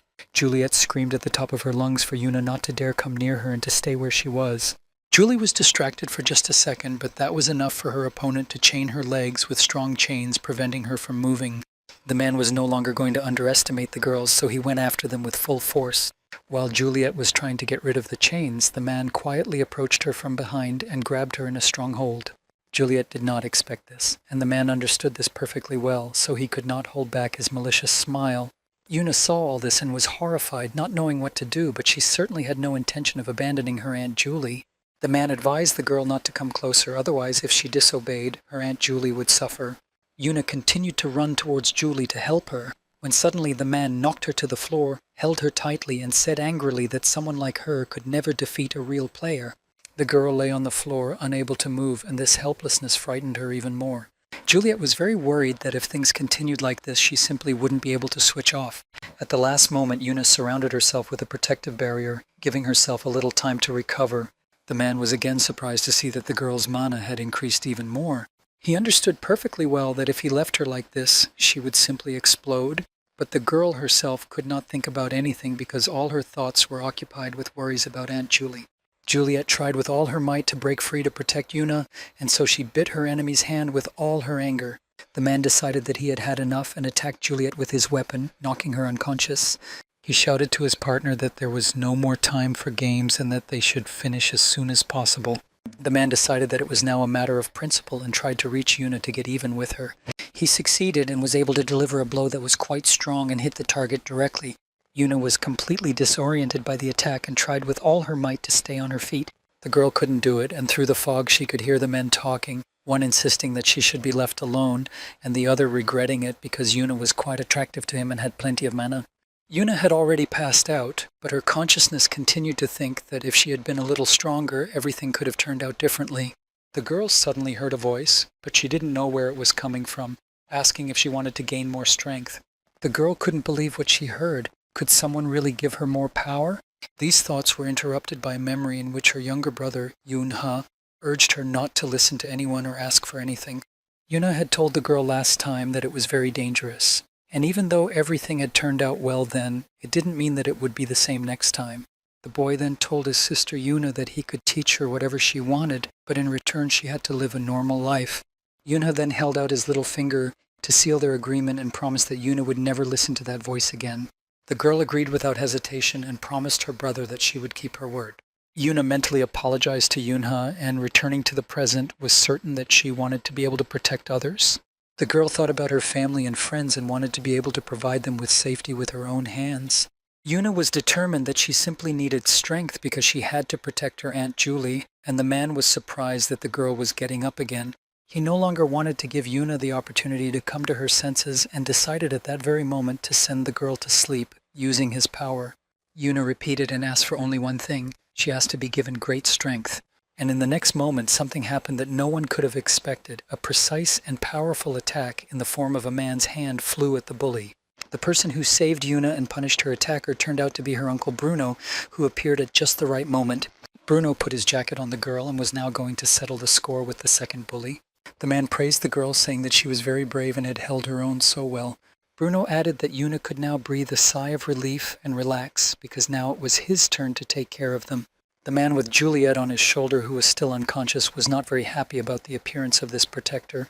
Uncle Bruno wasted no time and rushed into the attack, ready to take revenge for the pain he had caused his beloved girls. The man took the injured girl from the villain's arms and hoped very much that everything would be all right with his Julie. Bruno tried to bring the girl to consciousness, but unfortunately nothing worked. Meanwhile, the offender wanted to quietly get to his weapon and get even with the man. He managed to pick up the weapon and now ran with all his might towards Bruno to attack him. Uncle Bruno's counterattack not only stopped the villain, but also completely incapacitated him. The villain tried to escape and even called for help, but Bruno was ruthless and was going to punish the man for everything he had done to Julia and Yuna. Uncle Bruno approached the man and said before destroying him that no one and nothing could help him now. The last thing the man heard from Bruno was that you always have to pay for your actions, and he was no exception. A few days before the terrorist attack on the shopping center in a cabin in the woods, the man tried with all his might to convince his interlocutors that he had done everything they asked of him and now could not understand what else they wanted from him. The man trying to convince them was Kim Kwon, and he was not going to give up, stubbornly insisting that he was not to blame. When the man realized that his fate had already been decided, he desperately grabbed his weapon and was about to attack the man who had never shown his face to anyone. Kim Kwon-won was going to send his interlocutor to the other world and then do the same to Sang-hoon. But before he could even begin his battle, the man in the hood immediately defeated him. He used a gift that distorts the opponent's perception. The man who hid his face easily defeated the man and said that he had talked too much. The man used a rope to cover his tracks and distort what had happened there, and at the end added a message from the lord of his clan. The message said that his family would be looked after and that he should not worry about his wife, as she would also be taken care of. The man was thanked for his hard work up to that point and bid farewell. These were the last words Kim Kwon-won heard before he passed away. All the newspapers carried the sensational news that Vice Lord Kim Kwon-won had been found in his home, and investigators assumed that he had come to such an extreme decision himself. People gathered at the distribution warehouse in the Don Mall shopping center, and one of the men received a call from the captain, who informed him that the Shinhwa clan had already entered and added that they must not cross paths with them. The man in the hoodie told his interlocutor that they had been quicker than expected and now they had to leave, and in principle he thought it was pointless. Suddenly, his attention was drawn to a child standing behind him, and he turned around and looked at him closely. The man could not have expected this, but there was indeed a boy standing behind him, and that boy was Yoon-ha. Yoon-ha thought and told the man opposite him that he had noticed him just in time. The man now tried to understand who this boy was, and most importantly how long he had been standing there and what he had heard. Another man approached them and realized that the man in the hood did not know this boy, but he could not understand why he was staring so intently at Yoon-ha, and decided that the best solution would be to get rid of the boy, and that would be that. The man who approached immediately addressed the boy and said that he shouldn't be following strangers like that. He added that otherwise something very bad could happen, but that he should have thought about that a little earlier. Yoon-ha didn't want to listen to him anymore, so in an instant he attacked the man with his weapon and destroyed him, while the rest of the team who had been watching from the sidelines were simply shocked. The boy looked around and realized that perhaps he shouldn't have sent the man to the other world so quickly. The whole team jumped to their feet and was about to take revenge on the boy for their partner, but the man in the hood was able to stop them and added that this was not just a child as it seemed at first glance. Yoon-ha mocked them all because they all started to tremble when the boy spoke to them in their language, so to speak, and he still didn't understand why they were so afraid of a child who was holding a very small weapon in his hands. The boy continued to mock them and said again that they were all afraid of a child. The guys were shocked at first, then got angry and rushed at the boy, intending to get even with him immediately. Yoon-ha used his mana to perform heavenly steps and was able to defeat their entire team in a matter of seconds. The boy turned to the man in the hood and didn't understand why he was standing there. Yoon-ha warned that if he didn't come to him, he would come to him himself. The man looked at the whole scene and couldn't believe his eyes, thinking that it was simply impossible for the boy to have destroyed all the players above rank B in just a second. The man who was hiding his face realized that he would not be able to fight the boy openly. The man assumed that Yoon-ha was probably preparing to become a player in the thrones, but even if that was the case, he still wouldn't be able to sense him. They didn't waste any more time talking and thinking and rushed to attack each other. The boy struck blow after blow, not giving the man a chance to do anything. Yoon-ha looked at the man and realized that now he no longer thought that the nameless man was such a big problem for him, and he added under his breath that the only reason people still remembered the man was because he had always been an outcast in life. The nameless man was enraged by the boy's words and was about to punish him for it. Each of them used their mana and power, and the man tried with all his might to attack the boy, but to no avail. The nameless man could not understand how the child managed to dodge all his attacks so skillfully. The boy told the man that he knew this feeling very well and considered him useless without his gift. Yoon-ha was able to get very close to the nameless man, and making his jump was almost at his target. The boy's attack was successful, and with the help of his weapon, he was able to send the nameless man to the other world in an instant. A large number of people gathered in the building, trying to figure out what was going on and restore order. Nuna, who arrived at the scene, looked at everything and said that it was complete chaos, and Yoon-ha asked her to cover for him in this situation. So Yoon agreed to cover for Yoon-ha, but mentioned that he would then be in her debt, and the boy agreed to this condition. She wanted to know when the debt would be repaid, but Yoonha assured her that he would definitely do her a favor someday. The boy wanted So-yoon to help him with the nameless guy, and when the girl was about to approach the man, Yoonha suddenly decided to stop her. The boy wanted to take off the man's glasses himself first because he was always very curious about what he was hiding under them. So-yoon agreed and stood aside, waiting for Yoonha to remove the glasses from the nameless man. What they saw shocked them both because the sight was terrible and not for the faint of heart. The boy voiced his thoughts, saying that he felt as if he had looked at a flounder. Suddenly, Yoonha's attention was drawn to the people who slowly entered the room. Juliet entered holding her injured arm, and next to her stood Uncle Bruno with his older sister Yoona, who was already waving enthusiastically to her brother. Seeing them all healthy and practically unharmed, Yoonha smiled broadly with relief. The boy could no longer contain his emotions and ran to meet his sister Yoona. At that time, all channels reported that today, December 17th, at 3 p.m., a terrorist attack had been carried out by a group of mercenary players and monsters at the Don Mall shopping center. The organizer was a man known as Nameless. A man who was closely following the news heard that Shin So-yoon, a player of the 12 Thrones, and the Sinra clan had arrested the players behind the attack. Unfortunately, 23 people were unable to escape and lost their lives. The goddess's government expresses its deepest condolences to the families of the victims. The man who was watching all this news focused his attention on one of the video frames that was shot by a cameraman from the scene. He saw Yoonho with his sister and Aunt Juliet with his Uncle Bruno in this frame. The man looked at them more closely, especially the girl, and suddenly rejoiced because he had finally found her. The girl had set up a barrier in one of the city's cafes that was invisible to other ordinary people.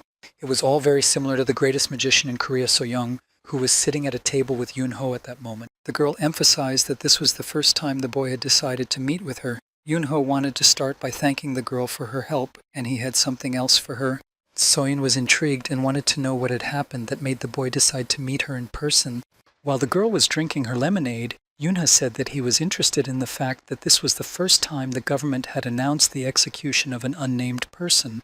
The boy wanted to know who had hired them, because it was very important, but So-yoon apologized and replied that she could not share such information with him. Then Yoonha wanted to know what had happened to the Dong Company and asked the girl about it. So-yoon said that President Lee Yoon-hee had returned and all the heirs had stopped working and focused their attention entirely on the public. The girl decided that their conversation was over and told Yoonha that it was time for her to leave, as she still had a lot to study. The boy did not delay the girl any longer and agreed, thinking to himself that the future of the Dong Company had changed after all.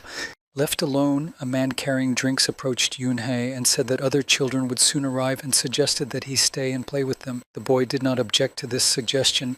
While Yoon-ha waited for the children, he thought about how, before his return, his 3 sons had begun fighting over the inheritance. As a result of this struggle, the eldest son was able to take the throne and rule the company. Yoon-ha remembered how his family had survived the Kraken attack and did not forget the miracle his sister had performed. Added to these memories were the events that took place in kindergarten, as well as the minimal losses during the incident at Bukhan. The boy also included in these memories the failure of the terrorist attack on Don Mall and how the future of the Don Company's inheritance had changed. All this could only mean one thing. The future had already changed, and this time everything would work out for the best, which made Yoon-ho very happy. The whole Yoon family was sitting at the table eating when his sister Yoona decided to tell them something very important. The girl gathered her courage and told her parents that she wanted to become a player. Yoon-ha did not expect this at all. The boy looked at his sister in surprise and hoped that he had either misheard or that Yoona had simply made an unfortunate joke. Yoona thought about it and couldn't believe that all this was happening because the future had changed. Suddenly, to the surprise of the whole family, the boy slammed his hand on the table and announced that he was categorically against it. The boy did not calm down and began to express his opinion that being a player was very dangerous, and in general, he believed that this kind of activity was not suitable for Yoona. Yoona disagreed with her brother and replied that no one would know about it if she didn't at least try. And in general, the girl made a strong argument that she had talent, as Yoonha himself had said. Yoonha explained that he was doing all this so that the girl would not exhaust her mana and could live a long and healthy life. Yoona was determined and did not care what her brother said because she still wanted to become a player. The boy tried to convince Yoona that she shouldn't do it because although players are respected, it is far from a life of luxury and wealth. Everything is completely different. The girl was absolutely sure that she wanted to become someone who could help others. Yoona tried once again to explain to Yoon-hae that she no longer wanted to stand uselessly behind others. Their mother held their younger brother in her arms and said that Yuna should do what she wanted. The child began to cry because of his brother and sisters shouting. Yuna's mother said that his younger brother was crying because of him and tried to calm him down. The boy did not understand why his parents were so calm about Yuna's decision and whether they really did not realize the seriousness of the players' activities. His mother replied that she understood perfectly well how dangerous it was and what the consequences could be. She believed that since Yuna had already made up her mind, she wanted her to do it, and that she and his father would always support her. Yuna did not approve of his parents' reaction, but it seemed that he would not be able to influence their opinion. In the office, Seo Young-hoon was asked to give everyone a summary of the latest news. The man told everyone that the terrorist attack on Dawn Mall was not just a coincidence, and that there was clear evidence that it had been planned from within the company. He went on to say that the Dawn Company was currently divided between President Yoon-ha and his 3 sons. The main suspects were the middle and eldest sons, while the youngest, according to their information, had too little power. Boonjin was known to everyone for his cruel nature, and in principle, many believed that he would inherit the company since he was the eldest. But on the other hand, the middle son, Yoon-jin, had very good personal qualities and was also a capable manager. The woman at the head of the table wearily stated that the troublemaker, Bunzin, had initiated a terrorist attack on a shopping center that was under Yunzin's jurisdiction. An adult man who was also sitting at the meeting table asked if the president himself knew about all this. The woman replied that of course the president was already aware of everything, and that was why he had returned after being under house arrest. The man who had initially brought everyone up to speed on the situation once again drew attention to himself and asked everyone present to look at the information displayed on the projector, because unfortunately this was not their only problem. He told everyone that Bunzin had brought not only the Nameless, but most likely the Azure Ocean clan.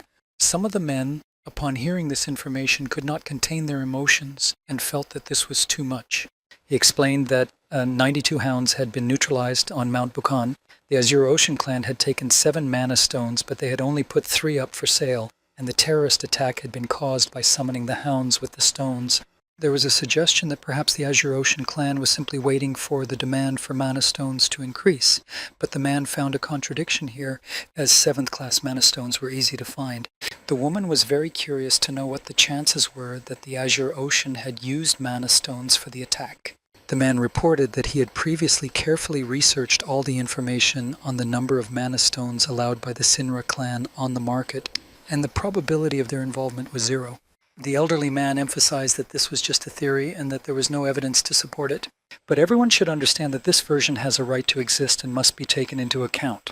The man continued to brief everyone present at the meeting on all the events.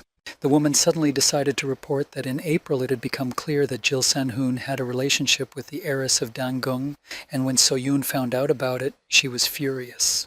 It was perfectly obvious to everyone what San-hoon thought about all this. As soon as attention to the Dangun Company waned, they would immediately focus on the Dangun Company. The woman explained to everyone present that this was the reason she had called everyone together now. There was speculation that a real battle between them had begun, and everyone was wary of the consequences. One of the men feared that the Azure Ocean clan had the Divine Wind, but another assured him that the Azure Ocean was not the only one with a throne under its command and that they had the Lightning King, which was also not bad. But there were doubts about their advantage because the Lightning King was still too young. Even though the guy was talented, the battle against Soyun would be very difficult for him. The woman stood up from the table and told everyone that, unfortunately, they themselves could not take part in this battle. But she knew for sure that they couldn't just abandon the Azure Ocean clan. The woman destroyed all the information on the piece of paper and said that they would support Yunzina as the heir to the Dawn Company. They should all start a meeting so they could discuss countermeasures to keep the Azure Ocean clan in check. The guys had already moved on to 2nd grade, and all this was happening in the 4th year of the Heavenly Maiden. Yoonha looked at all the kids and realized that they were all in the same class again, and he didn't know whether to be happy about it or not. Mindy also noticed that they were in the same class again, and Sona told everyone that she was very worried about this and was afraid that they would end up in different classes. Yoonha was very happy that Sena was in the 1st grade, and it was a great relief for him that he would not have to interact with her. The boy really hoped that they would get through this year peacefully. The boy's thoughts were interrupted by Yoon Huk, who was persistently trying to get his captain's attention. He pointed to the kids on the side who had been staring at them for too long and too intently. Yoon Huk was already about to rush to attack those who, in his opinion, did not know how to look properly. Yoon Ha stopped his friend and asked him not to complicate things. When Yunha himself looked closely at the boys, they pretended that they weren't interested in anything or anyone. Minji wanted to know for herself whether they would really ignore this misunderstanding, while Yoon-hak was eager to find out. Yoon-ha didn't understand what the girl was talking about, so she explained that rumors had quickly spread that his father had successfully attacked the father of Siona, the president of KK Medicines, and now, because of this, the whole school was afraid of the boy. The boy couldn't understand why he and his father had become villains because of that situation, and in general, why Minji chose to phrase it that way, and how, in such circumstances, it wasn't really a misunderstanding. Sona was very worried about Yoon-ho and asked him if he was sure he would be okay. The boy was fine and thought about how comfortable it would be if no one bothered them. Yoon-ho emotionally reported that he had been training according to the captain's advice and regularly drinking the juice that Yang's father made. Yoon-hak remembered that he had told Minji and Seo to drink this juice too in order to gain mana. The boy suddenly realized that in addition to their mana, his friends had also grown taller, and now he was the shortest of them all. Yoon decided that from now on he would also drink a glass of juice regularly, but his thoughts were interrupted by a classmate who told everyone that their new teacher was approaching the classroom. While Yoon-hak ran to his seat, Yoon-ha watched very closely to see who was entering their classroom. Standing in front of the whole class was a man named Im Do-hoon, who would be their homeroom teacher for the school year. The man had a very presentable appearance and carefully scanned the entire class with his gaze. Yoon-ha was focused and attentive because the teacher's mana flow was clearly not like that of an ordinary person, and it was all very suspicious. The boy wanted to know who he was. Grandfather sat in his favorite chair in the library, holding a book that Hyeon really liked. A man approached him with a report in his hands. The man reported that the issue with the parents of the students who insisted on expelling the half-human Jin Seona had been resolved as requested. Grandfather considered this a job well done. The report also mentioned that KK Pharmaceuticals had tried to interfere with the class assignments in order to separate the children involved, but the promise was kept, and Yoon-ho was enrolled in the same class as the other children. Grandfather, watching Hyeon from the window, decided to clarify that KK Medicines was a company owned by the family, Kim Jeona. The man confirmed that this was indeed the case, but now the grandfather was puzzled as to how he dared to interfere with a child whom Min Jun-sik treated as his own granddaughter. Grandfather then heard that Hyeon's class had been dealt with in such a way that a man who had previously retired after suffering a serious injury but was still competent had been assigned to it. This man had previously been part of the agency's regular clientele, and they believed it was a good choice. Grandpa listened to all this information about the man very carefully and decided that this person must be trustworthy. Grandpa remembered how he had previously asked Hyeon who she would like to study with in second grade. The girl answered immediately that she would very much like to continue studying with her friends in the same class, but her father said that this would be quite problematic, and then Grandpa promised that he would definitely fulfill her request. Hyeon thought that this was probably not necessary because she was already old enough to understand how the world worked. Grandpa smiled and apologized for treating the girl like a small child. Then the man decided to be a little cunning and offered Hyeon that he could make a prediction. The girl was surprised at first, but then she was very happy that even in second grade everything would remain the same.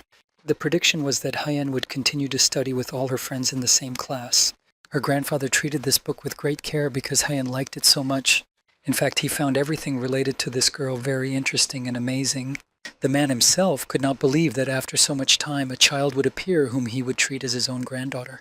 The two of them were in one of the old abandoned warehouses in the city where everything was covered in dust. Yuna really wanted to hear the story of how Yuna met the girl who possessed the divine storm, but the boy evaded the question and said that they just became close after one meeting. The girl shifted her attention to a large column of smoke rising in the distance, and Yuna realized that she was coming.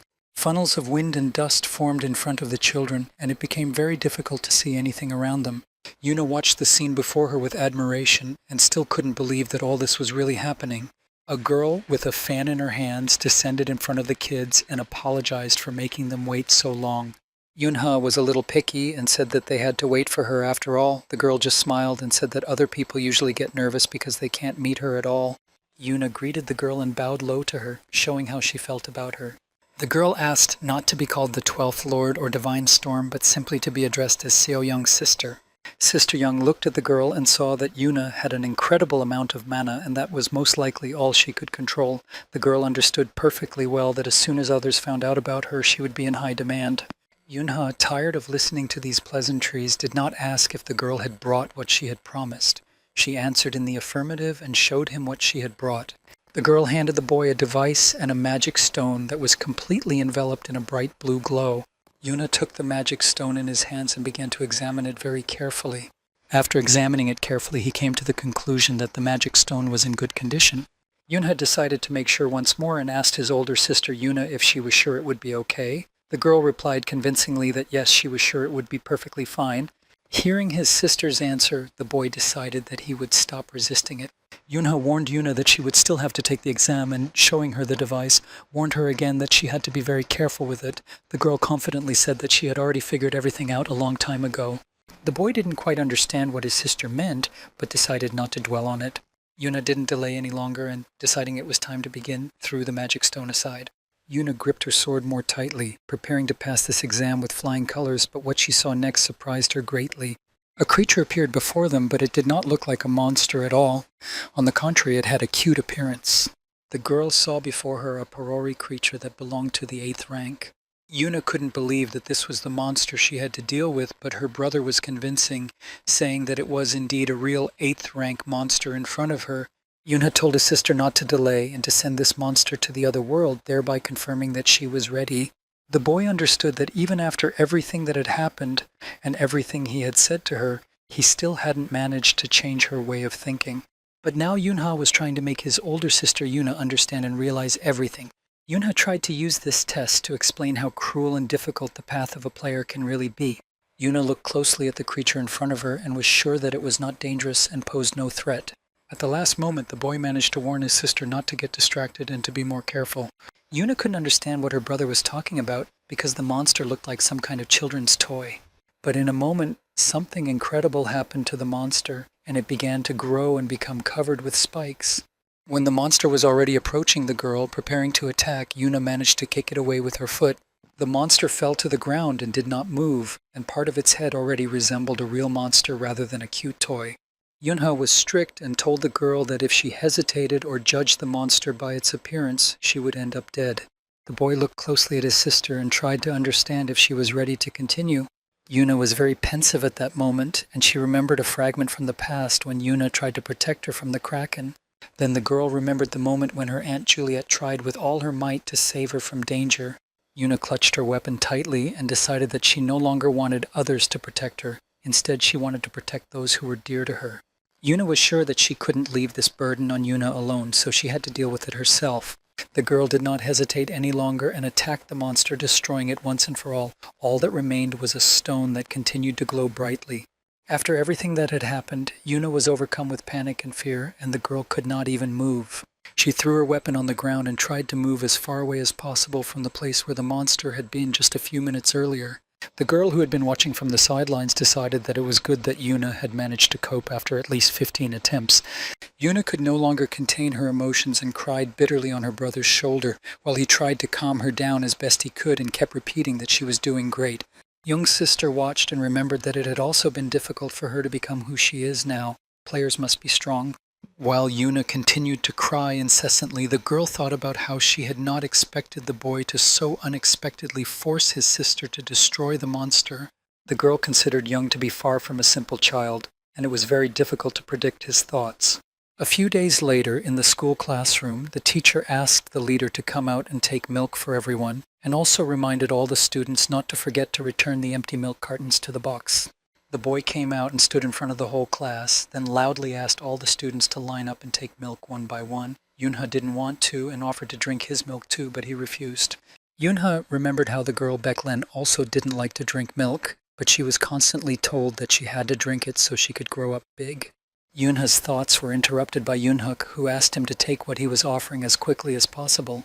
Yunha discovered a magical item in his hand that could turn ordinary milk into chocolate milk. The boy wanted to know where Yunhuk had gotten it, and Yunhuk decided to secretly share with his captain that he had bought it today at the stationery store. Yuna was a little worried that Yunhuk might get in trouble if his teacher caught him. Yunhuk was very surprised that his captain was afraid of such a thing. The boy offered to heat up his milk for him, and he was very happy with this offer.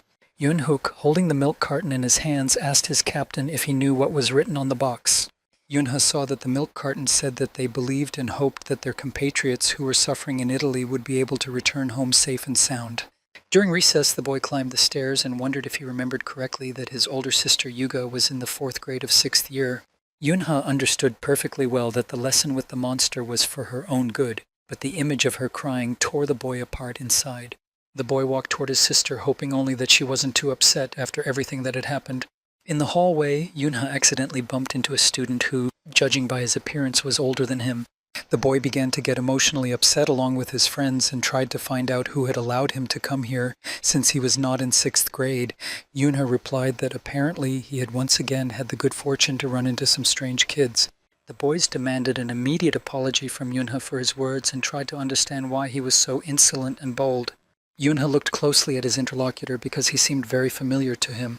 The boy recognized in this young man the person who had been Yunha in his past life, and his name was Lee Kang-hook. In Yunhee's past life, Lee Kang-hook was a player who ruled the back alleys of Songbuk-gu. He wasn't a very strong player, but he was good at manipulating people and successfully commanded those around him. Without exaggeration, it could be said that absolutely all information in Songbuk-gu passed through his organization. Yunhee, returning from his memories, decided that the guy had probably lived in this place since childhood, and perhaps that was why he was able to become an information broker. One of the guy's friends pushed Yunha from behind and said that kids these days had become too arrogant, allowing themselves to stare so intently. Kang-hak decided to teach Yunha a lesson and teach him the proper manners of how to behave with people he didn't know. Yunha did not resist and allowed himself to be grabbed by his jacket. The boy was simply trying to figure out what to do next with this group.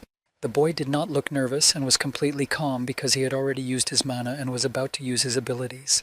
But one girl who suddenly appeared in the school corridor prevented the boy from finishing what he had started. Kang-hak did not expect to see this particular girl who addressed him personally by name.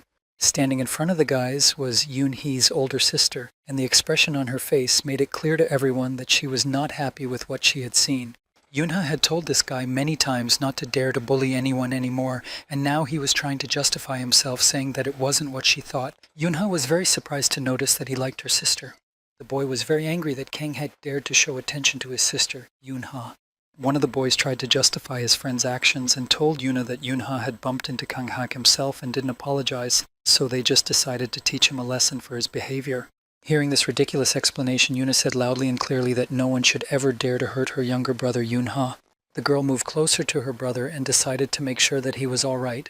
Kang-hyuk immediately apologized and tried to convince the girl that nothing like this would happen again. The guy also tried to talk to Yoon-ho himself and find out if he was hurt, but the boy thought this was clearly too much and let his sister take him away. Kang-hak still shouted after Yoon-ha that if anyone dared to hurt him, he should immediately turn to them and they would deal with his offender. Yoon-ha didn't understand what he was talking about because the next time they met, he would simply destroy him. When they had walked quite a distance away from the group of boys, the boy couldn't help himself and asked Yuna if he liked him. Yuna assured her younger brother that he had nothing to worry about and that she liked Yoon-ha the most. He froze and looked at his sister in surprise because he did not expect such an answer from her. Yuna offered to walk Yoon-ha to his class.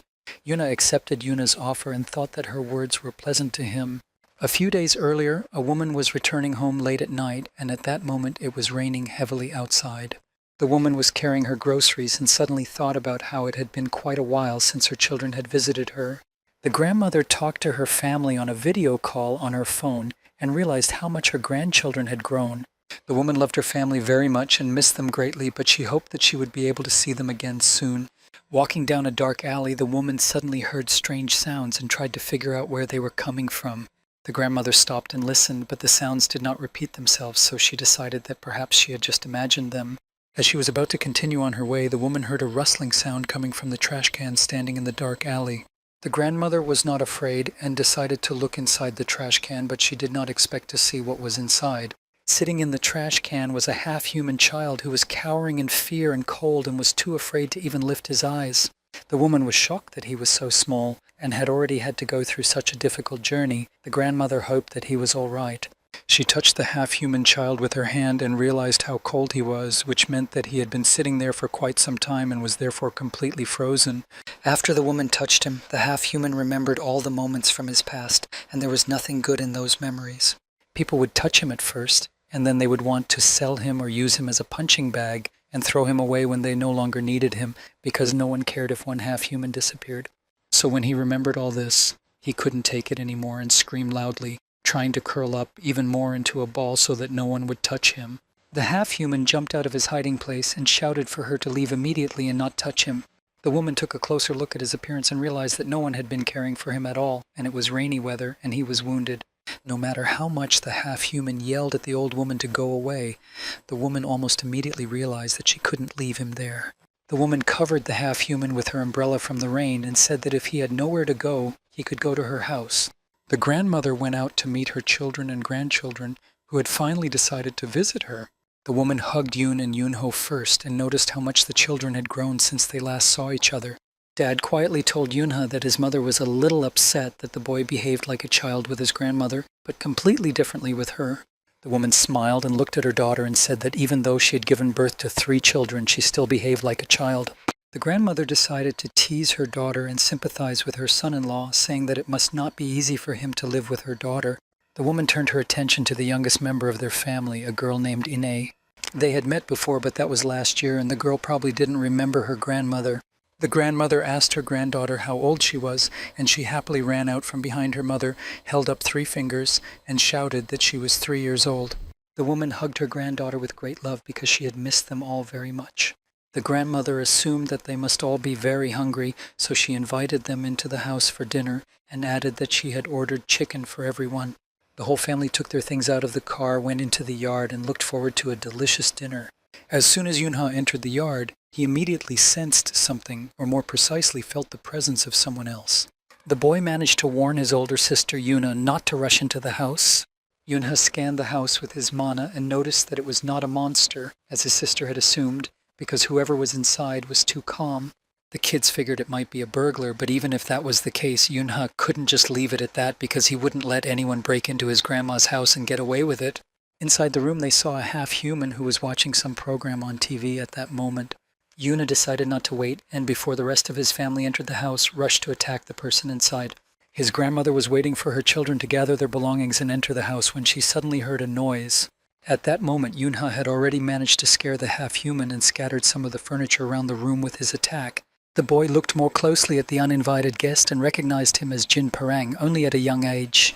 The half-human did not understand what Yoonha was talking about or who he was, and held his head, which had already formed a large bump from the fall. The grandmother told her relatives the story of the half-human's appearance in her house, and the children replied that the woman should have told them about it right away since they had no reason to say no. The woman had no intention of making a secret of it, and was going to tell them everything as soon as they came to visit her. In fact, that was what she was doing now. Yoona looked at the guy, who was eating chicken at high speed, and thought that, in principle, if you think about it, this was his hometown. The boy couldn't even imagine that their relationship would begin in this way. And Yoonha didn't know how much the future had changed because of all the events that had taken place. Jin Parang, devouring his chicken with great enthusiasm, asked Yoonha why he was staring at him so intently. The boy suddenly felt that the woman wanted to take his chicken away, and he replied threateningly that it was his and he wasn't going to share it with anyone. His grandmother reminded him that she had asked him to be polite. Yunhee continued to closely watch everything the half-human did and said. The grandmother tried to smooth over the conflict by saying that Yoonha's eyes always looked like that, but Jin Parang continued to be rude and talk insolently to the woman. Yoona remembered that when he first met the guy in his past life, he also thought he was a bit off, and apparently this change in the future had no effect on that. But the boy couldn't allow him or anyone else to insult and be rude to his grandmother. Yoona decided that he should correct this guy's character from the very beginning and told his grandmother that he wanted to play with him outside. Jin Parang didn't understand why Yoonha suddenly decided that he would go anywhere with him, let alone play some games. The grandmother thought it would be great if the boys could get along with each other. The boy's mother still asked him to be careful. Yoona wanted her friends to take her with them to play outside, but Yoona was against it and replied that it would be best for her to stay at home and continue eating her chicken. The boy stood next to Parang and waited for him to finish eating and go outside with him, but the half-human was in no hurry to go with Yoonha. Yoonha leaned over him and said, so that only Parang could hear him, that it would be better for him if he went without protest. The boy went outside and was going to teach this guest good manners so that he wouldn't dare be rude to his grandmother, so he didn't stand on ceremony or restrain himself and simply threw the guy out onto the street. Parang was outraged that Yoonha was also not particularly well educated in culture and good manners, as he did not even give him the opportunity to finish his chicken. Yoona had no intention of apologizing to the guy for his behavior and believed that he deserved it. The boy set up a protective dome over them so that no one could hear what was going on inside, and that's when Parang really got scared. Yunha said that the guy was to blame and that everyone should be able to take responsibility for their words and actions. The boy was sure that everything he was doing was only so that Jin Parang could become a normal person. Yuna didn't like the boy right away, and now he thought that the boy wanted to fight him and thereby teach him something. Parang was attacked by Yuna's abilities and realized that all the talking was over and now they were moving on to action. Yunha didn't remain silent and told the guy that he didn't like him right away because he hadn't been taught basic manners. Parang dodged the attacks as best he could, but Yunha still managed to hit him with a cannonball and had no intention of stopping there. Yunha punished the guy for the rude words he had said to his grandmother, who had been Parang's savior, feeding him and taking him into her home. The woman had cared for him and nursed him back to health, but he had treated her with such ingratitude, and Yunha was determined to put an end to this behavior. Yunha was angry and determined and did not plan to stop until Parang finally learned his lesson. In Yunha's opinion, the boy had no manners whatsoever, which was not good as he continued to live in his grandmother's house. Parang tried to call for help, but Yunha said it was useless and that the adults wouldn't be able to hear him, adding that everything that happened inside would stay there. Yuna suggested that the boy use his telepathic abilities as that was the only way he could call for help. The boy didn't know how to do that and tried to crawl as far away from the boy as possible. Parang added that he was only 10 years old and had no idea how to use telepathy. Yunha remembered him from his past life and how he said he had been able to use telepathy since he was 10 and realized that the boy was deceiving him. The boy was angry that he had dared to deceive him and decided that he would teach him a lesson for this. Parang hoped that it was all over, but to his great regret, it was only just beginning. Yuna put up a protective dome where they were so no one could hear what was going on inside. The next day, Parang could only think about how much it hurt him that Yuna had hit places that were invisible to everyone else. In general, he found the behavior of a 9-year-old boy very strange. The whole family sat in the living room, and the topic of their conversation was the half-breed Jin Parang. Yunha's parents said that Parang was 10 years old, and given his age, he should already be in 3rd grade. The main topic of their discussion was the boy's education, but Parang himself had no intention of going to school. The boy was overcome with fear that he would be forced to go to middle school, where there would be a large crowd of children he didn't know. Yunha remembered that before he returned he had heard that Parang was often bullied at the academy where he had enrolled a year before him. The boy suggested that it would be much better for Parang to go to 2nd grade with him, because then Yunha would help him settle in and adapt to the new environment more quickly. Yuna made it clear to the boy that it would be easiest for him to agree now, otherwise he would regret it greatly. Parang had no choice but to tell everyone that he really wanted to go to school, but not to the 3rd grade, but to the 2nd. Yunha made it seem to his relatives that he was incredibly happy that they would be able to go to middle school together. Yuna's family noticed that the boys had managed to become friends in just one day, and that was great. Parang tried to understand what kind of friendship everyone was talking about and how they couldn't see that Yunha was threatening him right now. Yunha leaned over the boy and once again tried to make him understand, just by looking at him, that it was not worth resisting. The boy decided to reinforce the lesson and was going to go out with Parang again to play and make it clear that if he argued, he would only make things worse for himself.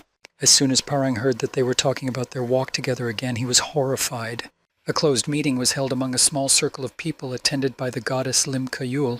Italian ambassador Albert Valentine announced that they intended to help 4,000 Korean citizens who were stuck in Italy return to Korea. Another Italian ambassador, Yanko Miron, was also sitting nearby.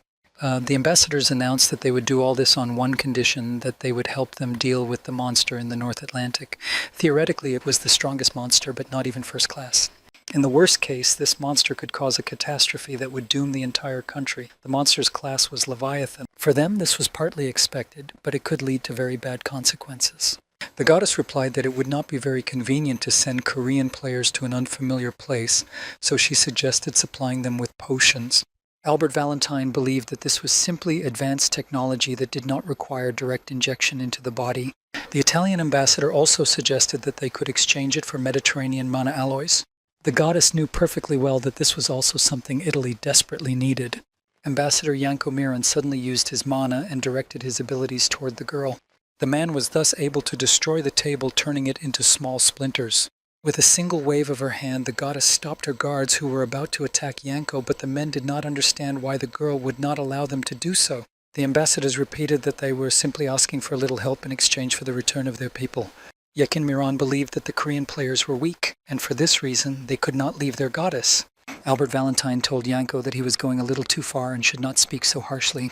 Yak and Miron saw that the girl continued eating as if nothing had happened and added that this was precisely why he did not like Koreans, because they were always only interested in the notorious kimchi. The goddess heard everything perfectly well and did not like what the man was saying, so she decided to teach him a lesson.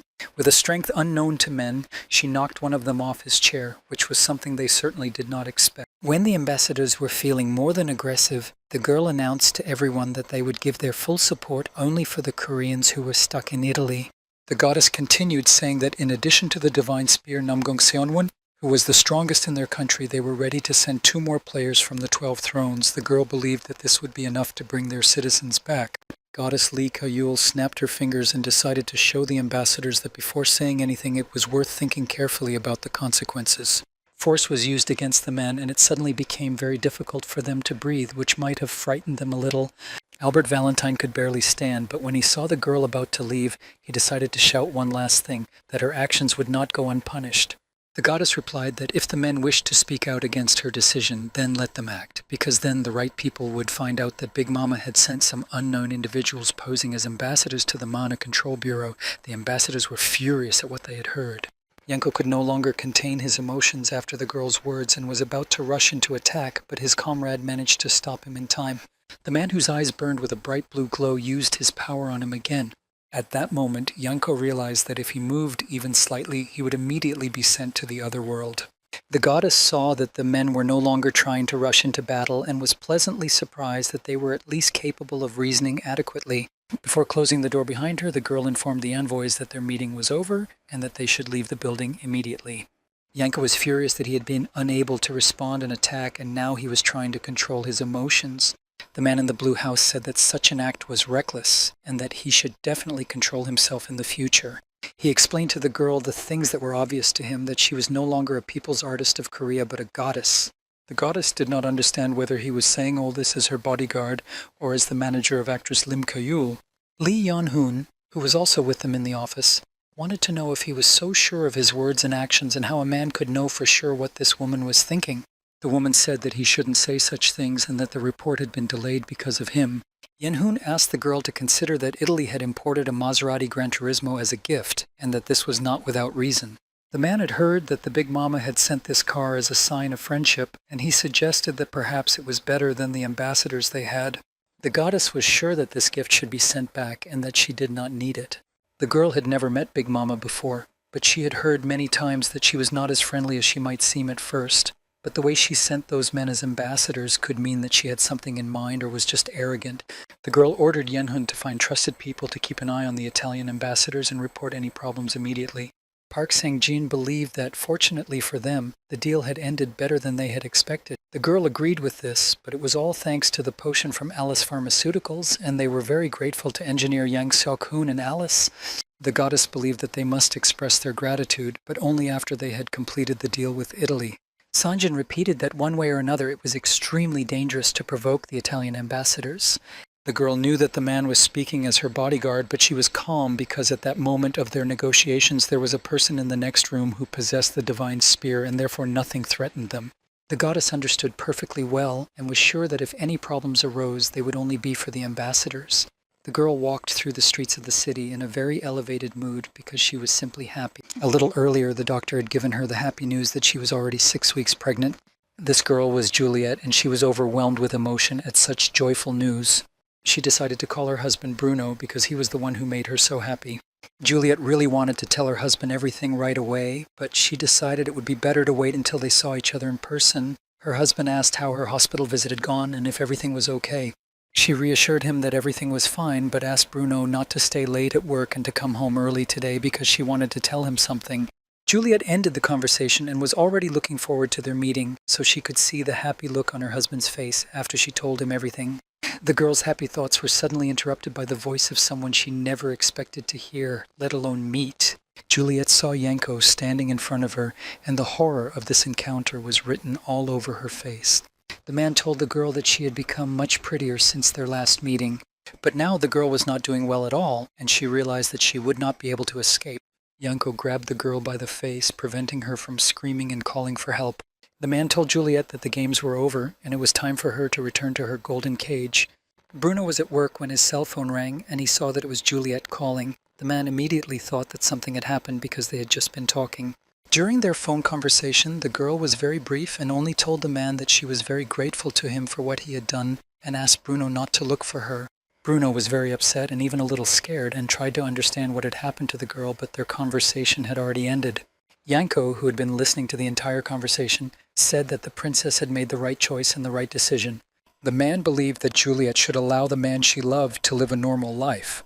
The guys were coming back from school, and because it was very hot outside, Hyen suggested that the whole group go to her father's cafe because it had good air conditioning. Everyone agreed to the suggestion, including Yunha.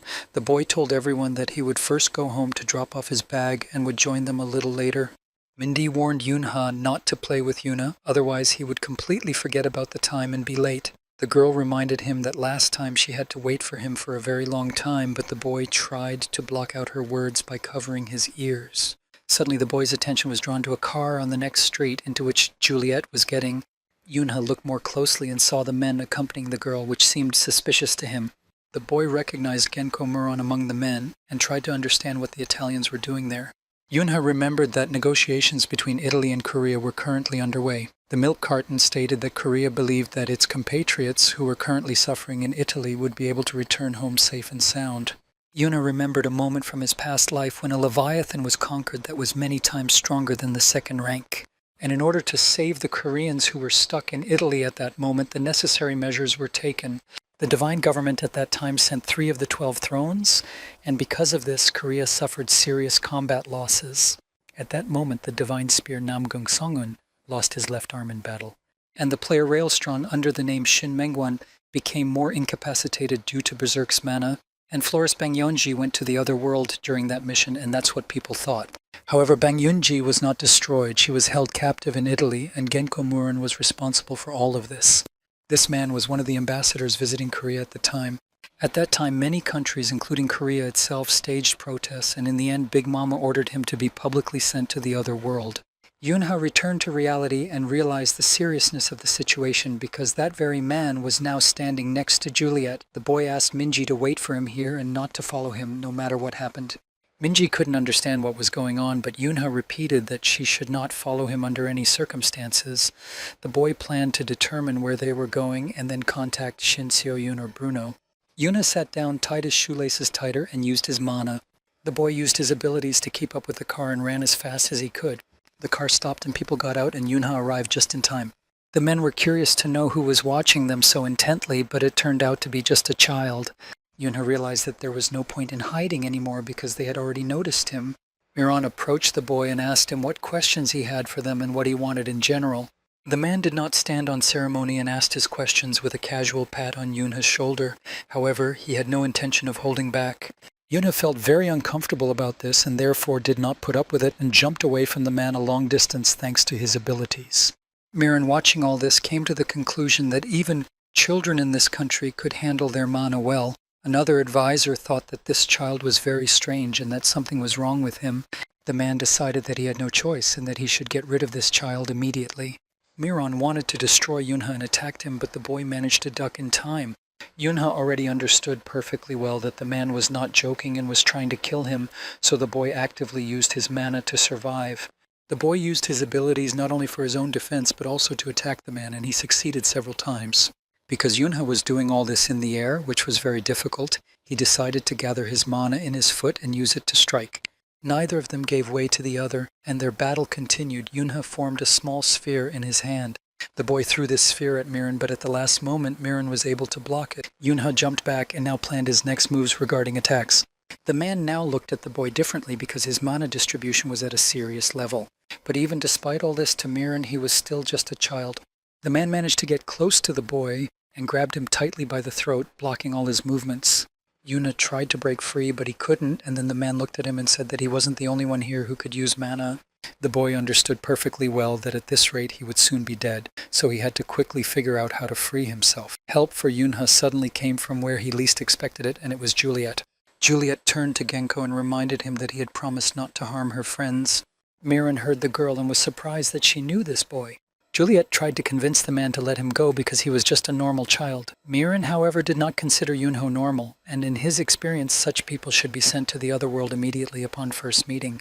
The girl was already losing hope of saving Yunho, so she tried her luck and turned to Albert Valentine. Yanko Miron realized that it was useless to argue with them since they had already made up their minds, and they decided to let Yunho go after all. The man threw the boy to the ground, and he tried to catch his breath and come to his senses. Juliet ran to help the boy and was very upset about his condition. The girl thanked Yunho from the bottom of her heart for helping her and asked him not to do that again, wanting to help him get up from the ground. The boy wanted to know from Juliet what was going on.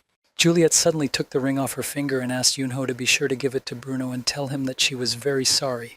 The girl added only that until that moment she had been very happy and wanted Bruno to hear those words.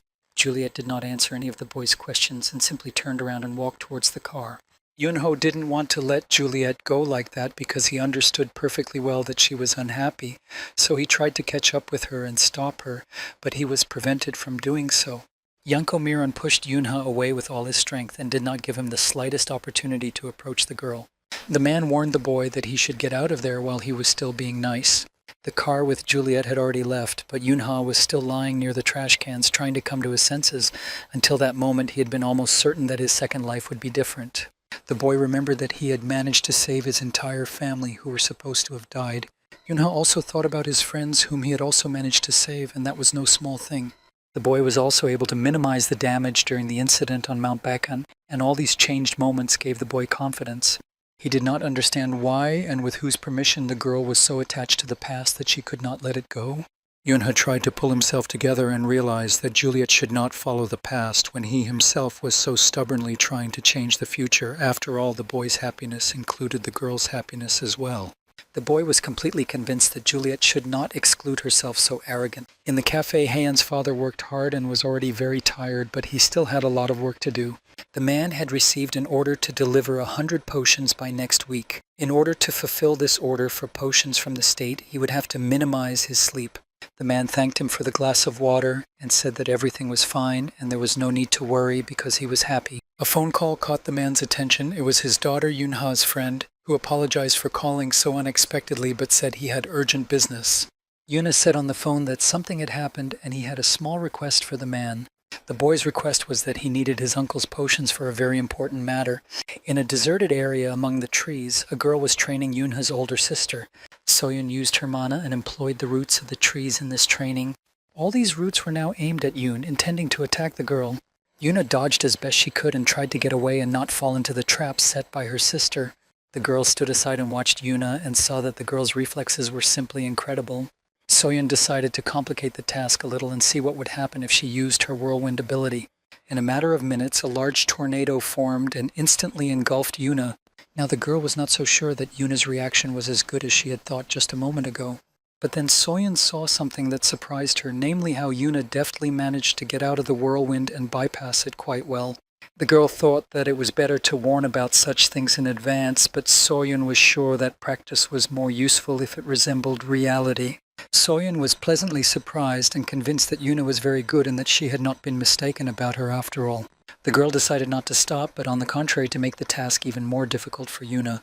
A moment later, Yuna lost her footing and was now falling from quite a height. The girl was already almost on the ground when, at the very last moment, she used her mana and was able to create a kind of cushion for herself that would soften her fall. When she was just a few meters from the ground, Yuna managed to regain her balance and threw herself forward. Soyun was pleased with what she saw and considered the girl to be persistent, which was undoubtedly a good thing. Yuna wanted to attack the girl, but of course she failed, and Soyun herself considered her imagination simply incredible, but that was probably because she was still a child. Soyun was surprised that Yuna had enough mana not only for defensive magic, but also for restrictive magic. The girl knew that Yuna was a diamond in the rough, but despite this, she still had a lot of work to do and a long way to go. Yuna thought she was getting closer to her goal, but suddenly many roots appeared from under the ground, grabbed the girl by the legs, and lifted her up. Despite this, Soyun still said that the girl had improved a lot over the past 3 months. Yuna had already given up and asked to be let go, but Soyun was against it because climbing down on her own was also part of her lesson. Soyun lost interest in the girl when she received a call on her phone from a person who rarely called her, so the girl was even a little worried. Yuha was the person who called her. The girl listened to her interlocutor and couldn't believe that trouble was coming again because of that man. At that moment, Bruno was packing all the necessary weapons into a small suitcase, which would most likely come in handy in the near future. The man checked everything again and made sure he had packed everything he needed. Bruno looked at himself in the mirror and noticed that unfortunately he was no longer in the same shape he used to be and could no longer be called Grizzly Valentine.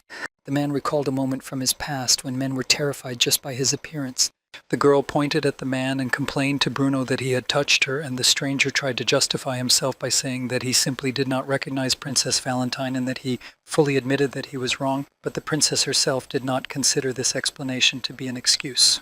Bruno couldn't understand how there could be anyone in Sicily who didn't know this lady, namely Princess Juliet of the Valentine family. The stranger continued to justify himself, saying that he really did not know the girl because he had come here on vacation. Bruno still did not consider this an excuse. Bruno took off his jacket and told the man that he had hurt the girl anyway. The bodyguard took revenge for the girl, sending the stranger flying a great distance. The princess got her ice cream and was happy that Bruno was always there to protect her. Juliet told her bodyguard that she would always be grateful to him for what he did for her. A meeting was taking place in the house, and the main news was that the Great Mother had chosen Mayron as the rulers of Sicily. Not everyone agreed with this decision, and they didn't like the idea of being under the rule of the Mayrons and were generally worried about what would happen to them now. And one of the men informed everyone that there were those in the room who had already switched sides, and they considered this to be unacceptable. The man at the head of the table could not stand it any longer and shouted loudly that he had had enough, after which complete silence fell in the hall. He added that it had already been decided that Valentine would unite with Mayron and that this was not up for discussion. Juliet couldn't keep quiet and told her father that this was not a union, and her supporters agreed, believing that Mayron would simply rule over them. The man insisted on his decision and said that it was all being done to protect their family. He was sure that he was doing the right thing and that they were just temporary allies who were beneficial to them in this situation. The man added that as a symbol of their alliance, Juliet and Vincent Mayron would get married and it would all be for the best. The girl couldn't believe that her father was serious about this. She remembered Mayron as a club party lover, and if he was the son of their family's boss, then he was definitely the kind of person who, to put it mildly, was not pleasant to Juliet. Her father also told his daughter that she would not only have to marry Vincent Mayron but also bear his child. The man was sure that with the help of the girl's gift enhancement, which increases the effectiveness of mana, the child born as a result of their union would be able to receive this effect. This meant that the child would have a gift stronger than anyone else in the Valentine and Mayron families, and then they would take him away so that he could continue the Valentine family business. Juliet listened to all this and still couldn't believe that her father was serious. Bruno thought about how the man was going to join forces with people he, to put it mildly, did not like and regarded as objects. Bruno did not understand how the boss could now care only about the stability of the family. All the men sitting at the table began to tell the girl that she should think carefully because the future of Valentine was at stake and it was in her hands. They continued to persuade the girl, saying that the guy was quite good and they were sure that they would have an excellent heir. Her father said that if Juliet considered herself part of the Valentines, she simply had to accept her new status and do everything possible for the sake of their family. Juliet did not want to accept this situation and tried once again to reason with her father, but the man was adamant and said that as a member of the Valentine family, she simply had to do everything possible for their well-being. The girl then decided to turn to someone who was dear to her, hoping that he would be able to help her in this situation, and that was her brother. The man lowered his head and looked away, which could only mean one thing: Juliet could not count on his support. The girl had no choice but to agree, and the meeting was over. Everyone hurried to leave the room except Juliet and her bodyguard. Bruno looked at the girl and saw how difficult it was for her right now and tried to think of how he could help her in this situation. Once in the girl's room, Bruno said that Juliet could tell him everything that was on her mind. The man sat down next to the girl, took her hands, and hoped that she would not withdraw into herself, but, on the contrary, would talk about her concerns. Juliet couldn't take it anymore and cried out that she didn't want to get married like this, and even more so, didn't want her child to be treated like a thing. Bruno was a little shocked and surprised that the girl said she didn't like this place. The man looked at the girl and promised her that he would protect her even if he had to fight the whole world, and suggested that Juliet leave with him. Juliet did not expect such words from men and was now a little confused by his proposal. It took the girl a little time to think everything over, and after a moment she smiled and agreed. Bruno and Juliet did not delay and left through the window in her bedroom. They went against everyone, and the man gave Juliet hope that all was not lost. Bruno returned from his memories to the present and tracked Juliet's location via her phone. The man was not going to back down and promised himself that he would definitely get the girl out. When Bruno walked out the door to go look for Juliet, he didn't expect to see someone there. Yunha was standing in the hallway and told the man that he was going with him and that it was not up for discussion. Bruno understood perfectly well that Yunha would be stronger than many of the players, But now they were up against the Gretichs, and the man did not want to drag the boy into a dangerous situation. So the man told the boy that it was not too late to turn back because it would be dangerous there, but the boy refused, understanding everything perfectly well. Yunha reminded him that they had already discussed all this and that he was going with him anyway and was not afraid of the danger. Bruno did not try to persuade Yunha any further, believing that he had warned him as best he could, and if the boy wanted to go with him, so be it. Yunha asked Bruno if he knew where Juliet was now, and the man replied that he did, thanks to her phone. Bruno informed him that the girl was currently at the Alice Hotel and also advised Yunha to put on armor, as it was dangerous to go unprotected. Yunha didn't mind the armor, but because he was still too small, none of it would fit him, and then the many attachments on it also restricted his movements a little. Bruno looked at the boy and listened to his reasoning and noticed that for Yunha this was just another day and not an upcoming battle. The boy told Bruno that he had taken the ring that the man had given him earlier, and most importantly, Yunha knew how to use it. It was a wedding ring that amplified mana, and it was actually quite ingenious. The boy thought Julie had done a good job. Yunha recalled a moment from his past life when in the 26th year of the Goddess Alliance of Southern Europe calendar, they made a successful sortie into the abyss. At that time, everyone on Earth believed that it was simply impossible to survive there, and everyone admired the team that managed to return from the Black Dungeon.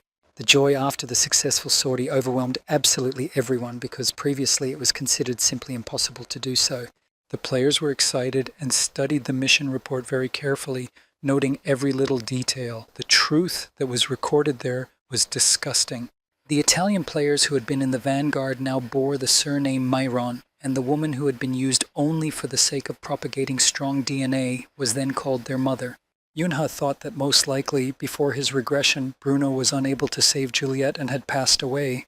Bruno and the boy arrived at the location, and the man really hoped that Yunha wouldn't regret his decision. Two men stood at the hotel entrance trying to figure out what the two had forgotten there. They were already walking towards Bruno and Yunha and chasing them away, saying that this was a restricted area and they had no business being there. Yunha and Bruno didn't waste any more of their precious time and rushed into the attack, intending to clear the way for themselves. Inside the hotel, Yakin Miron sat relaxed on the sofa and was angry that he didn't understand why they had decided to change hotels. One of the men was sure that there was probably some reason for it, but it was strange that they decided to do it on the day they found out about their meeting. Juliet was also in that room and decided to tease Miron a little, saying that people like him were simply not liked anywhere. But one man correctly pointed out that no one knew at the time that Miss Juliet would be there. Yakin Miron added that he also would not have known where the girl was if she had not been shown on the news one day. After all, if it weren't for that, it would be completely unknown when they arrived.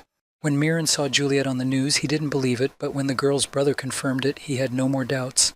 Juliet couldn't keep quiet because she found it very funny that several men were chasing one girl all the way to Korea. The girl thought that the guys from Mehron must be very familiar with the feeling of shame. Miron warned Princess Valentine that it would be better for her to sit quietly and not make a fuss, and he advised her not to be so sure that they would not touch her.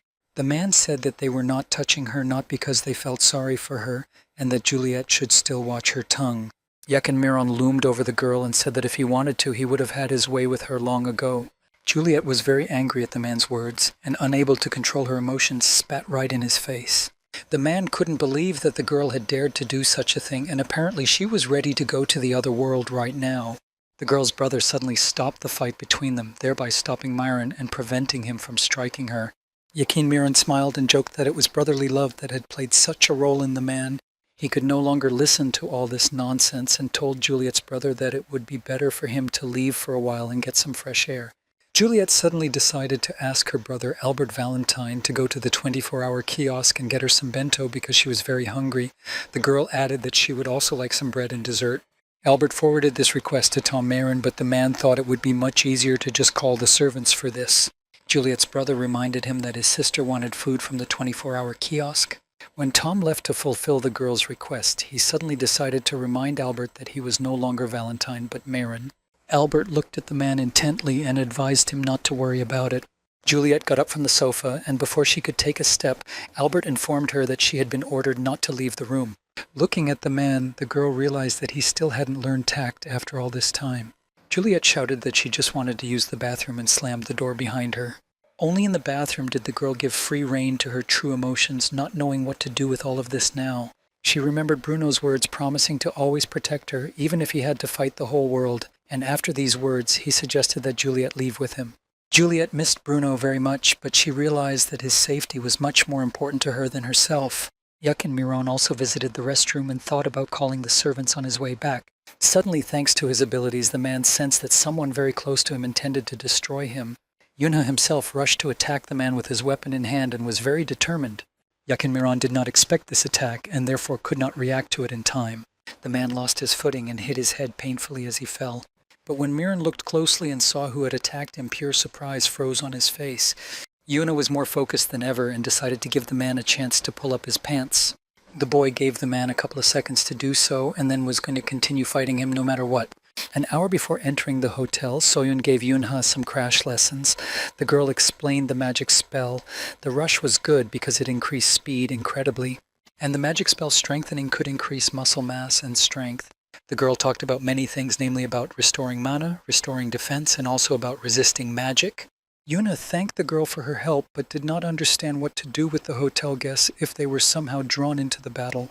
Soyun said that they shouldn't worry about that, as the administration of the Heavenly Maiden had ordered the hotel to be vacated. Yunha fastened his belt and was relieved that nothing was broken, and thought that with the magic potion he had become much stronger. Looking at his opponent, the boy realized that now was his chance because there wasn't much space here and the man was currently unarmed. He understood perfectly well that he couldn't make a mistake because there might not be another opportunity like this. Yakin Miron was going to destroy the boy just for daring to attack him and catching him at such an awkward moment. Yunha was ready, so he managed to dodge the man's blow without much difficulty, but the man had no intention of stopping. Looking at the man, Yunha realized that with such a superior number of reinforcements and potions, they could fight each other for a very long time. The man was angry because he was facing not an adult but just a child, and he had to admit to himself that the boy was good. Yakin Miron used his mana to create a huge shield in front of him, behind which he planned to take cover. This did not scare Yunhu away, let alone stop him. The boy rushed forward with great zeal and was going to destroy this barrier. Miron could say with certainty that the boy was now completely different from the last time because the man had already put up 3 lines of shields, but the boy still managed to break through them, which was incredible. Yunhu was confident in his abilities and even mocked the man a little, saying that was all he was capable of. The boy delivered a powerful blow and the man lost his balance and flew backward, hitting the wall hard. The man realized that because the room was too narrow, he couldn't give it his all. Yakin Miron understood that he had to get out of there at any cost, and only then would he have a chance to survive. The man tried to dodge the attack as best he could and tried to figure out what to do next. Miron remembered his weapon, took out his pistol, and immediately pointed it at Yunho. The boy reacted in time and created a barrier around himself, thus protecting himself from the bullet. While Yunha was behind the barrier, the man decided to take advantage of the situation and tried to escape. The boy began to get angry that Yakin Miron dared to run away from him, but he had no intention of letting Yunha escape. He directed his abilities to where the man had been a moment ago, but the man managed to protect himself in time. Yunha realized his mistake in not being careful enough and not taking into account the man's cunning, but he was not going to make that mistake again. Yakin Miron looked back as he ran and saw that Yunha had almost caught up with him, and he didn't like that. The man used his gun, shooting as he ran and shouting that he would definitely send the boy to the other world. Yunha ran as fast as he could, dodging bullets and thinking that if anyone was going to the other world today, it would definitely be the man himself. The boy understood that he had to hurry because he didn't have much time left due to the fact that the enhancement and the mana itself were running out. Without stopping, Yunha took out another vial of potion and immediately emptied it, and Marin noticed everything. The man already guessed that this was the very potion that the Heavenly Maiden had mentioned earlier, and it did not bode well. Yakin Miron regretted that he had not destroyed Yunha when they first met, because now it was much more difficult to do so, as the boy was well prepared for this battle. As he ran away, the man tried to find anything he could use as a weapon, and then his gaze fell on the knives on the table in the room. Yunha was still trying to catch up with the man and followed him into the room where he was hiding. The boy dodged the attack at the last moment, which was not easy at all. The man stopped hiding and attacked Yunha with the knives he found in the next room. Miron was already quite tired of this battle, and he really wanted to understand who this child was. Yunhu's answer would be simple because the boy did not explain anything and simply said that he was the one who would send the man to the other world. Their battle began anew, and neither was going to give in to the other. On the contrary, each was confident in his own strength. Yunha tried to strike the man again with his weapon, but his movements were no longer as fast as they had been at the beginning. The man thought maliciously that the boy had finally run out of steam and now he would be able to defeat him. Yak and Miran struggled but managed to grab Yuna's arm, and now it was not easy for the boy to break free. The man held him tightly, blocking all his attempts to attack, while Yunha tried to figure out what to do next. The boy understood that he needed to destroy the man as soon as he had the chance, but Yunha had missed it and now deeply regretted it. Miran took Yunha's sword away and shouted in his ear that it would be fair if he had a weapon now too. At the last moment, Yunha was able to use his skill, Vengeful Spirit, and now the man had a new problem. Yakin Miran became even more angry because this skill was not so simple as it consumed all the mana in his body. The man tried to dodge this magical attack as best he could to preserve his strength and mana. Yunhan decided not to delay and used his Heavenly Step skill for his next attack, flying towards the man at high speed. The man was surprised but reacted in time, and now all he could do was fight back and try not to let the boy hurt him. Yunhan did not stop there and continued with his frenzied dance, and now the man considered this child not only strong but also stubborn, with no intention of stopping at all. The room where their battle took place was in complete disarray, and almost everything around them was destroyed. The man saw that the boy was trying to recover and was very happy that his attacks had slowed down a little. Miran decided to tease the boy and said that it was a pity that Yunhee's fighting spirit was no longer so noticeable. Albert Valentine stood in front of the closed door and tried to explain to his sister that everything was being done for the good of their family and that she should not only understand this but also accept it. The man told the girl that he would be leaving for a short while, and if she needed anything, she should ask Tom or use the communicator. Albert had not taken more than a few steps when he suddenly sensed the presence of an uninvited guest nearby. The man adjusted his glasses and calmly greeted the uninvited guest, saying how long it had been since they had last seen each other. Bruno was walking down the corridor toward Albert, looking very serious and determined to free Juliet at all costs. Without any unnecessary greetings, Bruno got straight to the point and asked the man where Juliet was. Albert Valentine looked at Bruno very carefully, trying to assess the degree of danger posed by this guest. He decided to remind Bruno that he had committed a crime when he took Juliet away from her family, and the man said bluntly that now the only outcome for him would be far from happy. But at the very end, Albert added that he was willing to give him another chance. He suggested that Bruno return to the Valentine family and then everything could be completely different. Albert hoped that the man would agree and help them destroy their enemy, but suddenly a loud bang on the wall a little further down the corridor prevented the man from even finishing his proposal. Bruno made it clear with his whole demeanor that he had nothing to talk about with the man and would not agree to any of his terms. Albert Valentine was a little upset that Bruno refused, but by taking out his weapon, he made it clear that the outcome would be obvious. The man told him to attack because Albert was a hunter and Bruno was a guardian type of player. In his previous life, it was Bruno who was defeated in this battle. At this time, Yakin Miran was happy that Yunhee was attacking weaker and less frequently, and now the man was sure that he had little left. The man continued to mock the boy, saying that he had lost all his fighting spirit and now looked pathetic. Yuna took advantage of the fact that he had brought another potion with him, drank it, and replied that now Miran would be able to appreciate his fighting spirit. Now the boy looked much more confident and began to mock the man, saying that he was sorry that he had no potions left in reserve. Of course, the man did not like the boy's words, and he decided to take advantage of the element of surprise and did not comment on anything but simply began his attack. Yunha was not ready for this, but he still managed to block the attack with his weapon, and it was clear that he was struggling to hold it. The man's blow was very strong, and the boy struggled to stay on his feet and fought with all his might. Miran became more confident when he saw how difficult it was for Yuna to resist, and the man noticed that the potion did not help him much. The man called his hounds, and seeing that the boy had become much weaker, already tasted victory. Miran suggested that the boy have some fun and entertain his hounds while he watched with pleasure. Yunha pushed off hard and jumped high into the air, intending to destroy all the hounds and the man himself. The boy didn't have much hope, but decided to try anyway and began to twist his power into a strong spiral. Yunha used his skill of striking a specific target, which was intended and aimed directly at the man. Miran did not expect this and now tried to dodge, but it was not easy to do so. Yunha did not give up and continued to attack the man, not giving him a chance to come up with something new. Yakin Miran, standing behind his protective barrier, took out a pistol and pointed it at the boy, hoping that at least this way he could get him. Yuna also set up his own protective barrier around himself and, just like the man, used his pistol. It was not an easy battle, and now they looked at each other, and Miran was a little glad that he could finally breathe deeply. The man looked much more confident and, looking at the boy, said that this was his territory. He felt more confident because Genko Miran's special ability and affiliation was that of a ranger-type player. Yuna saw how the man used his skill and applied the scattershot ability, and this did not please the boy at all. The boy tried to get away from this attack as best he could, because just one careless move and he would be in big trouble. Myron decided to seize the moment and took out his pistol, and now the man was almost certain that the boy would not be able to dodge this time. It was difficult for Yunhei to dodge because he was being attacked simultaneously with magic and a pistol. One bullet still managed to graze the boy's leg. The boy stood in the middle of the destroyed room, trying to recover and figure out what to do next. Yak and Miron looked closely at Yunhei and shouted that this was it, and now he would definitely send him to the other world. Yunha missed the moment when several hounds grabbed the boy's legs with their jaws. Above his head, the boy noticed a funnel cloud, which also did not bode well.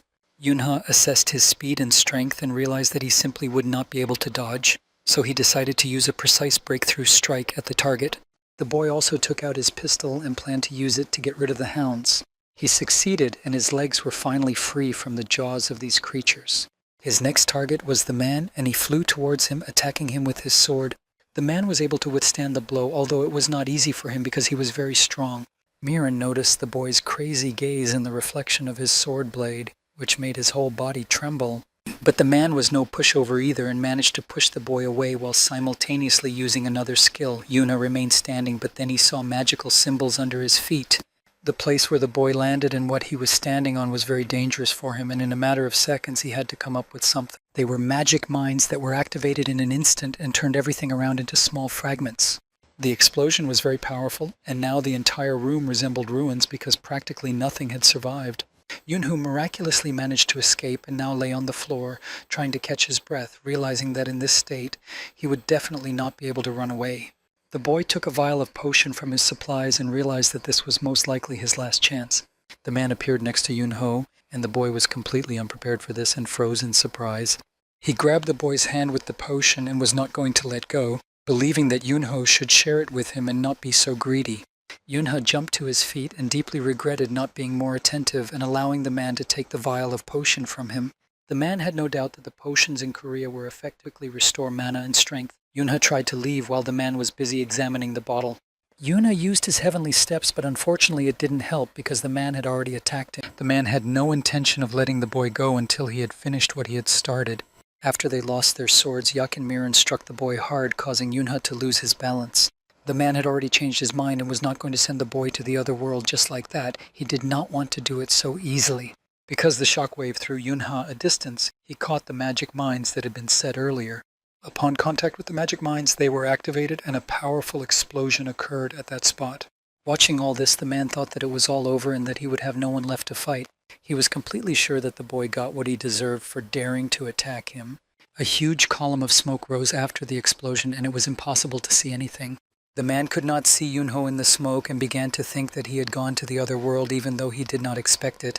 An empty vial of potion fell at the boy's feet and he thought he should have done this much earlier. The man could see the boy's silhouette appear in the column of smoke, and it looked very impressive. Yunha emerged completely surrounded by mana, and outwardly he was completely composed and determined. Yak and Miran realized that the boy had managed to drink his potion again, and that their battle was likely to start all over again. Yuna saw nothing wrong with this, because for him these potions were like fruit juice. The man was amazed that not only was the mana and stamina restoration itself amazing, but the boy had also renewed his buffs without any rollback. Miran also noticed that there was probably more mana than before, and he began to think that it was some kind of gift. The boy heard the man's reasoning and decided to add that this was not all, pointing to the ring that hung cheerfully around his neck. It was the very ring that could be used to strengthen almost anything, and its value was tangible. The man couldn't believe it and now thought only about how much stronger Yunha had become and what he now had to be prepared for. Yak and Miran remembered something and realized that he still had one chance and he didn't want to miss it.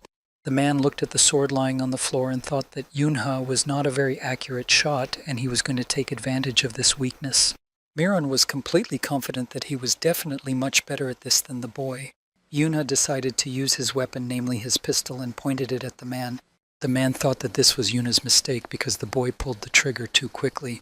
Now Miran pointed his pistol at Yunha and was sure that he would be able to defeat him. Yunha did not stand still, but dodged the bullets in every way possible and did so with incredible speed. The man was not prepared for this, and seeing how fast Yunha was moving, he simply froze with surprise on his face. Yunha was so fast that at the last moment he managed to stop with difficulty and was already standing behind the man. The boy thought this man was not very smart since he hoped to win so easily and quickly.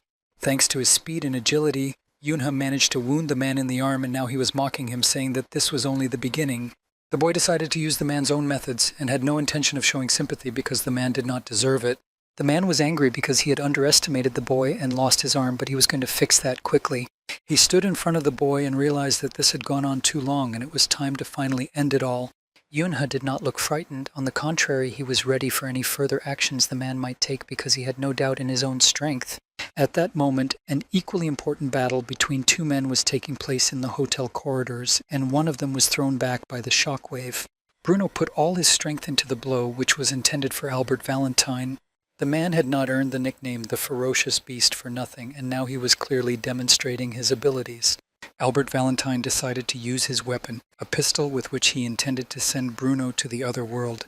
Bruno, with his powerful blow, destroyed everything around him, and Albert had no choice but to run away trying to survive.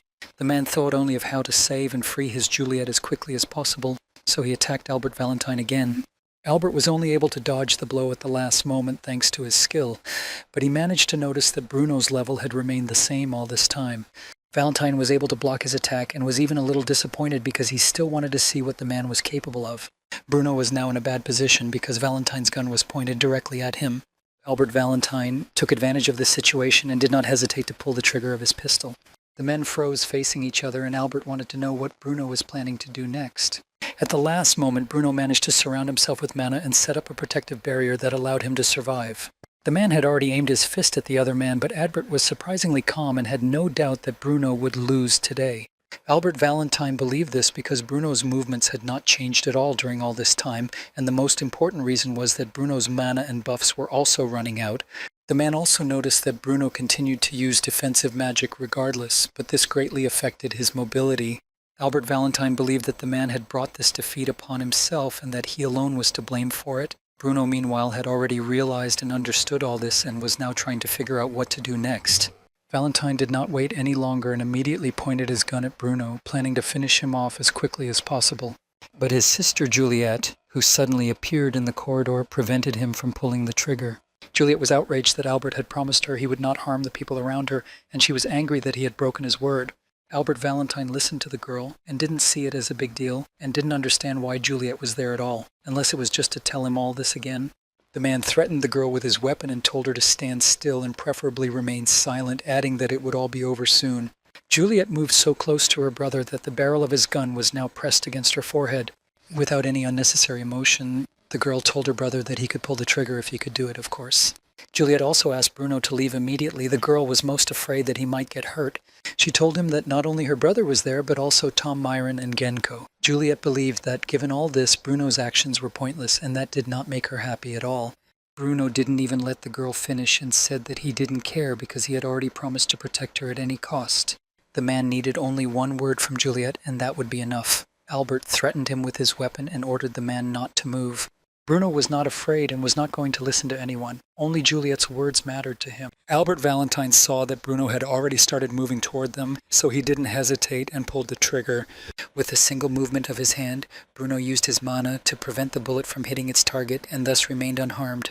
Albert Valentine saw all this and was, to put it mildly, surprised that Bruno had succeeded.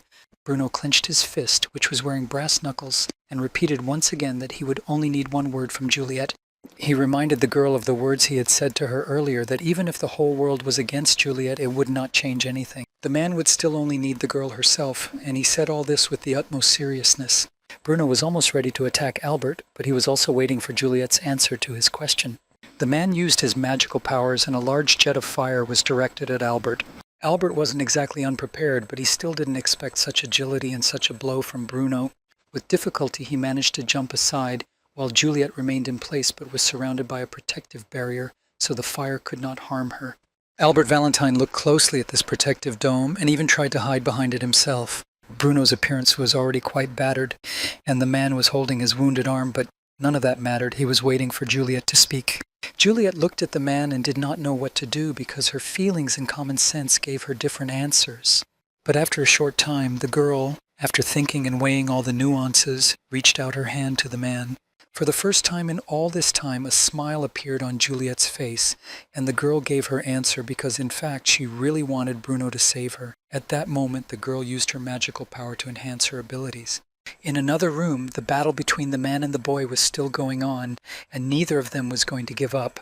Genko didn't look very good at that moment and was holding the place where his hand had been until recently, and Yunha couldn't help but mock him, saying that it was very unusual to see him like this. Yunha knew that if he didn't hurt the man's arm anymore, he would be able to heal it with magic in the future. Genko understood what Yunha was talking about and tried to stop him and give him the opportunity to carry out his plan. Yunha was ruthless and stepped on it anyway, thereby depriving the man of the opportunity to heal it and restore it in the future. Genko was outraged by Yuna's actions, and anger filled him completely. The man was inside the magical symbol, and because he was so angry, he decided to activate the explosion. Yuna saw all of the man's actions and realized that he had used magic to blow up a large area. The boy thought that there was no time to waste, so he would try to run as far away as possible before everything exploded. Yunha's plan did not work because the magic reacted to his heavenly steps, and at that moment a powerful explosion occurred. At the last moment, Yunha tried to put up a protective barrier, but the shockwave still threw the boy back.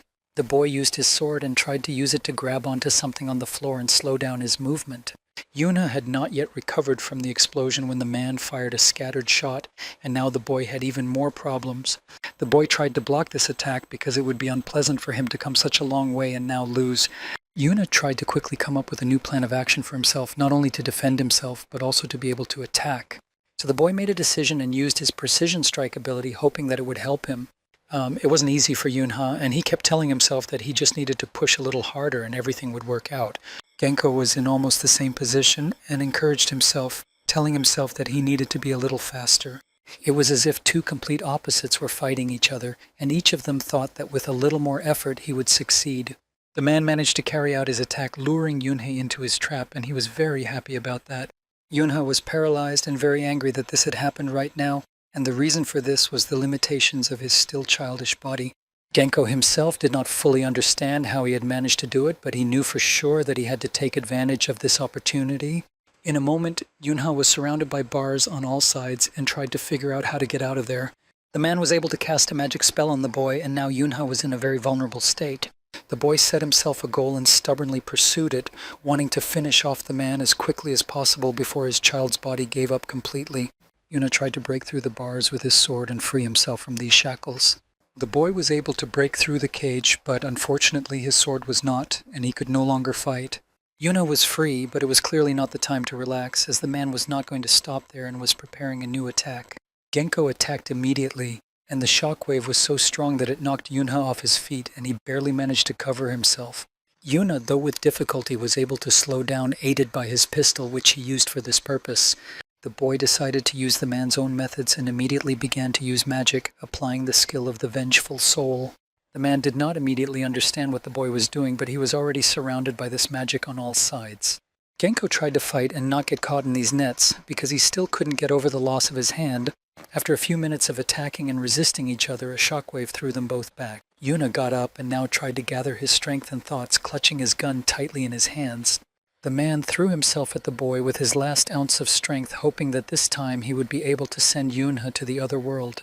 But he failed, and Yunha, on the contrary, was able to deftly dodge the blow and ended up practically behind the man. As soon as the boy saw his chance, he decided to take advantage of it and, aiming at the man, pulled the trigger. Genko could not have expected such a turn of events and did not have time to react, so the bullet hit its target. The man staggered and, unable to remain on his feet, leaned on his knees, but at the same time he did not stop and continued to weave magical ropes. With his last ounce of strength, he held his sword and aimed his blow at the boy, hoping that maybe now he would succeed.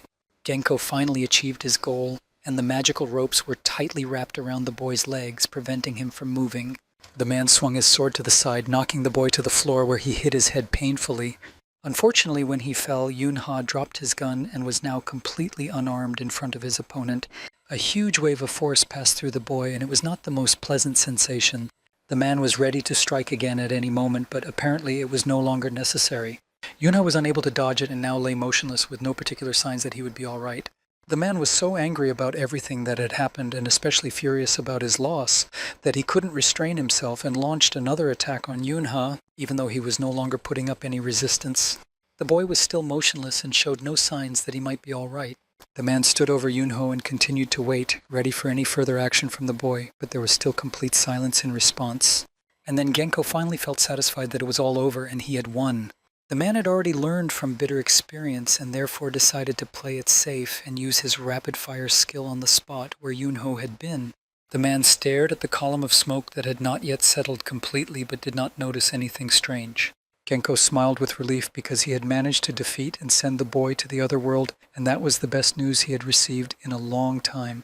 During their battle, the man had already stopped being surprised by anything, so he began to think that perhaps the boy was pretending and was still fine. Genko decided to use harsh methods to make sure of everything and reached out his hand toward Yunho. And then what he had feared so much happened, but he still hoped that it would not happen. Yunha grabbed the man's arm tightly. Genko tried to break free, but Yunha held him tightly and then bit his hand, which was very unexpected. The man tried to free his hand, and only managed to do so when he used all his strength and was able to throw Yunha aside. The boy flew straight into the wall and hit it hard. Genko stood aside and began to hurl insults at the boy, thinking that Yunha had no chance. But after a few seconds, something strange began to happen to the man, namely, his health deteriorated sharply. The man couldn't believe that his wound was so serious that he suddenly felt so bad. Genko realized that unfortunately it was not all because his mana had become uncontrollable, and that was very, very bad. Due to all these deteriorations, the man could no longer stand on his feet and had to fall to his knees to somehow maintain his balance. The mana counterflow skill was applied, and the man was getting worse and worse with every passing second. Genko tried to understand what Yuna had done, but he couldn't solve the mystery himself, so he asked the boy. Yunha decided to answer and showed him the vial, adding that the potion inside belonged to the 6th class.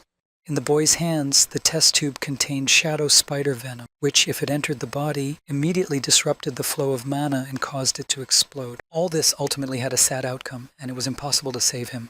When the man heard about all this, he was incredibly shocked and couldn't quite believe that it had really happened. Genko realized that before Yunha bit his hand, he had managed to hide the poison in his mouth, which sounded unbelievable. The man sat on the floor on his knees, feeling worse and worse, and did not understand Yuna's logic because his actions would destroy himself as well. Yuna thought the man wasn't very smart if he thought that way. The boy said that who would carry only one poison with them. The next thing the boy did was take out another vial and prepare to drink it immediately. Yuna thought this was obvious, but he told the man again that of course he had brought the antidote with him. The man could do nothing else but insult Yunha once again, which he did. Yunha walked over to his weapon and picked up his pistol, telling the man that his pronunciation didn't sound very good. The boy decided that their conversation was over and that they had nothing more to discuss, so he pointed the gun at Genko. Genko tried to dissuade the boy and persuaded him not to do it, saying that if he killed him, it would affect the situation in the whole world. The man continued to say that if the boy sent him to the other world, then the whole planet would turn against him, and Genko did not think that Yunha was ready to stand up to the whole world. Yunha listened to all this with an indifferent expression on his face, but he was tired of this chatter, so he told the man to shut up and stuck the gun right in his mouth, preventing him from speaking further. The boy sat down and, looking the man in the eyes, said only that the survivor determines the price of destruction itself. Yuna was absolutely sure that only he and no one else would decide whether the whole world would be his enemy or not. The boy told the man what was already obvious to everyone. He said that Genko had lost and advised him to accept it with dignity. Yuna pulled the trigger after all and finished the job, finally sending the man to the other world. Looking at the room where their battle had taken place, it was impossible to find a single surviving object, for they had destroyed everything. Yunha threw his weapon on the floor and was now able to breathe a little easier, but he had to figure out what to do next. The boy was completely exhausted because the fight had not been easy for him, but he was glad that he had been able to win. Yuna looked at his supplies and saw that he had only one potion left, which he would probably drink now and then, go to Uncle Bruno. A man whom no one had noticed was watching all this, but he had seen enough to understand what was going on. It was Tom, whom Albert Valentine had previously sent to buy food for his sister Juliet. The man couldn't believe his eyes at first, because it turned out that some kid had managed to destroy Tredici himself, and that in itself was simply impossible. Tom understood perfectly well that even he would have needed much more time if he had been faced with Genko in the same deplorable condition. At that moment, Soin was telling the girl in the office that until the Korean players arrived, Juliet Valentine would be the priority for everyone, and the listeners found it very doubtful that Azure Ocean himself would check into the Alice Hotel. At that moment, Tom ran to the room where Albert and Juliet Valentine were as fast as he could. Near that room, Bruno continued his battle, attacking Albert Valentine, while Juliet herself watched everything from the sidelines. Bruno was serious and intended to defeat the man by any means necessary in order to free Juliet. Albert barely managed to dodge Bruno's next attack, and it was not as easy as he had initially expected. Watching all this, the man noticed that things were not quite the same as before and assumed that perhaps it was all due to the increase in strength. Bruno did not give the man a chance to recover and continued to attack him again and again, each time with increasingly powerful blows. Albert Valentine, watching all this, realized that he needed to change his tactics as soon as possible, otherwise it would not end well for him. But suddenly the men had to stop and cease attacking each other, which came as a complete surprise to both of them. The man who was holding a sharp knife to Juliet's throat informed him that his game was over. It was Tom who told the man that if he wanted Juliet Valentine to remain safe and unharmed, he should immediately remove his hand. Bruno was very concerned that the girl was now in such a situation, and the man was also very afraid that Tom would still be able to harm her. In order for Bruno to understand the seriousness of Tom's intentions and remain where he was, he pressed the knife blade slightly, and the man could see everything clearly. Tom demanded that the man stand up straight and raise both his hands. The man warned that if he thought he wouldn't dare send Juliet to the other world, he was sorely mistaken. Bruno didn't want to risk the girl's life, so he immediately raised both hands. Tom told Albert that it was time to end all this because they had very little time left, and added that he had personally witnessed Genko's destruction. Albert listened carefully to Tom's account of Genko's destruction, but at the same time the man reloaded his gun. Tom said that they needed to leave before the Korean players arrived, but the man did not finish his sentence because he was killed by a bullet fired by Albert. Before closing his eyes forever, he wanted to understand what was going on, but he never got to find out. Juliet Valentine was slightly surprised by what had just happened and tried to understand her brother's logic. Albert Valentine, on the other hand, looked very pleased because Tom had finally gone to the other world. The man had been waiting a very long time for the right moment to destroy Tom. Bruno, seeing all this, was not opposed to such an outcome and did not feel sorry for the man at all, because if it weren't for Albert, he would have had to do it himself. Albert Valentine was glad that after Tom Myron's elimination, there were most likely no more of their people left in the country. The man had another proposal for Bruno and Juliet. Albert wanted the guys to return to Valentine. After all, once it became known that Genko had been destroyed, Albert wanted to deal with all the Mayrons. The man believed that the time had come to rebuild Valentine. Juliet thought that her brother had some kind of problem and that he was not himself, since he was making such suggestions and reasoning that the Mayrons would not fall apart just because Genko was no longer with them. The girl believed that Albert could not be so insane as to say such things. Juliet suggested that perhaps the burden of being Valentine's boss had affected him so much that he was no longer the man she knew. Albert insisted on his proposal and continued to argue that they could take advantage of the fact that Genko had been destroyed in Korea. After all, then the Mayrons would turn against Korea and destroy themselves completely. The man hoped that the boys would return to Valentine and told his sister that now he would be able to protect her. Albert Valentine believed that Bruno should return out of gratitude for everything the family had done for him. The man wanted him to return to the family with Juliet and continue living for the sake of the clan. But Bruno couldn't understand why the man was so sure that they would return to the family. Suddenly Albert heard a strange sound. The man was suddenly attacked by a boy who was outraged that Albert wanted to take his people away without any permission. Yunhei, because he attacked unexpectedly, managed to hit Albert's leg with his weapon, but the man was still able to dodge the attack a little. A new battle began, and everyone tried to win as quickly as possible. Albert Valentine looked down at the boy and tried to understand how he could have allowed this to happen. Although Yunha was now a child, his combat experience was invaluable, and he managed to wound the man again. Albert Valentine summoned his mana and decided it was time to use his weapon, pointing the barrel of his pistol at the boy. Yuna saw all this and reacted almost instantly, trying to knock the gun out of the man's hands with his foot, but his leg was injured in the attack. They jumped away from each other, and now each tried to recover from their injuries and think about a plan for how to proceed. Albert Valentine realized that he had already spent too much time on all this and decided to get rid of Bruno first. But he was a little too late, and Juliet, hugging Bruno, surrounded them both with her magical abilities. Yunha, who still hadn't fully recovered, confidently said that he would decide whether to let the others go or not. The boy asked Juliet not to even think about leaving without saying goodbye, and to himself Yuna wondered if he had already gained enough time. The girl looked closely at the boy and promised him that she would not leave anymore. Juliet Valentine's next move was to use a magical enhancement, and it was all thanks to Yunha being able to stall for time and distract her brother. Juliet and Bruno were completely covered by a magical dome that protected them from everything that was happening outside. Albert Valentine saw all this and was angry that he hadn't been able to prevent it in the first place.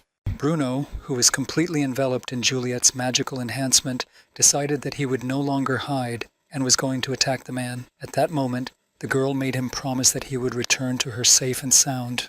The man pushed off so hard that cracks formed on the floor where he had been standing just a second ago.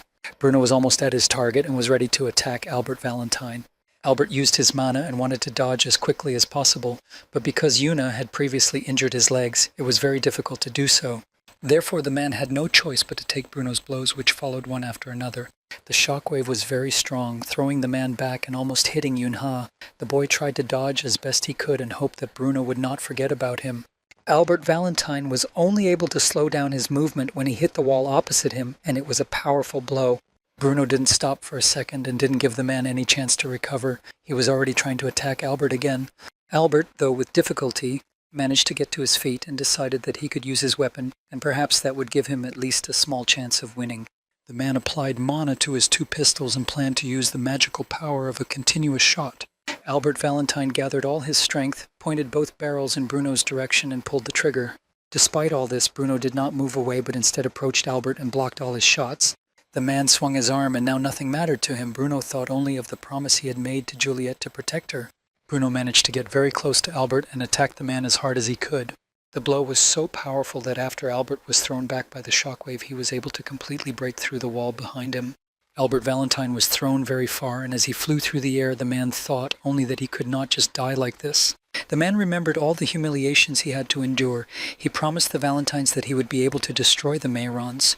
Albert did not forget how, at the last moment, he had promised his father that he would restore the Valentine name. The man tried to convince himself that this was only the beginning and that he couldn't just give up. At the last moment, Albert Valentine desperately grabbed a rocky ledge with his hand.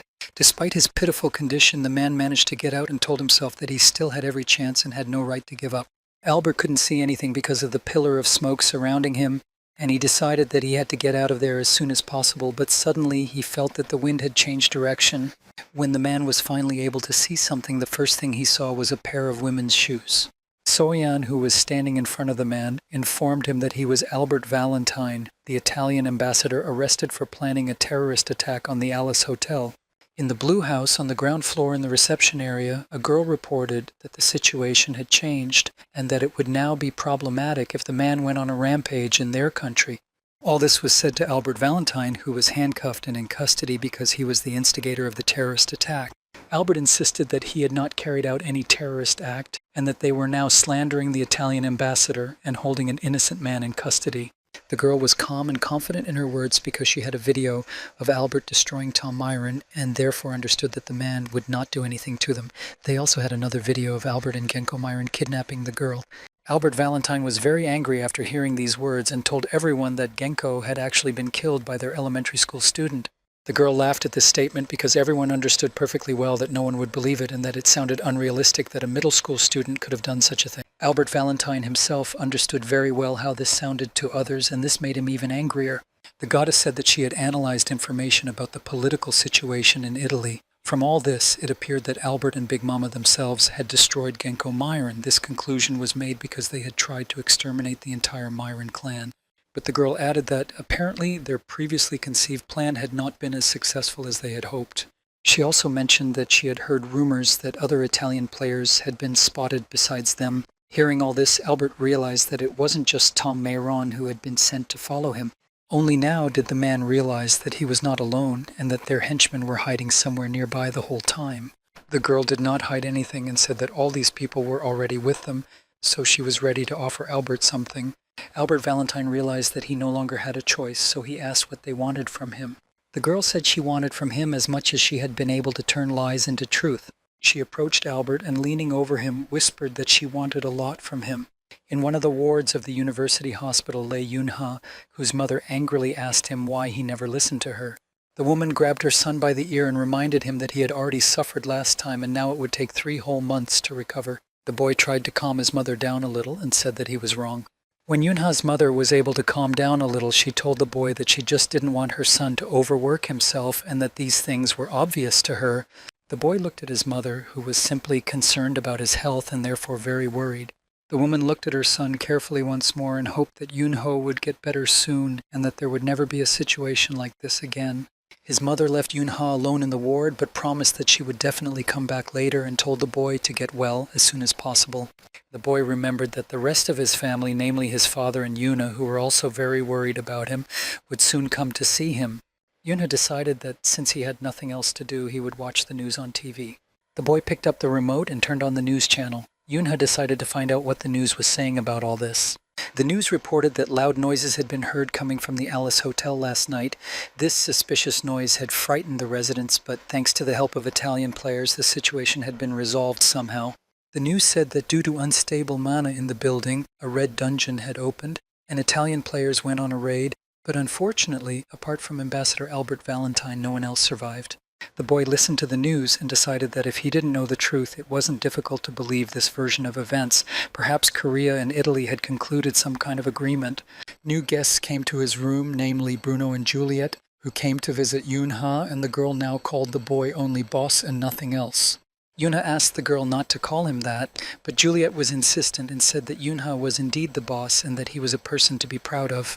The boy reminded them that they had not felt sorry for him at all when they were admiring each other and had completely forgotten about him. The guys looked at each other tenderly and didn't argue with the boy, because they had indeed completely forgotten about him at that moment. Juliet approached Yunha and bowed her head, thanking the boy for saving her, because if it weren't for him, she would have been forced to live the rest of her life in confinement. Bruno did the same as the girl and said that he would never be able to repay Yunha for everything he had done for them. Yunha began to feel uncomfortable and asked the children to get up from their knees immediately, adding that all this was unnecessary. The boys decided to read the oath while kneeling and said that in the silence of the night, under the shining moon and starlight, they humbly created a sacred bond. They gave themselves completely to the one who was ready to accept them and swore to defend the honor of their brothers. If anyone ever asked them who they were, the answer would be that their father was the sun and their mother was the moon. Yuna looked at the boys with tenderness on his face, and then the girl said that she could definitely call Yuna her boss and offered to raise the child who would be born so that he could become an assistant to the boy in the future. The boy said that this would definitely be unnecessary because he was not going to become a player and certainly did not plan to join the mafia. Yunha thought that it was not right to do so without first asking his opinion.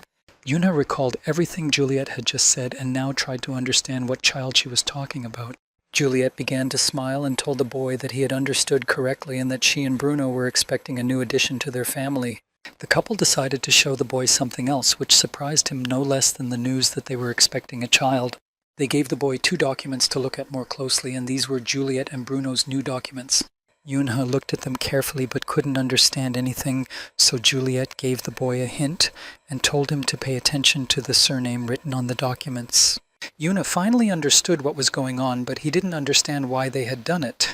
Juliet explained that, in a sense, she and Bruno had decided to start a new life and had therefore changed their surnames. She added that since that was the case, they thought their boss's last name would suit them best, so Yunha could call them no Juliet and no Bruno. The boy was shocked by this news and shouted throughout the hospital that he did not agree with their decision. The grandfather was sitting by the window in his favorite chair, reading his favorite book, and was only distracted when a guest came to visit him.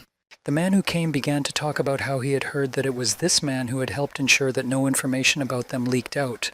He bowed low before the man and said that they were indebted to him and called this man their elder. Bruno was the one who came to the grandfather and for what he had done for them, starting with the house where he allowed them to stay in Korea and ending with the incident at the hotel. The man understood that he would always be grateful to him for that. Grandfather did not hide the fact that it was actually he who had approached the right people to do what he wanted. He also asked Bruno to stand up. He decided to tell him that the saint was extremely interested in their identities and that it was very difficult to do. Bruno believed that there were no excuses for them and simply thanked the man. Grandfather began to say that during their conversation, the topic of potions came up because the Alice Hotel was in many ways inferior to its competitors. Grandfather announced that since everything had turned out this way, he had decided to get out of this business and invest more in pharmaceuticals. He warned Bruno to be as careful as possible. Although the saint said she would not continue the investigation, the grandfather believed that her words should not be entirely trusted. Bruno thanked her again and added that he and Juliet would be very careful in the future. Grandfather decided to offer Bruno a job as his personal player, since the man was now unemployed. Bruno did not respond, and the grandfather said that if he did not want to, there was nothing he could do about it, as he was not going to force him, but he added that Bruno did not need to follow him. Grandpa pointed to a photo on his desk, and said that while Bruno wasn't protecting him, he should protect these children, basically just as he had been doing all this time. Bruno considered this man to be a very good and kind person. The man himself asked Bruno not to stare at him so intently because it was starting to make him uncomfortable. The grandfather had no ulterior motives toward the children. These kids had simply come into his life, and he wanted them to always smile. Bruno didn't think twice and told the man he'd take him up on his offer, repeating that he owed him. The man continued to look at the photo and thought that he must really be getting old if he had become so sentimental. Before, the man could not have imagined that he could be so emotional. The man held his favorite book tightly in his hands and began to remember his past. In one of the photos, there was a woman next to him, and it was her that the man always remembered with love. Many ships and helicopters were now in the sea, which was very stormy at that moment, causing large waves to rise. The men held their spears tightly in their hands, and one of them, looking fearfully into the distance, said that an attack had begun. In the seawater was a monster with a huge mouth and sharp teeth inside. The monster used its mana and released a magical wave that swept away everything in its path. The monster then began to hide under the water, and only its large spikes, which were located along its entire spine, remained visible on the surface. The men on deck were frightened by the size of this monster and feared its capabilities. One of them gave the order that as soon as the monster appeared on the surface, they should immediately load their weapons. A few moments later, everyone could see the monster's tail, which was incredibly large and could be useful to all of us. The people watching all this froze and did not understand what to do next. A second-rank monster appeared from the bottom of the sea, and its name was Leviathan. It was a very powerful creature, and defeating it was not so easy. The monster had almost completely emerged to the surface, and the water around it began to freeze under the use of mana. The man who had used magic a few minutes earlier to freeze the water around the monster ordered everyone else to start moving. This man's nickname was Divine Spear, and his name was Namgung Sunwon. The monster tried to hide back under the water, but everything around it was already covered in solid ice. Namgung Sunwon told everyone that the way was clear and was the first to jump off the ship, but he held his weapon tightly. After jumping, the man was already walking confidently on the solid ice a moment later. Sungwon approached the spot where the silhouette of the monster was visible under a thick layer of ice and said he would give it one of his hands. Large chunks of ice began to rise up, already several times higher than the ship itself. After a while, the monster broke out and all the fragments flew around. Namgung Sungwon was determined and prepared to attack the monster with his weapon. The man was almost at his target and using his magic cast a spell. Namgung Sungwon decided not to delay and used the Northern Blizzard spell, which was aimed directly at the monster. The monster had no chance of avoiding this attack, and its fate was obvious. Yunha was browsing the news on his phone and thinking that his familiar future had not changed much. The boy remembered that a few years after that, Namgung Sungwon would retire from the 12 thrones. It was exam day in middle school, and Yunha came with his whole family to support Yunha. His 4-year-old sister jumped into Yunha's arms and asked him to play with her because she was very bored. Yunha stood by the walls of the high school exam hall and didn't understand why Yuna hadn't come out yet. He remembered hearing that there were many applicants this year, so they decided to extend the exam time, but he still began to worry.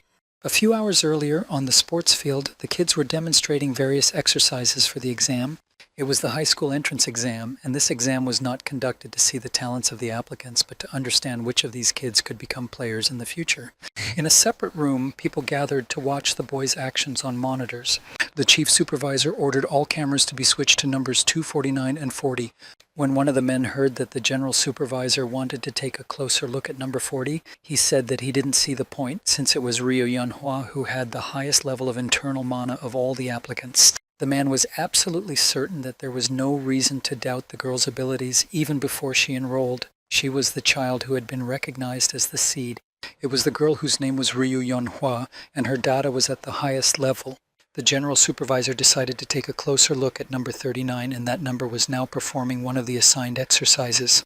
The girl who was number 39 was named Yuna, and she was Yoonhee's older sister. The girl was very deftly and quickly completing all the test tasks assigned to her.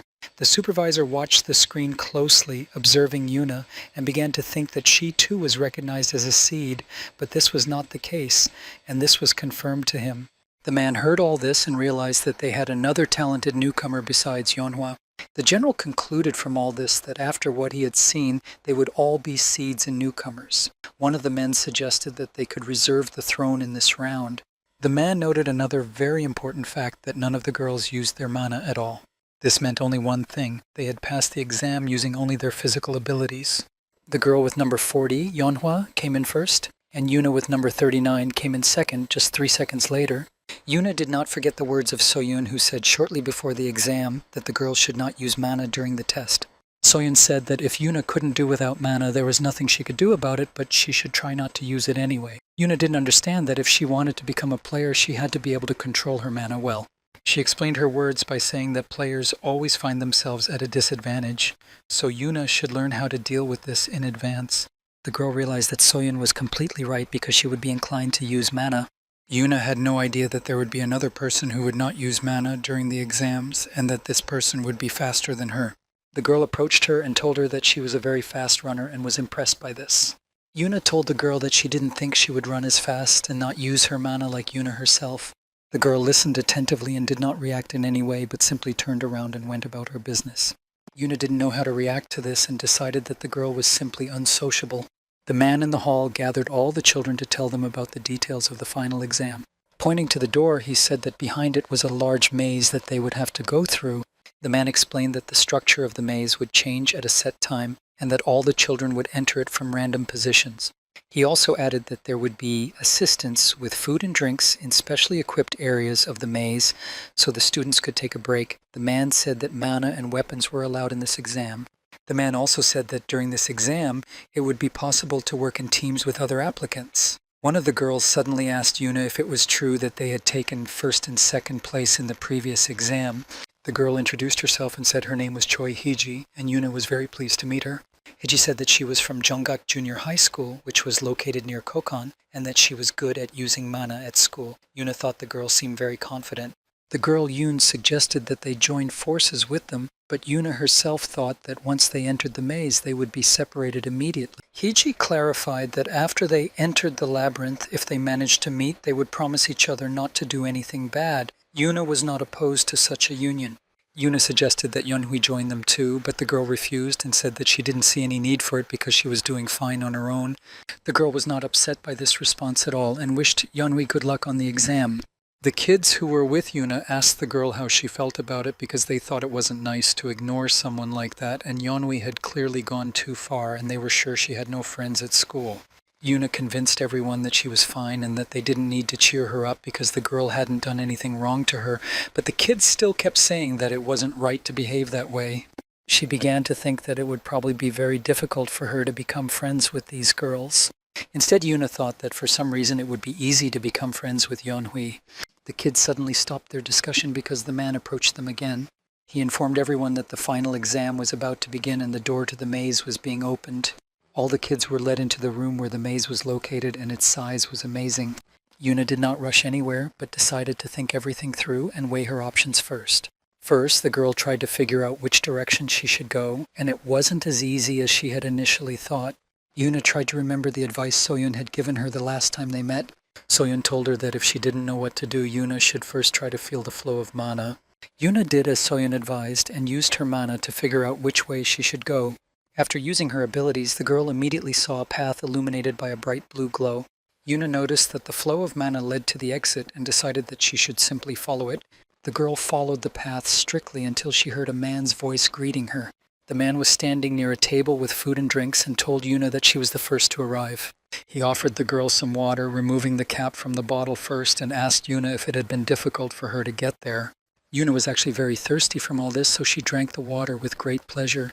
The man decided to give the girl a hint, but Yuna was unsure if it was okay to do so during the exam, but he replied that everything was allowed since it was their last exam. He pointed the way and told Yuna that this was the right path and that she should go there. Yuna bowed low and sincerely thanked the man for his help. The man said goodbye to the girl and wished her a safe journey and a quick arrival. The girl walked some distance in the indicated direction and suddenly stopped. Yuna could no longer see the flow of mana and began to wonder if her teacher had lied to her and pointed her in the wrong direction. Until that moment, the girl had thought she was going in the right direction because her teacher was there. Hiji, who was standing with the other children near the teacher at that moment, suddenly saw Yuna standing to the side. Yuna was very happy to meet the girl, and Hiji told her that she was just in time because they were asking the teacher which way to go. The teacher gave them a hint and told them to go in the direction where the sun rises, and the children easily guessed that this meant east. Hiji was happy that they now knew the way and called Yuna to come with them. Yuna didn't understand what was going on, but for the girl, everything that was happening was very strange. She had doubts for one simple reason. Her mana flow was pointing in the completely opposite direction. Hiji took the girl by the hand and led her along, but Yuna wasn't sure that this was the right way. Yuna immediately realized that all this looked very strange and suspicious to her. The teachers continued to lead them in the wrong direction. One of the teachers suddenly shouted to all the children that they were doing well and had managed to get this far, and announced that they had reached the last crossroads. The man told the children that one of the 3 paths led straight to the exit and that the exam would end very soon. The children begged him to give them a hint and tell them which one it was. The teacher looked at all the students and said that he couldn't possibly give them such important information, but then he winked, and all the kids understood where they should run. They were very happy with their work and thought they would be the first to arrive. Only Yuna remained motionless, so she called out to the children and stopped them. Yuna told everyone that she didn't think the path indicated by the teacher was correct and pointed in the opposite direction. The girl explained that the flow of mana was going in a completely different direction. The children only believed the teacher's words and did not understand why Yuna was behaving this way at the very end. Yuna heard from the children that the exit was right in front of them and that they should only go there. They were very grateful to the teacher for showing them the way, and the children added that they were already very tired of all this and that Yuna should not behave like this. Yuna tried once again to convince them all, including her friend Fiji, but none of the kids agreed with her. Hiji looked at Yuna and was sure that the girl was wrong and that she should stop complicating things immediately. The guys thought that because Yuna had come in second place, she thought she was the smartest, even smarter than the teacher himself. Yuna herself began to doubt her words. The girl simply told them what she saw and didn't understand what to do now. Yuna thought of her brother Yunho and began to wonder what he would do in such a situation. Yuna remembered her younger brother Yunha's words that you should never trust anyone. Yuna had repeated that players should not trust anyone, and it was these words that Yuna remembered now. The boy was trying to convey to her the most important thing, that a player should only trust himself. Yuna listened to her younger brother's advice and promised that she would do so in the future. The girl returned from her memories and remembered Yunhee's words, which he had asked her never to forget. Yuna didn't know why she remembered all this now, but she was now sure where the exit was and pointed it out to the other kids. The kids didn't believe her and told her to go where she wanted, but they would listen to the teacher. Yuna didn't mind this outcome. A few minutes later, the girl used her mana to get to the exit as quickly as possible. The kids looked at Yuna in surprise and couldn't believe she had made that decision. They considered Yuna's actions unwise, but the girl herself was glad that she had finally been able to make a decision and was now running as fast as she could. Hiji told everyone that they shouldn't care and shouldn't pay any attention to Yuna. The girl was sure that the answer was right in front of them, and that Yuna's choice was none of their business, and that they would still follow the path they had chosen. The kids didn't waste any more time and ran to the exit that the teacher had pointed out, already mentally celebrating their victory. Hiji was even happy with this turn of events because she would then be able to come in first, which meant a lot to her. And as soon as the girl reached the end and was practically celebrating her victory, mana was suddenly activated. As it turned out, there was nothing to be happy about, because all the kids were scattered throughout the maze again and returned to the places where their exam had begun. Yuna stood near the drink machine trying to catch her breath, still unable to believe that the exit was right next to her. The girl thought about how the test had ended later than she had expected and worried that they were probably waiting for her. Yuna wanted to drink something and leave, but suddenly someone handed her an open can of lemonade. Yunhwa approached Yuna and handed her one of her drinks, explaining that she had accidentally gotten 2 cans and wanted to share. The girl began to explain that she had refused Yuna's offer to study together before the exam, not because she didn't like her. Yuna thought Yunhwa was just very shy, and she found that cute. The girl began to say that she didn't know what the exam results would be and had no idea, but it didn't matter anymore. Yuna suggested that they be friends if they ended up at the same academy. Yunhwa was not against it at all and accepted Yuna's offer with great pleasure. Yuna, who was holding his younger sister in his arms at that moment, thought that Yuna's exam was taking too long. Yuna's parents also looked tired and were dozing off while sitting on a bench, continuing to wait for their daughter. In the classroom, the lesson was in full swing, and one of the students was reading the material to everyone. Yunhook tried to discreetly get his boss Yunha's attention without the teacher noticing. He wanted to tell his friend that this year Teacher Do-hoon was their homeroom teacher again, and Yunha noticed that they were also in the same class. Young-huk guessed that they would be together in the same class, but he still thought it was great. Sona, who was sitting behind the boys, on the contrary, found it strange. Sona suddenly remembered her conversation with her grandfather, who had asked her who she wanted to be in class with, and in the end that's exactly what happened. Even the homeroom teacher remained the same, just as Sona had wanted. She turned to Yunha because she was sure that the boy had also noticed this and found it a rather strange coincidence. Yunha remembered how his grandfather had asked the doctors to keep an eye on him because the boy had only recently been discharged. And of course they promised to take good care of the boy because the president of Alice Group himself had asked them to. Sona was sure that the boy knew something, but for some reason he didn't want to share this information. The girl was so engrossed in her conversation with Yunha that she didn't notice the teacher approaching her desk and only caught Sona's attention thanks to the textbook. The teacher was unhappy with the girl's behavior and even considered her brave for being willing to skip new material at the very beginning of the school year. Sona was very ashamed because it was the first time she had been scolded, and the teacher told her to stay after class to clean the staff room, which was a small punishment for her. The teacher added that Yunha, who had also been talking during class, would join her, which he thought was fair. Yunha did not argue with the teacher because he understood that he was completely right and that the punishment was deserved. Yunha sat quietly on the sidelines and was glad that he had been spared. But a moment later, the teacher called Yunhook's name, saying that he would also join the others, and the boy was not happy to hear this news. The teacher told Yunhook that laughing while he was scolding his friends was inappropriate at that moment. When Yunha and Sona heard this, they became very angry with the boy. The boys looked sternly at Yunhook and said that they would definitely have fun with him during the joint cleanup. Mingi looked at the boys and couldn't understand why they were already in 3rd grade, but still continued to behave like children. At the Special Academy for High School Players, classes were also held. Yuna was wearing a special uniform and was very happy that she had been accepted. The girl met Yeonhwa in the school hallway and was even more delighted that the girl had also managed to get in and pass the exams. Yuna couldn't contain her joy and hugged her new friend tightly, telling her that they would now be studying in the same class, which was wonderful news for Yuna. Suddenly Yuna thought that maybe they should have gone to class first. The students in the hallway turned their attention to the person who had just entered and were surprised. The girls noticed this and thought that some celebrity had come to visit them. It was a girl who had been chosen for one of the thrones at only 22 years old, which was amazing. She was one of the 12 thrones nicknamed the Holy Mother, and her name was Park Hyerim. The students were very surprised by her appearance and did not understand why the Holy Mother was at their school.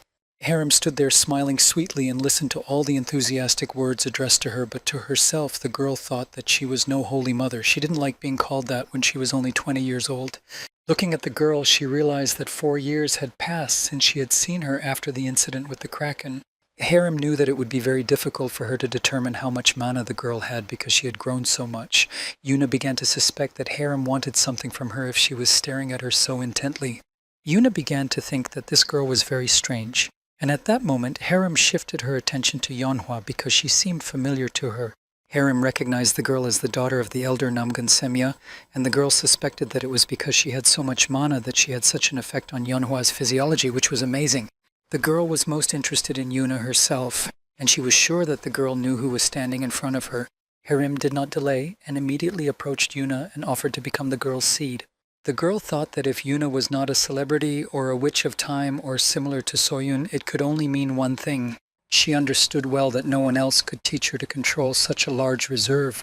Harem knew that there was no time to waste in this situation and that she had to act quickly. Yuna was made an offer, and now Harem wanted to know if the girl wanted to become her seed. But suddenly Harem heard from Yuna that she did not want to and was against such a proposal.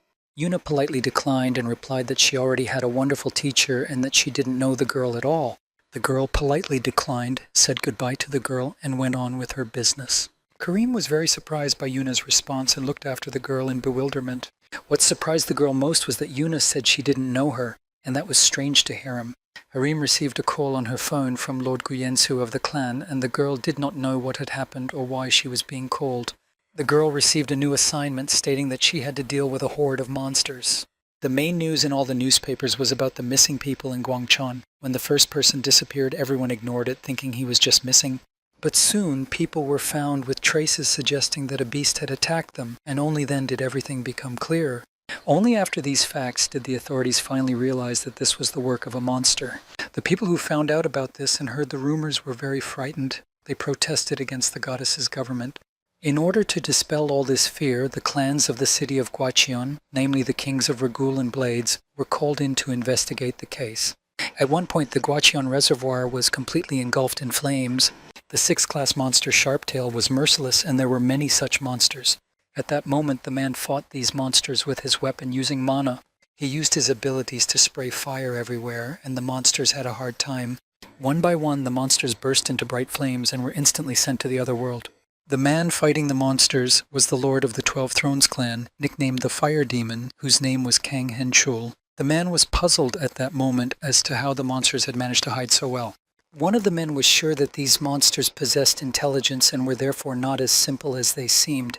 He reasoned that if a monster was capable of controlling a horde of that size, it could easily order them to hide from the danger posed by humans. This man was Lord Gu-Yon-Su of the Regulus clan. Henchul did not understand how Unsu knew what these monsters were thinking, because if they needed mana, these monsters could not really move their limbs. Unsu advised the fire demon not to look down on the monsters. The man was sure that if the fire demon did not change his mind, he would be recklessly destroyed by these monsters. Henchel understood all this himself and asked Harem if the entire squad was against the monsters. The girl replied that they had dealt with most of them in the area, but some had still managed to escape, so a pursuit group needed to be formed. Yensu was surprised that the 12 Thrones had allowed the monsters to escape, but one of the men informed the man that it had all been planned and done on purpose. It was Lord Dwangjun of the King's clan. Wanjun believed that if they managed to create such a horde, they would surely run to hide in their camp's shelter when danger arose. After this explanation, everything became clear to Yensu, and apparently they were looking for that very shelter right now. But suddenly the girl who had appeared announced that they had already found everything. This girl was one of the 12 Thrones of Banyangi, nicknamed the Florist, and she was connected to the Karoli clans. After slowly descending to the ground, Banyunji pointed the men in the right direction. The girl pointed to the location of a large reservoir, and that was where the refuge was located. At the very bottom of this reservoir was the leader of the monsters, and the monster was unhappy with the appearance of people. The entire squad gathered near the shore of the reservoir, pondering their next move. Harem found it all amazing because the entire lake was covered in mana and glowed with a bright blue light. The girl was sure that no matter how hard she tried, she would never be able to perform such magic.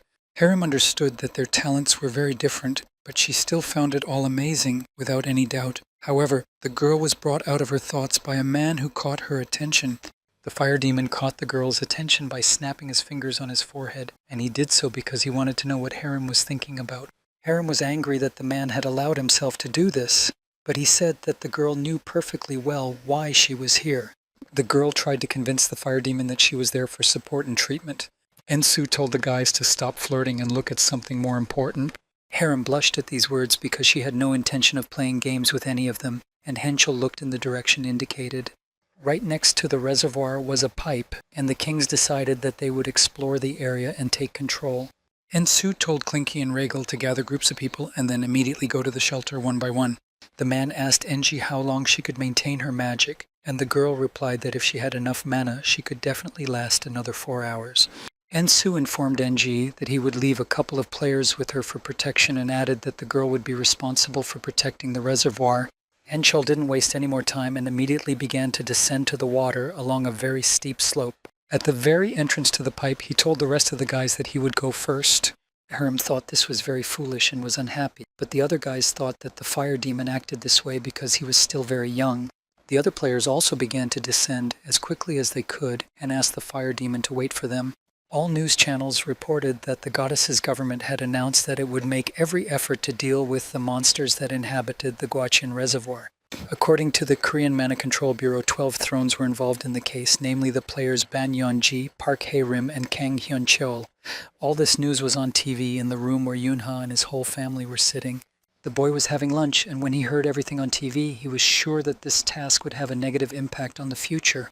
Yuna didn't know what to do or how to act. The boy remembered that the mission to subdue the monsters had been only half successful. However, all the players who took an active part in the mission were unlucky because they were doomed to failure.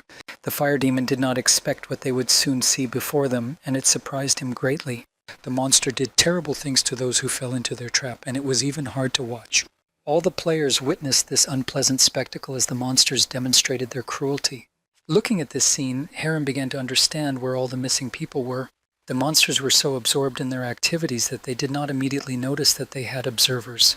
Some of the monsters immediately got what they deserved from the player, and they didn't have an easy time of it. The fire demon used his power and gave the monsters no hope that their destruction would be quick. Henchel was now completely in his element and planned to get even with every monster.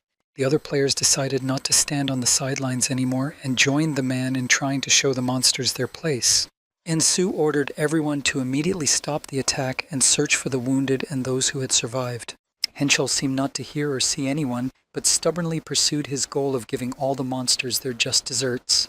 Ensu tried to get through to the man and advised the fire demon to calm down as soon as possible and not forget about the missing people. The fire demon refused to listen and tried to show the man his place, but Yensu repeated that this place would not allow him to do whatever he wanted. Ensu reminded him that if Henschel was a player representing a nation or clan, he had to act accordingly, and it wouldn't hurt to gain some experience first. Other players noticed the argument between the men and hoped that they would not start fighting and sorting out their differences in such a small space. Henschel reluctantly apologized, and Yensu smiled and said that it was unnecessary and that the fire demon should not bow his head to him. Yensu now turned his attention to the other players, who were watching everything with surprise, and threatened them to stop and immediately resume the search. The players managed to find the survivors, while Harem was concerned about the fire demon's condition. Henschel told the girl that she had nothing to worry about, and that all the words he had heard from Ensu a while ago were justified and deserved.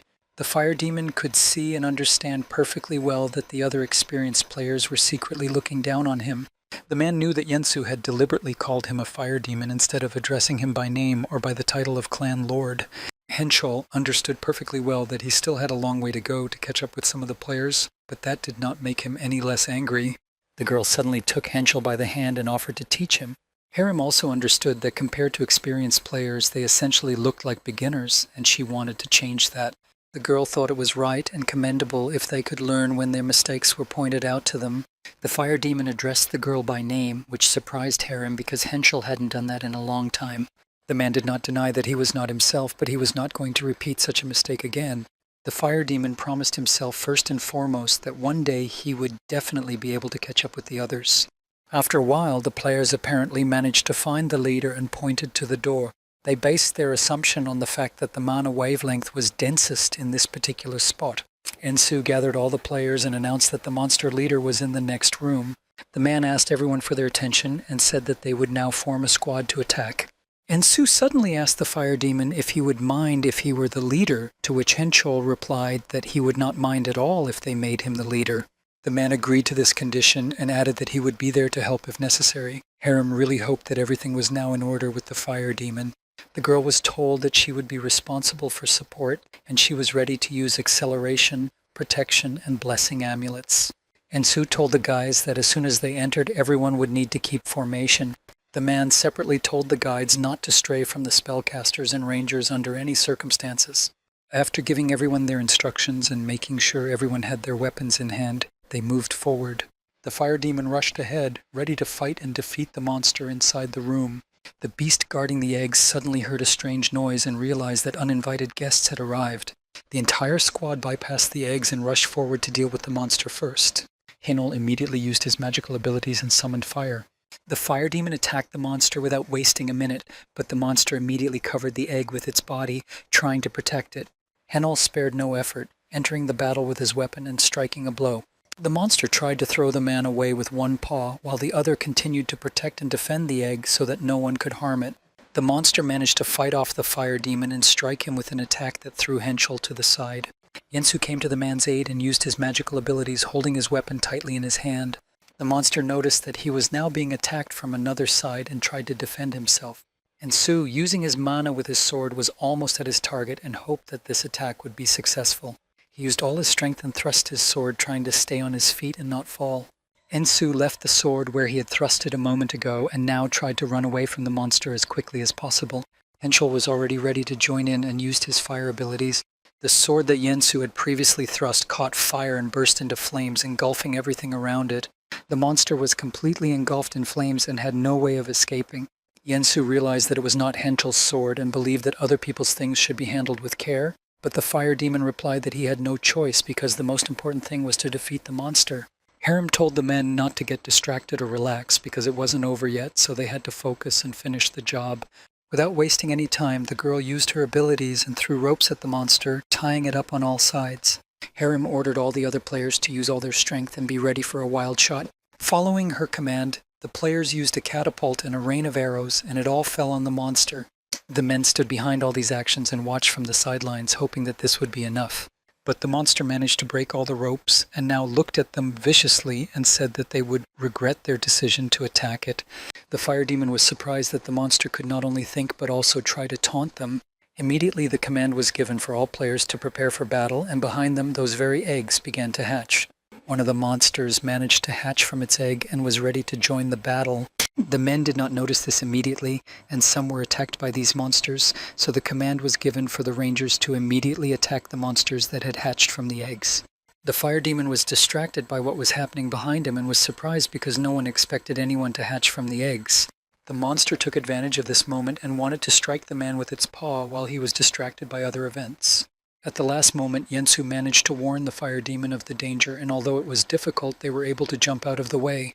From the side, the monster that had recently hatched from the egg wanted to attack Yensu, but the man did not notice this. One of the people noticed this and tried to shout to the man to warn him of the danger and threw him a weapon. Yensu heard the warning and was grateful for it, and he was also ready to catch the weapon that had been thrown to him. He managed to catch it, and it was a sword, and now he was ready to fight on equal terms with everyone else. Ensu told the fire demon that he would personally take care of all the monsters that had hatched from the eggs. Henschel told the man to be careful and ran to meet the monster. The monster saw what was happening around it and wanted only one thing, for all these people to go to the other world as soon as possible. The monster concentrated and began to use its magical abilities, releasing something from its mouth. The fire demon covered his mouth because it was very difficult for him to breathe, and his eyes began to sting, all because the monster had released its poison. Harem stood next to the girl who said that the man should move to the right at that moment. The fire demon did so, and this helped him avoid an attack that would have caused great harm. Henschel couldn't fight properly because he could hardly breathe due to the poison released by the monster. The man thought that the only thing he needed now was to get the antidote as soon as possible, and the girl said that there was no need to worry about that. She asked the man to trust her and attack. The fire demon did not hesitate and immediately rushed into the attack. In an instant, the fire demon was enveloped in a magical glow and rushed forward to attack the monster. The man was given a detoxification amulet, which was to be expected from the Holy Mother. She indignantly said that she had asked him many times not to call her that. The monster did not expect such an outcome and now did not know what to do next. The monster tried to attack only the fire demon, but this did not scare him, and he still rushed towards his goal. Henschel was already almost at his target and prepared his weapon to launch his attack. Ensu hoped that the fire demon would succeed this time and destroy the monster. Henschel wanted the same thing, and for this battle to finally end with their victory over the monster, the fire demon used purple flames and aimed them directly at the monster. The monster was trapped, but still continued to fight, hoping that it would be able to escape and survive. Harem waited for the right moment and gave the order to open fire on the monster. Most of their squad opened fire on the monster at that moment, and it was impossible to hide from such a barrage of bullets. The monster had only one thought in its mind. It could not give up because it was obliged to protect the king. The monster lay motionless in its nest, and next to it was one surviving egg. The fire demon really hoped that this monster was finished, but Yensu said that wasn't quite the case. He meant that the eggs were still intact, and he took out his sword and smashed one of them. Ensu ordered all the other guys to immediately destroy all the eggs. The monster watched and could do nothing. It wasn't easy for the monster to watch all this because he had been so careful to protect all these eggs. One of the eggs was destroyed, clearly showing the monster that the guys would spare no one. Hiding in a pipe, another monster watched, and it was the king. The monster hoped that all his efforts had not been in vain and that the king would not only survive but also grow very strong. The king of monsters decided not to stay there any longer and to get out of there.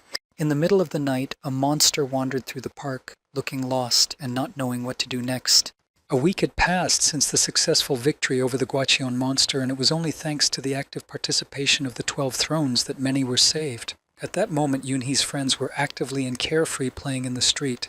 Those injured in the incident were hospitalized in one of the hospitals in Kannam. None of these problems affected the children, and they had nothing to worry about. While some were having fun, others, namely the inspection team of the king's clan in Guachion, came to the conclusion that there were no monsters left in the reservoir area. Yunhe was with all the kids at the Guachion campsite, watching his friends have fun. During the game, a ball accidentally hit Yunhe, and the boy felt intense discomfort, while the girls began to worry and fret about him. Yunhe decided that after that he wanted to switch to another team, namely to be with Sona, and watching them from the sidelines, Yunhe thought it was cute. At that moment, Uncle Bruno was preparing lunch for everyone, and Yunhe thought that all the kids should thank the man for that. Yunha's parents came here only because they were able to convince Bruno to be with them, otherwise it would not have happened. Yunha decided to thank the man for agreeing to go with them, but Bruno replied that it was not necessary because everything was fine. The boy even apologized for making him come along and was sincerely grateful for that. Yunha peeled all the potatoes and said that he had some business to attend to and needed to leave for a while. Bruno understood what he was talking about and didn't mind, and even offered to help the boy. The boy thought about his plan and decided to pour curry sauce into an empty bottle. Then Yunha asked Uncle Bruno if he would mind if he took a knife with him. Bruno replied that the knife Yunha needed was in his bag and reminded the boy that the lock code was still the same. Yunha told the man that he would return today and asked Bruno to come up with an explanation if anyone came looking for him. Bruno wanted to go with the boy and help if necessary, but Yunha was adamantly against it and asked the man to stay put and protect the others in case of danger. Yunha confidently assured the man that he could handle everything himself and that he shouldn't worry about him. After a while, the boy arrived at a small park behind a fence. Yunha repeated to himself that he had already arrived at his destination and was now mentally thinking through his plan. Unlike in his previous life, the boy no longer felt helpless and was determined to deal with the Lizard King. A moment later, the Lizard King himself rushed at Yunha and wanted to destroy the boy as quickly as possible. Their clash was fierce, but neither was willing to give in, when suddenly Yunha recognized the monster as someone from his past life. Yunha plunged into his memories of the invasion of Seoul when the monster leaders invaded during the absence of Lumim-ga-il, the first goddess, and led entire regiments of monsters behind them. He had just graduated from the academy and was about to receive his nickname. At that time, there were only 4 leaders who invaded the city. Many players, including Yunha himself, did not know at that time how to defeat these monsters. Everyone was confused at the sight of such monsters, and they were accompanied by many minions. Among all those monsters was one that closely resembled the Lizard King, and this monster instilled fear in the players with its powerful poison. The Lizard King was a third-class monster, and he looked sinister. Yunha returned from his memories and thought how ridiculous it all was, because no one even guessed that the monster had been there all this time until it reached the 3rd class. The boy used his mana and attacked the Lizard King himself. It was already difficult for Yunha to fight him, and this monster hadn't even grown yet. The monster looked at the man in front of him and tried to figure out how to outsmart him so that he could survive. Looking at this monster, Yunha suddenly remembered a fragment from his past life, and it was about camouflage. Even before he was able to recover, this monster was able to cause a lot of damage with this ability. The boy thought that such an act was pathetic and continued his attacks. Yunha said that the monster's thirst for harm was visible from a mile away. Yunha understood that this thirst was so great that the monster could not even hide its presence. The boy took out a bottle of curry sauce, thinking that he had taken it for a reason, and used it to prevent the monster from using its camouflage. Yunha opened the bottle and immediately poured all the sauce on the monster. The boy thought that it wasn't so bad because the sauce itself was delicious and apparently made especially for the monster. The monster heard Yunha mocking him and telling him to eat and not go hungry because it was his last time. The monster climbed high up a tree and used its magical abilities to attack Yunha from there. Yunha noticed what the monster was doing and couldn't believe that he was actually serious, so he decided to use everything he had against the boy. The boy gathered himself and with new strength rushed into the attack, actively using his mana. In this battle against the monster, Yunha decided to use the Heavenly Step ability. The boy managed to send the monster to the other world, and now he stood and looked at the place where the monster had been just a moment ago. Before its destruction, the monster still tried to fight, but it was already practically impossible. Yunha thought that this time the monster was very weak, and looking at the beast as it was engulfed in flames, he thought that the king of lizards would be that king from birth. The boy decided that this was probably the end and that it was time to return to his friends. At that moment, the monster tried to escape because it had been fighting Yunha's clone, and the monster had used up most of its spare mana. The monster understood that in order to escape from the boy, he had no choice but to do just that. The monster could not defeat Yunho and had the feeling that the boy knew all of its skills. The monster was fully aware that it could not win now, but time would pass, and Yunho would surely see how the monster grew stronger, and then it would definitely get its revenge on the boy. Yunho decided not to waste any more time and attacked the monster with his weapon. The monster did not expect this attack, and there was no way to dodge it. The shockwave was very strong and threw the monster far to the side until it collided with a tree. Yunha approached it and said that he was not so naive and was well aware of cloning. The monster realized that his plan had failed and tried to survive somehow, deciding that there was no point in running away and that it was better to attack. Yunha managed to dodge the attack, but the monster had no intention of stopping there and began attacking with renewed vigor. The boy realized that now the real battle was beginning and accepted his abilities as weapons. The attacks on the boy were strong, but he deftly dodged them, and for this he was grateful to his experience. Yunha used his mana and applied the magic dance skill, directing it all at the monster. It became more and more difficult for the monster, but it continued to fight as best it could. Yunha didn't give it a chance to recover and followed up with the magical skill Offended Soul. The boy looked confident and composed, hoping that the battle would soon end in his victory.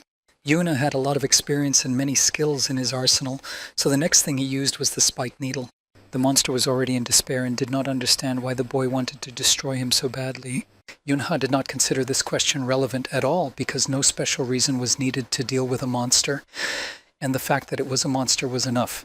The boy was completely convinced that humans and monsters could not coexist, and even if the end of the world began, it still would not happen. The monster still did not understand what he had done wrong, but Yuna was ruthless and had no intention of stopping. The monster was already in a pitiful state and began to beg the boy to stop, but the outcome was obvious to Yunha. Yuna understood that it was either the monster or him, and there was simply no other option, so naturally the boy chose himself. The monster finally admitted that they couldn't coexist because they were both predators and therefore simply couldn't get along. The monster understood that he had lost, but believed that this was not the end. The monster believed that Yunha would go to the other world just like the monster itself, and that this would definitely happen. Yunha took out another weapon, a pistol, and replied to the monster that there was a time when he thought so too. After all, the life of a player consists of destruction awaiting you or the monsters you fight, but now Yunha was sure that in this life everything would definitely be different and he would not go to the other world. The boy decided it was time to finish the job and pulled the trigger, which meant that the monster was finished. Where the monster had been a moment ago, only crystals remained, which meant that Yunha had won. The boy approached the crystals and saw that there were 2 skill stones and 1 ordinary stone. Skill stones were magical stones that contained the spirit of a monster, and when the monster was destroyed, a magic stone appeared that contained a skill corresponding to the rarity of the monster. Yunho knew that if he absorbed the skill stone, he would be able to use the skill it contained in the future. The boy also knew that if the player's compatibility with the stone was low, it would be impossible to absorb it, and Yunha thought that in this case he was incompatible with the stone. Yunha picked up another stone and decided to find out how compatible he would be with it. If the compatibility with the player is high, the stone will glow brightly, and that is exactly what happened. When everything matches, all of the monster's abilities are transferred directly to the player. Yunha considered this to be excellent news because everything matched and he now possessed new abilities. The boy finished all his business with the monster and hurried back to where all his friends were, hoping that no one had noticed his absence. After returning, Yunha's first task was to put all the weapons back in Uncle Bruno's suitcase. Bruno approached the boy and wanted to know if everything had worked out and if Yunha had been able to finish all his business. The boy replied that everything was now in order and thanked his uncle for the weapons. The man offered Yunha some snacks he had prepared for all the kids, thinking that the boy must be hungry by now. Bruno said that the boy had arrived just in time for lunch, which made Yunha very happy because the food looked very appetizing. Yunha called all the kids and asked them to finish their games so they could all have lunch together. It didn't take much persuasion because they were all hungry too, and now everyone was asking Uncle Bruno for as much food as possible. Each of the boys tried to shout over the others and say how hungry he was, but Bruno asked them not to rush because not everything was ready yet. Yunha watched the usual hustle and bustle of his friends, and at moments like this, the boy felt truly happy. There was a large mansion, and it was the city estate of the president of Sirius Company in Pyeongchang. Yunha and his entire family were in this mansion, drinking tea and waiting for the owners of the estate to arrive. The father of the family turned to his wife and asked her not to worry, but the woman herself thought she looked very strange now. The man tried to convince his wife that she did not look strange at all, but rather the most beautiful woman in the world. At that moment, Yunha was holding his younger sister in his arms and looked bored. A man who was the temporary president, Sirius Handoen, entered the room with his wife, Choi Subin. The family greeted their guests and asked if they were tired after such a long journey. The president personally greeted Yuna's father, who was now the manager of the No branch. Meanwhile, the women exchanged pleasantries. The women decided to switch to a more casual format of communication, and since they were the same age, they decided to address each other simply by name without formalities. Subin said that their chef was currently doing his best to prepare a delicious dinner. Yunha noticed that the woman was keeping her distance but was quite friendly. Suddenly, another member of the family entered the room and immediately greeted Yunha. It was Duin's eldest daughter, whose name was Han Sayen. The girl told Yuna that she had entered her first year of middle school this year. Yuna replied that she and the girl were the same age. Sein was happy to hear this because she didn't have many friends her own age and wanted to be friends with Yuna. Sion learned that Yuna was attending a gaming academy and thought it was quite difficult. Yuna replied that it was, but since she really wanted to become a gamer, she was ready to deal with it. Sion's daughter thought it was very ambitious, but she liked Yuna's determination and persistence, so she suggested they exchange phone numbers. Another girl appeared in the room, and Yunha smiled and told her that they hadn't seen each other in a long time. The girl didn't respond, but his sister noticed that Yunha's brother had apparently been rejected. She was Do-eun's second daughter, and her name was Sehen. The girl had already asked Yunha to treat her differently. 2 years ago, at the end of Yunha's first academic year, a large crowd gathered at the Sebek Hotel branch in Mendo. Every year, Sirius and all its branches held a party for employees to thank them for their hard work throughout the year. Yunha looked at his sister Yuna and thought it was quite strange that she was actively communicating with everyone, but it was amazing that she had come to the party for the first time. Yuna's father was sad that his mother and Yoon couldn't come today because the woman was looking after a girl who was still too young for such an event. A man suddenly approached the head of the family and said that he was glad to see the director of the No department at this event. The man replied that he had not yet taken up the post, but in response he heard that the new year was about to begin and therefore he could already be called director. Yuna heard that his father had been promoted from department head to director of one of Sirius's main branches, the device department. The boy was surprised that such a loving father could already become a director, and Yunha hoped that everything would be fine with the company. Yunha remembered from his past life that Sirius devices would become famous in the future, so there was no need to worry. He wanted to find a quiet place to eat. The boy was looking for a cozy and quiet place when he suddenly saw a girl standing alone on the side. The girl was looking out the window and seemed very pensive and even a little sad. Yuna decided to talk to her and said that she was missing out on a lot in her life right now, but the girl didn't understand what he was talking about. The boy explained what he meant, because it was still unknown when they would have another opportunity to eat something so delicious. Yuna was sure that while they were still young, there was no need to worry about anything, so they could eat as much as they wanted. The boy speared some of the appetizer on his fork and gave it to the girl to try, immediately wanting to hear her opinion. The girl thought they shouldn't eat at the party, but Yunha began to persuade her, saying that food was exactly what they needed. Yunha insisted, and the girl finally tried the food he offered her, which turned out to be very tasty. Yuna's father had difficulty finding the boy, but finally managed to locate him and was very happy to see him. The man asked the boy not to do that again because Yunha had left without saying anything and he was worried. The man who approached from behind was surprised to see that it was his son. Yunha was surprised to see the man who was the next chairman of Sirius, whose name was Han Do-moon. The man said he was happy for Yunha's father that he was able to find the boy, to which his father replied that he was and was glad that there were no problems. Yunha greeted Do-eun and said that he was a first-year student in the 4th grade of Do-eun Middle School, and the man replied that he had already heard about Yunha. The man introduced the boy to his daughter, whose name was Han Sayun, and the girl said she would not mind if they got along with Yunha in the future. He remembered that she was Do-eun's only daughter, who would become an excellent manager, and that he needed to prove himself worthy in front of her, but as it turned out, she was not alone. There was a second daughter, the very girl whom Yunha had treated to food, and her name was Han Sehen. The girl hoped that they would become friends in the future. But Yunha remembered well that in his past life, Do-eun had only one daughter, and that was Sehen. It all seemed a little strange to the boy. Sehen said she was 2 years older than him, and then Yunha realized that the girl was probably trying to rein him in when he spoke to her informally. Yuna decided to ask her if he could address her informally, to which the girl replied that he should talk to her as usual. The boy decided to double-check and asked Sehen again if she would mind if he ever said hey or something like that to her.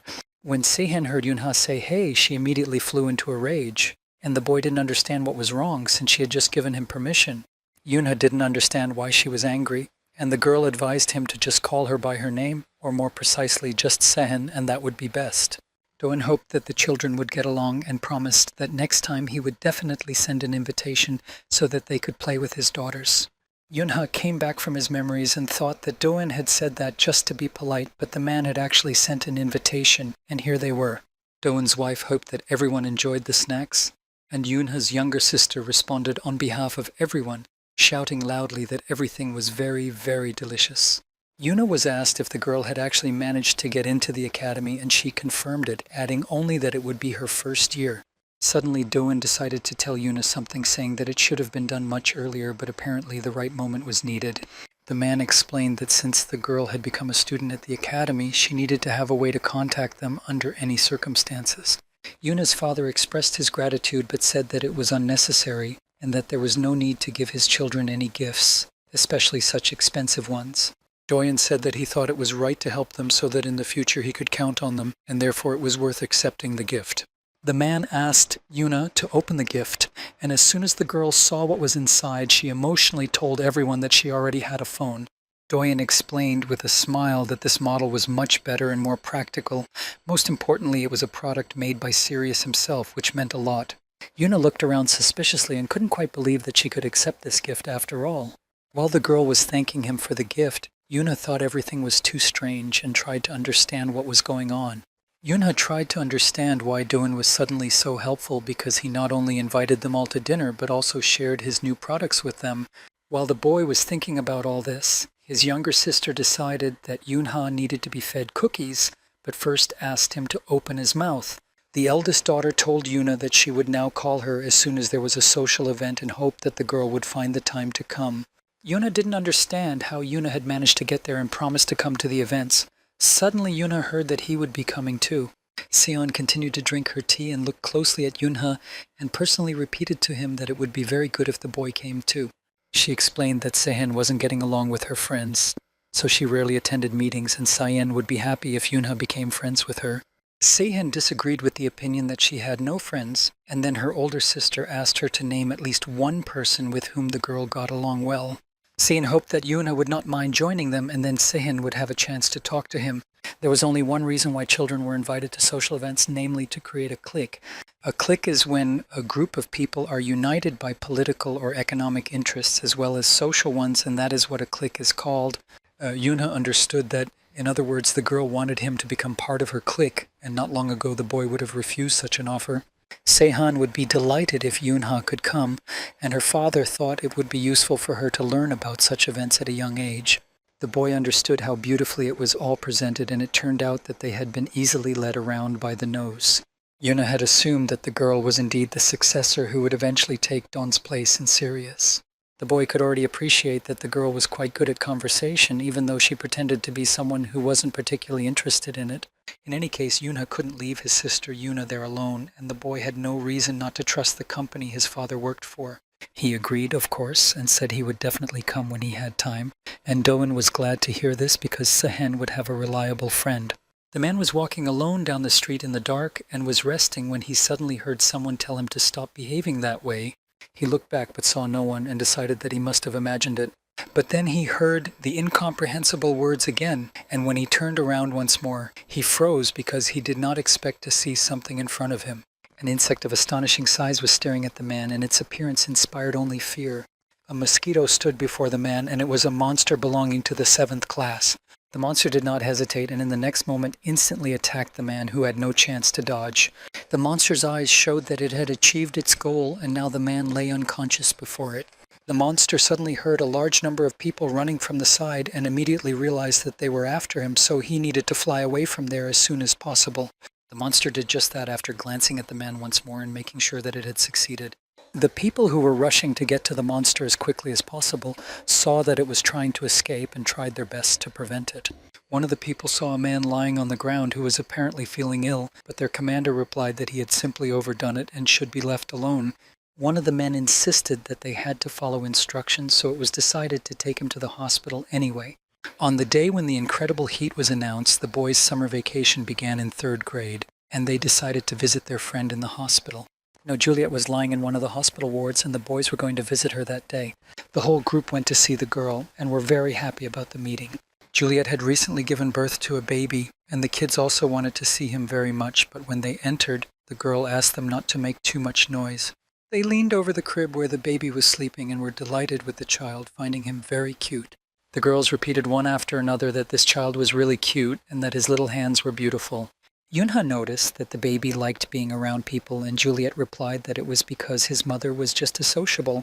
Yuna didn't surprise anyone when he asked if it was a boy or a girl, to which Juliet replied that it was a healthy boy. Yunha said that Yuna was now an aunt. Juliet added that Yoon had come today and was happy to meet the baby. Yoonha wanted to know if they had already chosen a name for the child. The girl knew what she would name him even before he was born, and that name was Avenir, which meant dreams and hope for the future. Yoonha had heard that name before. Before his rebirth, Yoonha had read the Abyss Dungeon raid log and seen this name on the list of raiders. His nickname was Diamond Fist, and Yoonha had heard that this man played a key role in the Abyss Dungeon raid because of his skills. Recalling all these moments, Yoonha assumed that this might be the same person. Only now did Yoonha see the very young Avenir in front of him, and it was unknown how his future life would unfold. Before Yoonha's rebirth, there was only one reason why Juliet did not choose to destroy herself at that moment. Even when the girl was in a very difficult situation, there was still only one reason, and it was precisely because of this child. At that moment, the children were holding the boy in their arms and continuing to enjoy how cute he was. Yoonha thought that since the boy was Yoon's younger brother, he must be his younger brother too. Juliet replied that everything was correct and that Avenir was his younger brother. The girl asked Yoonha to look after him so that this child would grow up quickly and be able to help him. Juliet was also going to put all her efforts into this. Yoonha suddenly asked an exciting question about whether Averin's surname was now also Number. Juliet thought it was obvious and not even worth asking. The boy's full name was No Averin, and Yoonho was very surprised to hear this. The guys had a great time with Juliet and her child, and then the whole friendly group left the hospital and went outside. It was abnormally hot outside, and Yoonhuk noted that they were all much better off in the hospital because it was cooler there. Hyang remembered that there was a swimming pool at the community center and suggested that her friends go there. All the kids supported the girl. The girl noticed that Yoonhuk had not responded to her suggestion, so she asked him personally if he wanted to go to the pool with everyone else. Yoonha saw a group of children being given food, and then he suddenly remembered what day of the week it was and that it was time to feed the strangers. This term meant children who had lost their families due to monster attacks, or children born in slums or abandoned by their parents. For such children, the goddess's government built protective structures in order to solve the problem associated with them. These children were given food every Wednesday, but unfortunately their sad situation did not change much after that. A boy running past accidentally knocked over some boxes that were about to fall on someone standing next to them. Yoonha managed to see everything and quickly carried one boy as far away from the boxes as possible. The child looked at Yoonha with great excitement, smiling and calling him his angel. The boy explained that his mother had once told him that if he ever found himself in danger, an angel would come to his aid. He thought that Yoonha had also come here to eat, and with this conversation the boy attracted the attention of other children who were already rushing to their aid. The boy's friend tried to be the first to reach him and settle whatever had just happened between them. He reminded the boy that he had already asked him not to talk to strangers and then apologized to Yoonha for the inconvenience. The boy bowed his head low and told his younger friend to do the same, then asked Yoonho to let them leave. They apologized to Yoonho in unison for the situation, and Yoonho's friends and the boy himself were surprised by what they heard and saw. Yoonho noticed that his friends were slightly frightened by the appearance of these boys because they looked scary. The boy was not particularly surprised by this, although he regretted that the parents of these children had not explained who the wanderers were and what that meant. Yoonha understood perfectly well that children whose lives consisted only of school and kindergarten would never encounter wanderers or go to the slums. Sona could only understand that today was that very day because the church where the girl grew up also fed people for free. Yoonhook did not know who these people were, so he asked Yoonhai about it, but the boy decided that the children should not know this, at least not now. Yoonha believed that the moment would surely come when the children would understand everything, but for now, all that existed for them was their world, where everything was fine. Unfortunately, there was another side to this picture, the side of the fallen world, and this world was very cruel to children. These two worlds were strikingly different from each other, and some people never found out about it. The next day, Yoonhuk was walking with the girls in the playground, and they sat down on a bench to rest. It was very hot that day, and Yoonhuk decided to drink some refreshing lemonade. The children were planning to meet with Yoonhwa after they had a rest. The girls were worried and didn't want to be late for the meeting, but Yoonhuk was sure that his boss and Minji were also hot, so they decided to get some ice cream. Sona said that Yoonhuk was always the last to arrive at their meetings, but suddenly the boy's attention was drawn to a man who looked very strange. The man was coming from the doctor and considered him a charlatan because he was sure that it was impossible for a person without a normal amount of mana to have a concentration disorder. When the man complained that he was feeling unwell, the doctor replied that it was all due to a concentration disorder and that it would be better to go to a larger hospital. After a dream in which the man was bitten by a huge mosquito, his body weakened considerably, but he saw no marks on his shoulder and decided that it was probably just a dream. Yoon-huk and the girls watched the man very closely but did not take any action against him yet. But after the man fell to the ground, Yoon-huk was convinced that something was clearly wrong with him. Sitting on the ground, the man looked at his hand and suspected that he was hallucinating, but thought it was all due to fatigue. He took out his phone to call his senior manager at work and warn him that he was not feeling well. Before unlocking his phone, the man saw not his own face in the reflection on the screen, but the mosquito he thought he had dreamed about. He couldn't have expected anything like this, and because he was so frightened, he dropped his phone on the ground and it broke immediately upon impact. Yoon-huk and the girls rushed to the man to help him, as he was clearly not feeling well. The man looked at them in surprise and could no longer distinguish reality from hallucination, but he insisted that they leave and not come near him. Yoon-huk doubted that it was safe to leave the man alone in such a state, but the man repeated that they should leave immediately and as quickly as possible. Despite the man's prohibition, the boy approached him anyway and was shocked by what he saw, because something strange was happening to the man's face. The boys couldn't believe their eyes because it simply couldn't be true, and they couldn't even move from what they saw. Yoon-huk now looked at the place where the man had been a moment ago, and now there was a very large mosquito. Yuna was walking down the street at that moment, and because it was very hot, the boy was not very active. Mindy was walking down the street next to the boy, and the abnormal heat was making her feel no better. Yoon-ha suggested that the girl get some ice cream, and maybe then the heat would be a little easier to bear. Minzy did not approve of this plan because they were already late for their meeting with friends, and she added that because of his games with Yoon, the boy had not even gone to the pool. Yoon-ha decided to carry the girl on his back and insisted that they needed to buy ice cream and that the guys could play without them for a while. The boy suddenly thought he heard someone calling, and the voice sounded like Sonya's, but Minji herself heard nothing of the sort and asked him not to change the subject. Yoon-ha heard someone who sounded like his girlfriend calling for help again. Minji also recognized Sona's cries and thought that there must be a monster somewhere. Yuna told her to call the mana control department. After making sure that Minji had heard and understood him, Yuna began to tie his shoelaces tightly and prepared to run to his friends. After using his mana, the boy instantly rushed forward to help his friends and waited for Minji. The girl shouted after Yoon-ha to at least tell her where the monster had appeared, and when he called the department he would be able to give them the exact location. All living creatures have mana in their bodies, and it is this power that makes the heart beat. However, the amount that each person's body can withstand is always individual, and there is a reason for that. If too much mana accumulates in the body, the organism turns into a monster that no longer resembles a human being, and this is what happened to the man. Yoon-huk and the girls tried to run away, but the boy still couldn't believe that this was real and that the man had just turned into a monster before his eyes. Sona believed that now was not the time to think about all this, and that they just needed to run as fast as possible and try to survive this whole situation. The boy looked back and still couldn't quite come to terms with what had happened, but he kept running. The boy saw that at this pace the monster would soon catch up with them. Yoon-huk wasn't sure he could run and fight off the attack at the same time, and he doubted he could do it. If only Yoon-ha were with them now, everything would be different. Then the boy remembered the words of his friend Yoon-hee, who said that he was the only one who could protect everyone. The boy tried with all his might to pull himself together and convinced himself that only he could save his friends now, and that he had to rely only on himself. Yoon-ha understood perfectly well that he had no other choice, so he asked Sonu to put Hayan on her back so they could run together, because the girl was stronger. Hayang thought this was unnecessary and that she was quite capable of running on her own, and she didn't want to burden Sonu. Sona complied with Yoon-huk's request and asked Hayan not to argue with him, but to do as the boy asked because he surely had some kind of plan. Yoon-huk did indeed have a plan, so he told Hayan to put up a barrier to keep the monster from getting close, hoping that the girl would succeed. Hayan had her doubts, but she promised Yoon-huk that she would try and do her best to make it work. The girl didn't waste any more time and used all her magical power to try to build that protective barrier around herself. Yoon-huk begged Hayan to hold the barrier while Sona asked her to send a mental message to everyone around her. Sona immediately began to follow Yoon-huk's instructions and tried to focus on the task at hand.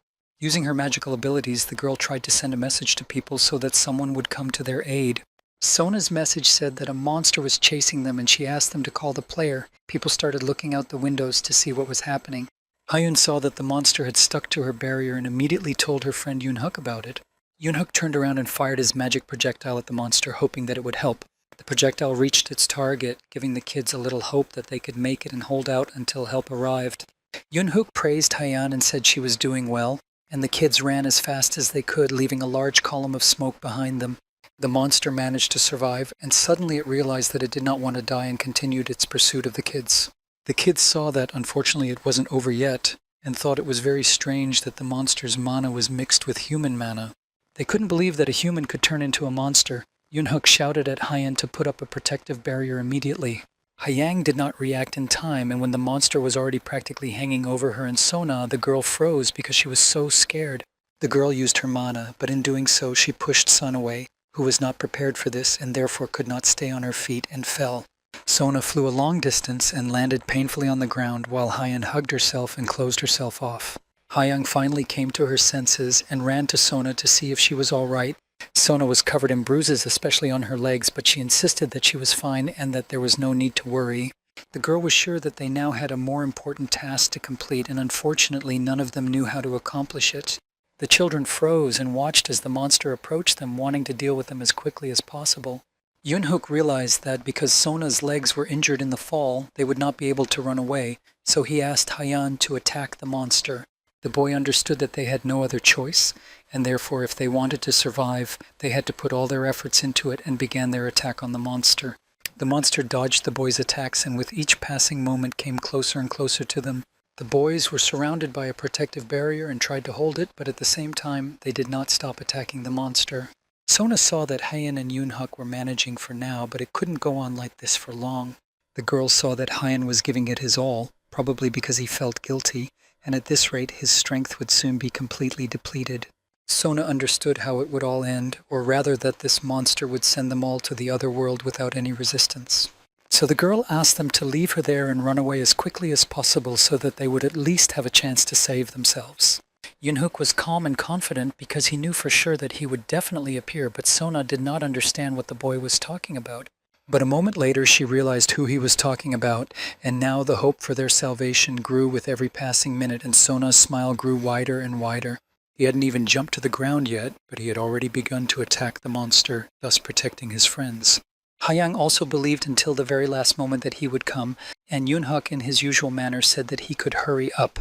Yunho was exactly the person the guys had been waiting for, and he didn't let them down, coming to their aid just as he had in all other situations.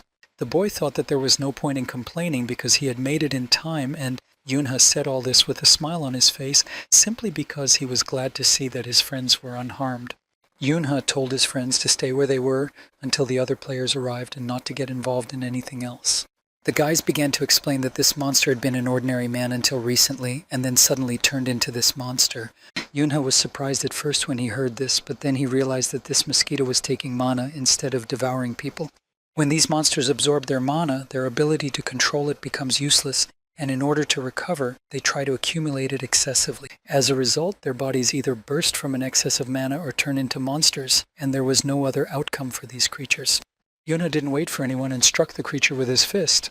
The boy believed that if a person bitten by a mosquito could roam freely around the area, then the hospital or the players needed to keep a closer eye on everything. Yunho also suggested that perhaps they did not yet have the appropriate instructions on how to proceed in such situations, and therefore the necessary measures had not been taken.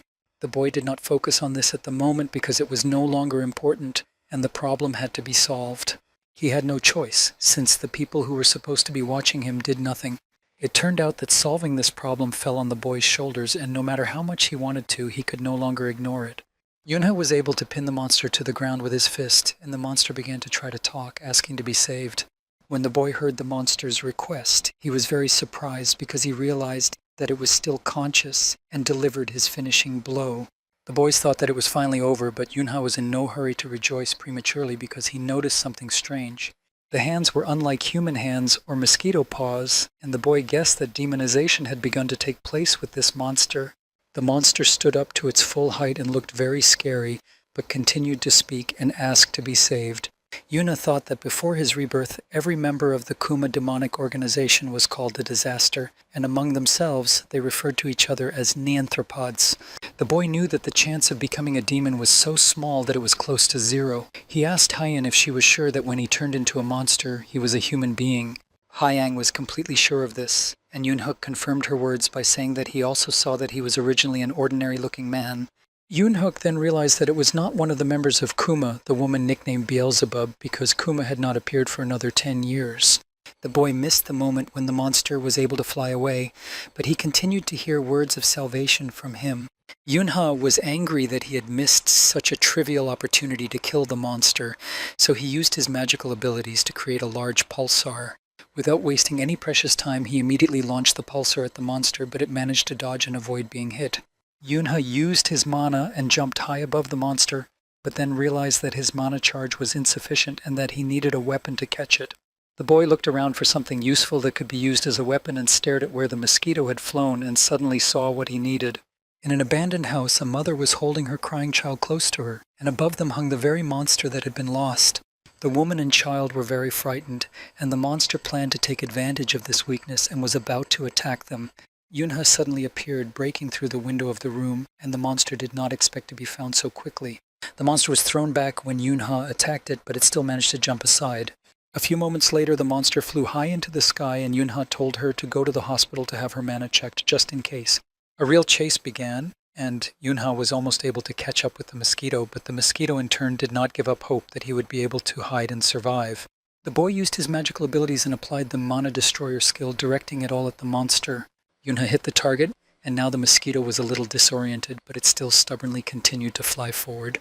The boy decided not to stop there and used the small needle skill, launching it at the monster. The monster dodged these attacks as best it could, and its evasion ability was at a high level, but Yuna was not going to give up. Once again, when the monster dodged, it flew into the window of another destroyed building. Yunha watched all this and now thought about how he could get there too, and he had to do it as quickly as possible. The boy used what little mana he had left and flew into the same abandoned building as the mosquito had earlier. In this abandoned building, Yunha saw something he wasn't ready for and regretted only that he hadn't been able to get there sooner. The boy stood in an empty room filled with people whom the monster had already tortured and unfortunately sent to the other world. Yuna was angry that it was already too late and understood that if they took away their mana, many would simply be torn apart. And of course, before anything worse could happen, it was safest to get rid of this monster as soon as possible. The monster could cause too many problems and misfortune for many people, and the consequences could be catastrophic. Yuna used his power and attacked the monster, and he managed to achieve his goal. The shockwave threw the monster aside, and it hit the wall hard, and Yunha hoped that now the battle would come to an end. Yunha looked closely at the monster and noticed that its appearance had changed again, becoming even more terrifying than before. From this, it could be concluded that the monster had not finished its demonization because it was still conscious, and while Yunha was thinking about this, the monster managed to fly away again. Yuna thought that the monster was just mocking him, but suddenly a voice behind him caught the boy's attention, and that voice called the boy an angel. The boy turned around and couldn't believe his eyes, hoping that it wasn't true. An explosion sounded in the abandoned building, and at any moment the structure could collapse. Yunha saw people running across the rooftops trying to find the monster. The boy was surprised that the players were able to react so quickly and come to Sona's call. Yuna decided not to interfere and figured they could handle everything themselves now. The boy turned his full attention back to the child he had found. Of course, he recognized the child because he had seen him just a moment ago, but now he looked completely different. Yunha now looked at the face that had begun to transform due to the bite of the Kimura, and it was not a pleasant sight. The boy returned to his memories before the resurrection, when the city of Sawan was practically destroyed due to constant attacks by monsters. At that time, one of the monsters felt insulted after hearing the news that people who were not even the 12 thrones would soon arrive, and that it was the Mist Flower team. However, the monster had to give credit where credit was due and admitted that these guys fully lived up to their name. All this was said by Beelzebub, the ruler of the 9 demonic flies. Perrin was outraged by what this creature said, and Beelzebub herself recognized in this guy the one they called the Mad Dog. The Mad Dog couldn't stand still and immediately rushed to attack the monster. The guys saw that the guy had failed and was lying on the ground, having been hit hard. The girl shouted at him to stay and hurried over to him. The monster identified the girl and realized that she was the only support for the Misty Flower and that her nickname was the Grim Reaper. The Grim Reaper shouted menacingly for the monster to immediately take its hands off and immediately launched her attack. The monster turned its attention to the guy, and it was the famous Berserker, who had a very serious appearance. Berserk told the girl to leave immediately and made it clear that he would take care of everything himself. The monster saw another person behind the man and immediately recognized her as the girl. The monster knew that the girl possessed a destructive power comparable to 12 thrones. A few minutes later, there was a huge explosion and everything around was engulfed in flames. Much to their regret, the monster remained standing in the same place as before, and the explosion did not harm him in any way. The flames were everywhere, thanks to the abilities of the girl who had earned the nickname Witch Resin due to her skills. The monster thought that was a bit weak for such a nickname, but her resistance to mana was simply incredible. The monster noticed that even after the witch's subordinates had dealt with her, this girl was the first one who didn't turn into a monster, and that actually made the monster proud. The mad dog returned to the fray and tried to deal with this monster again, hoping that everything would work out for him. Beelzebub called this guy pretty quick and guessed that the Grim Reaper had already healed him. Mad Dog used his mana and began to use his magical abilities, engaging the monster in battle with no intention of retreating. The girl tried to heal the Witch of Carnage in any way she could, making every effort to help her even a little. The witch struggled but still called out to their leader. Berserk suddenly heard her ask the man to send her to the other side. The witch looked at him and asked him not to say that he had already grown attached to her. It was really hard for the guys to do this, but the witch was right and they simply had no other choice. Berserk approached her and whispered that everything was true and that he was indeed the one. The next thing the guy did was raise his sword high and prepare to finish the job. Yunha returned from his memories, and now looking at the child he realized that it was him. The child suddenly decided to share and say that all his friends had gone to the other world. Yunha moved even closer to the child, who in turn said that his friends had treated him very well. The child, looking at Yunha, decided to ask him directly if he too would soon be going to the other world. Yunha already imagined a monster in front of him, but at that moment the child asked why the angel wasn't smiling. The boy plunged into his memories of when he was a child, hugging a photo of his family tightly and asking his sister not to leave and not to leave him alone. Yunha said the same thing about his mom and dad. Yunha emerged from his memories and replied to the child that he had long forgotten how to smile.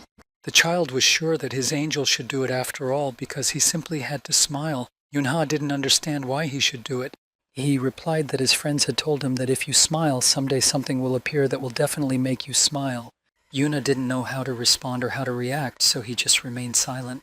The boy decided it was time to end all this because the child's body had already begun to mutate, so he used his mana. Yunha decided to tell the child that it would hurt a little, but the child didn't mind.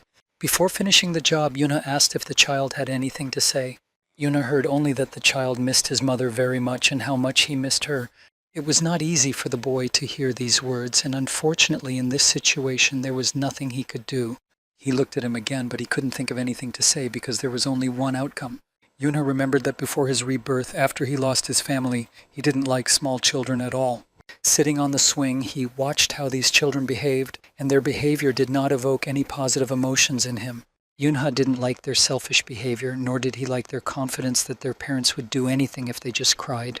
The boy often observed all these situations from the sidelines, and each time he disliked what he saw. Yunha saw how these children smiled innocently in their parents' arms as if no other world existed. The boy was angry at the thought that these children believed they could always remain happy. Yunha had lost exactly that when he lost his entire family before his very eyes. The boy couldn't believe that this had really happened to him, but unfortunately it was reality. He picked up the soft toy that the child had lost. Yunha wiped the dust off the toy and said that he only smiled now so that those around him wouldn't worry about him so much. The boy told the child that the emotions that had faded during the battles had not returned even after his rebirth. Yunha gave the child his toy and added that he might not know how to cry anymore, but he knew how to defeat monsters.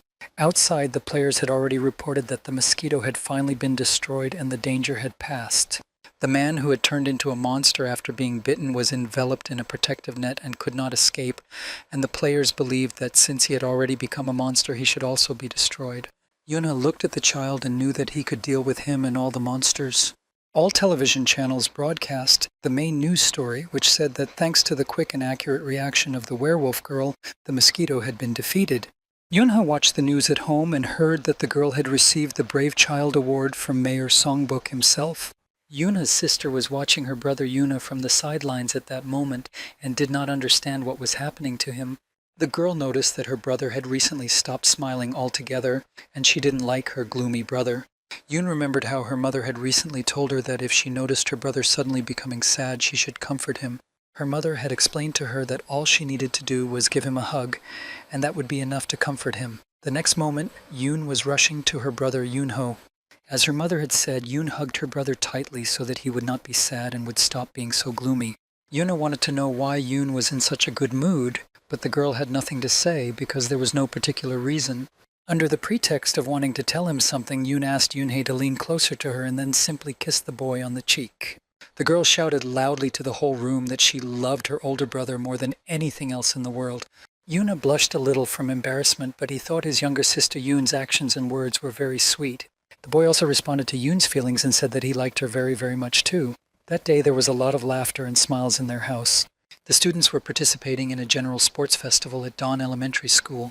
The first contest was announced, in which the students had to find a partner based on the clues they were given. Yoonha also tried to complete this task at that moment. All the kids got similar clues and were now trying to figure out where to look for the answer, and they had to do it as quickly as possible.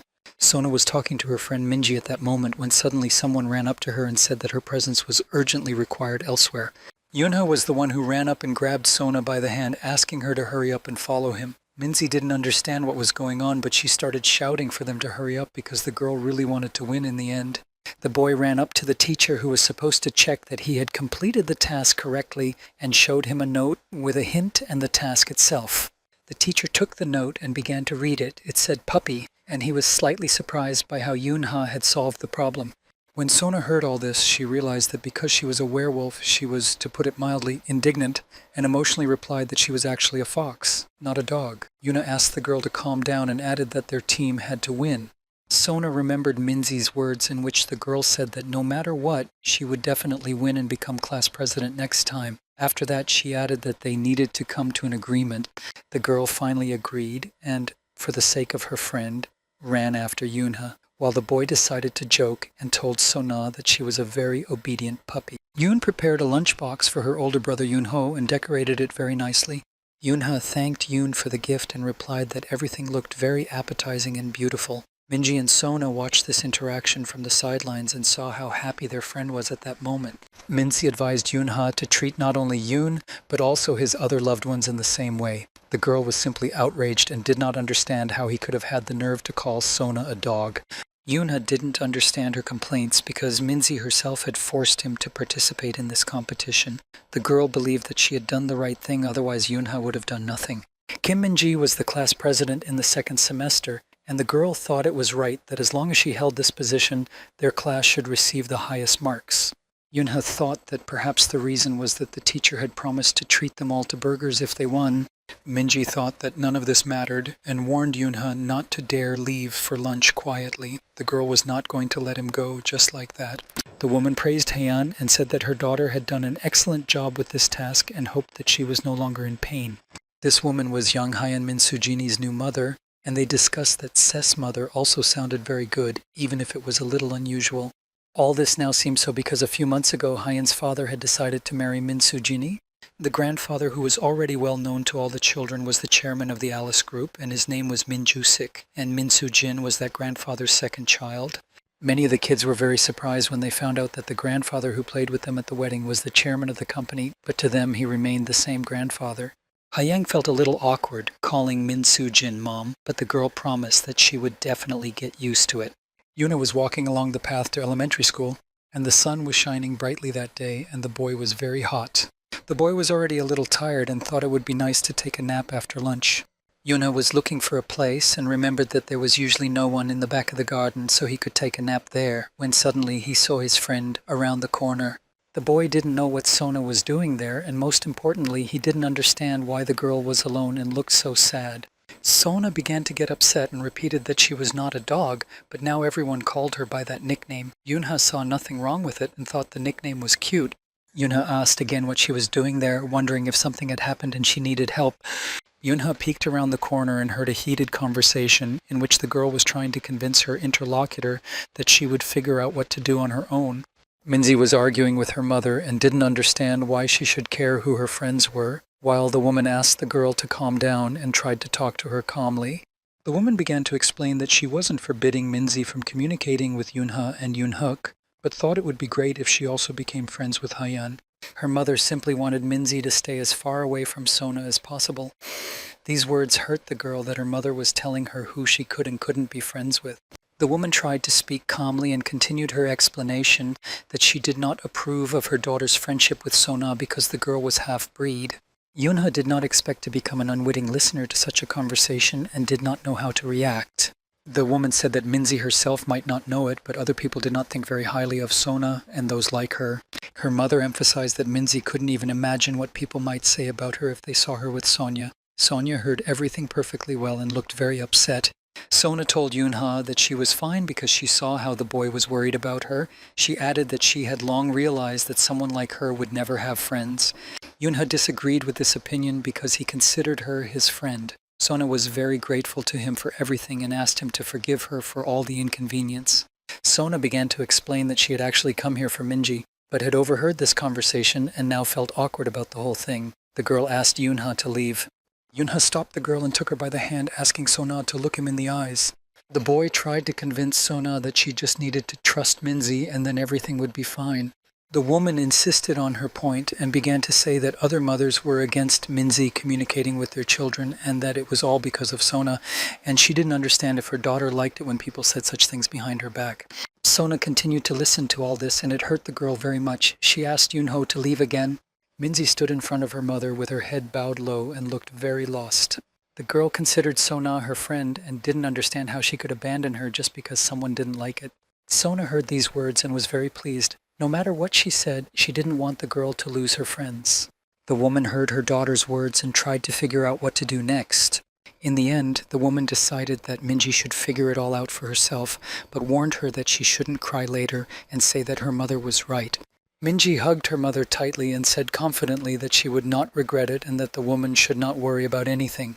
Yunha was happy when he saw that everything seemed to have ended well. Because Minzy was able to defend her friend in front of her mother, the boy turned to the girl again, calling her a puppy, and said that they should leave now before anyone noticed them. Sona didn't understand if Yunha would continue to call her that. Sona suddenly called her friend Yunha and said that she really wanted them to take first place today so that they could cheer Minji up. After a while, it was announced to everyone that the blue team had won the competition. Minzy heard the result but was slightly concerned about Yunha's behavior. The girl turned to Yunha and immediately wanted to know what had happened to him, whether he was sick or how to explain why he had worked so hard at the end of the competition because it was not like him at all. Yunha pretended not to understand what Minji was talking about and replied that everything was fine and that he was always like that. Sona was the first to cross the finish line, and as a result of this relay race, the blue team won again. Yunhook also did his best and ended up taking first place in the limbo competition, adding another victory to the blue team's tally. Hayan kept up with her friends and brought victory to her blue team in the triathlon. The judges began to tally the results to find out which team was the winner of the Autumn Sports Day. Minzy was called to the award ceremony because her blue team had taken first place after all. The girl stood proudly and said that she and her team could move mountains if they just tried a little harder. Minji decided to immediately tell everyone that they would have to elect her as class president again next year. The girl was unable to finish her thought because she was embarrassed by the intense stares of all the other children. She didn't understand what they were going to do to her, but at that moment the kids picked her up and started throwing her high into the air. The children were celebrating their victory and congratulating their president on this victory. The women stood and watched their children, and it was clear that all the children got along wonderfully with each other, which was a joy to see. The children were all filled with happiness and joy, and all these emotions were written on their faces, which couldn't help but make their parents happy.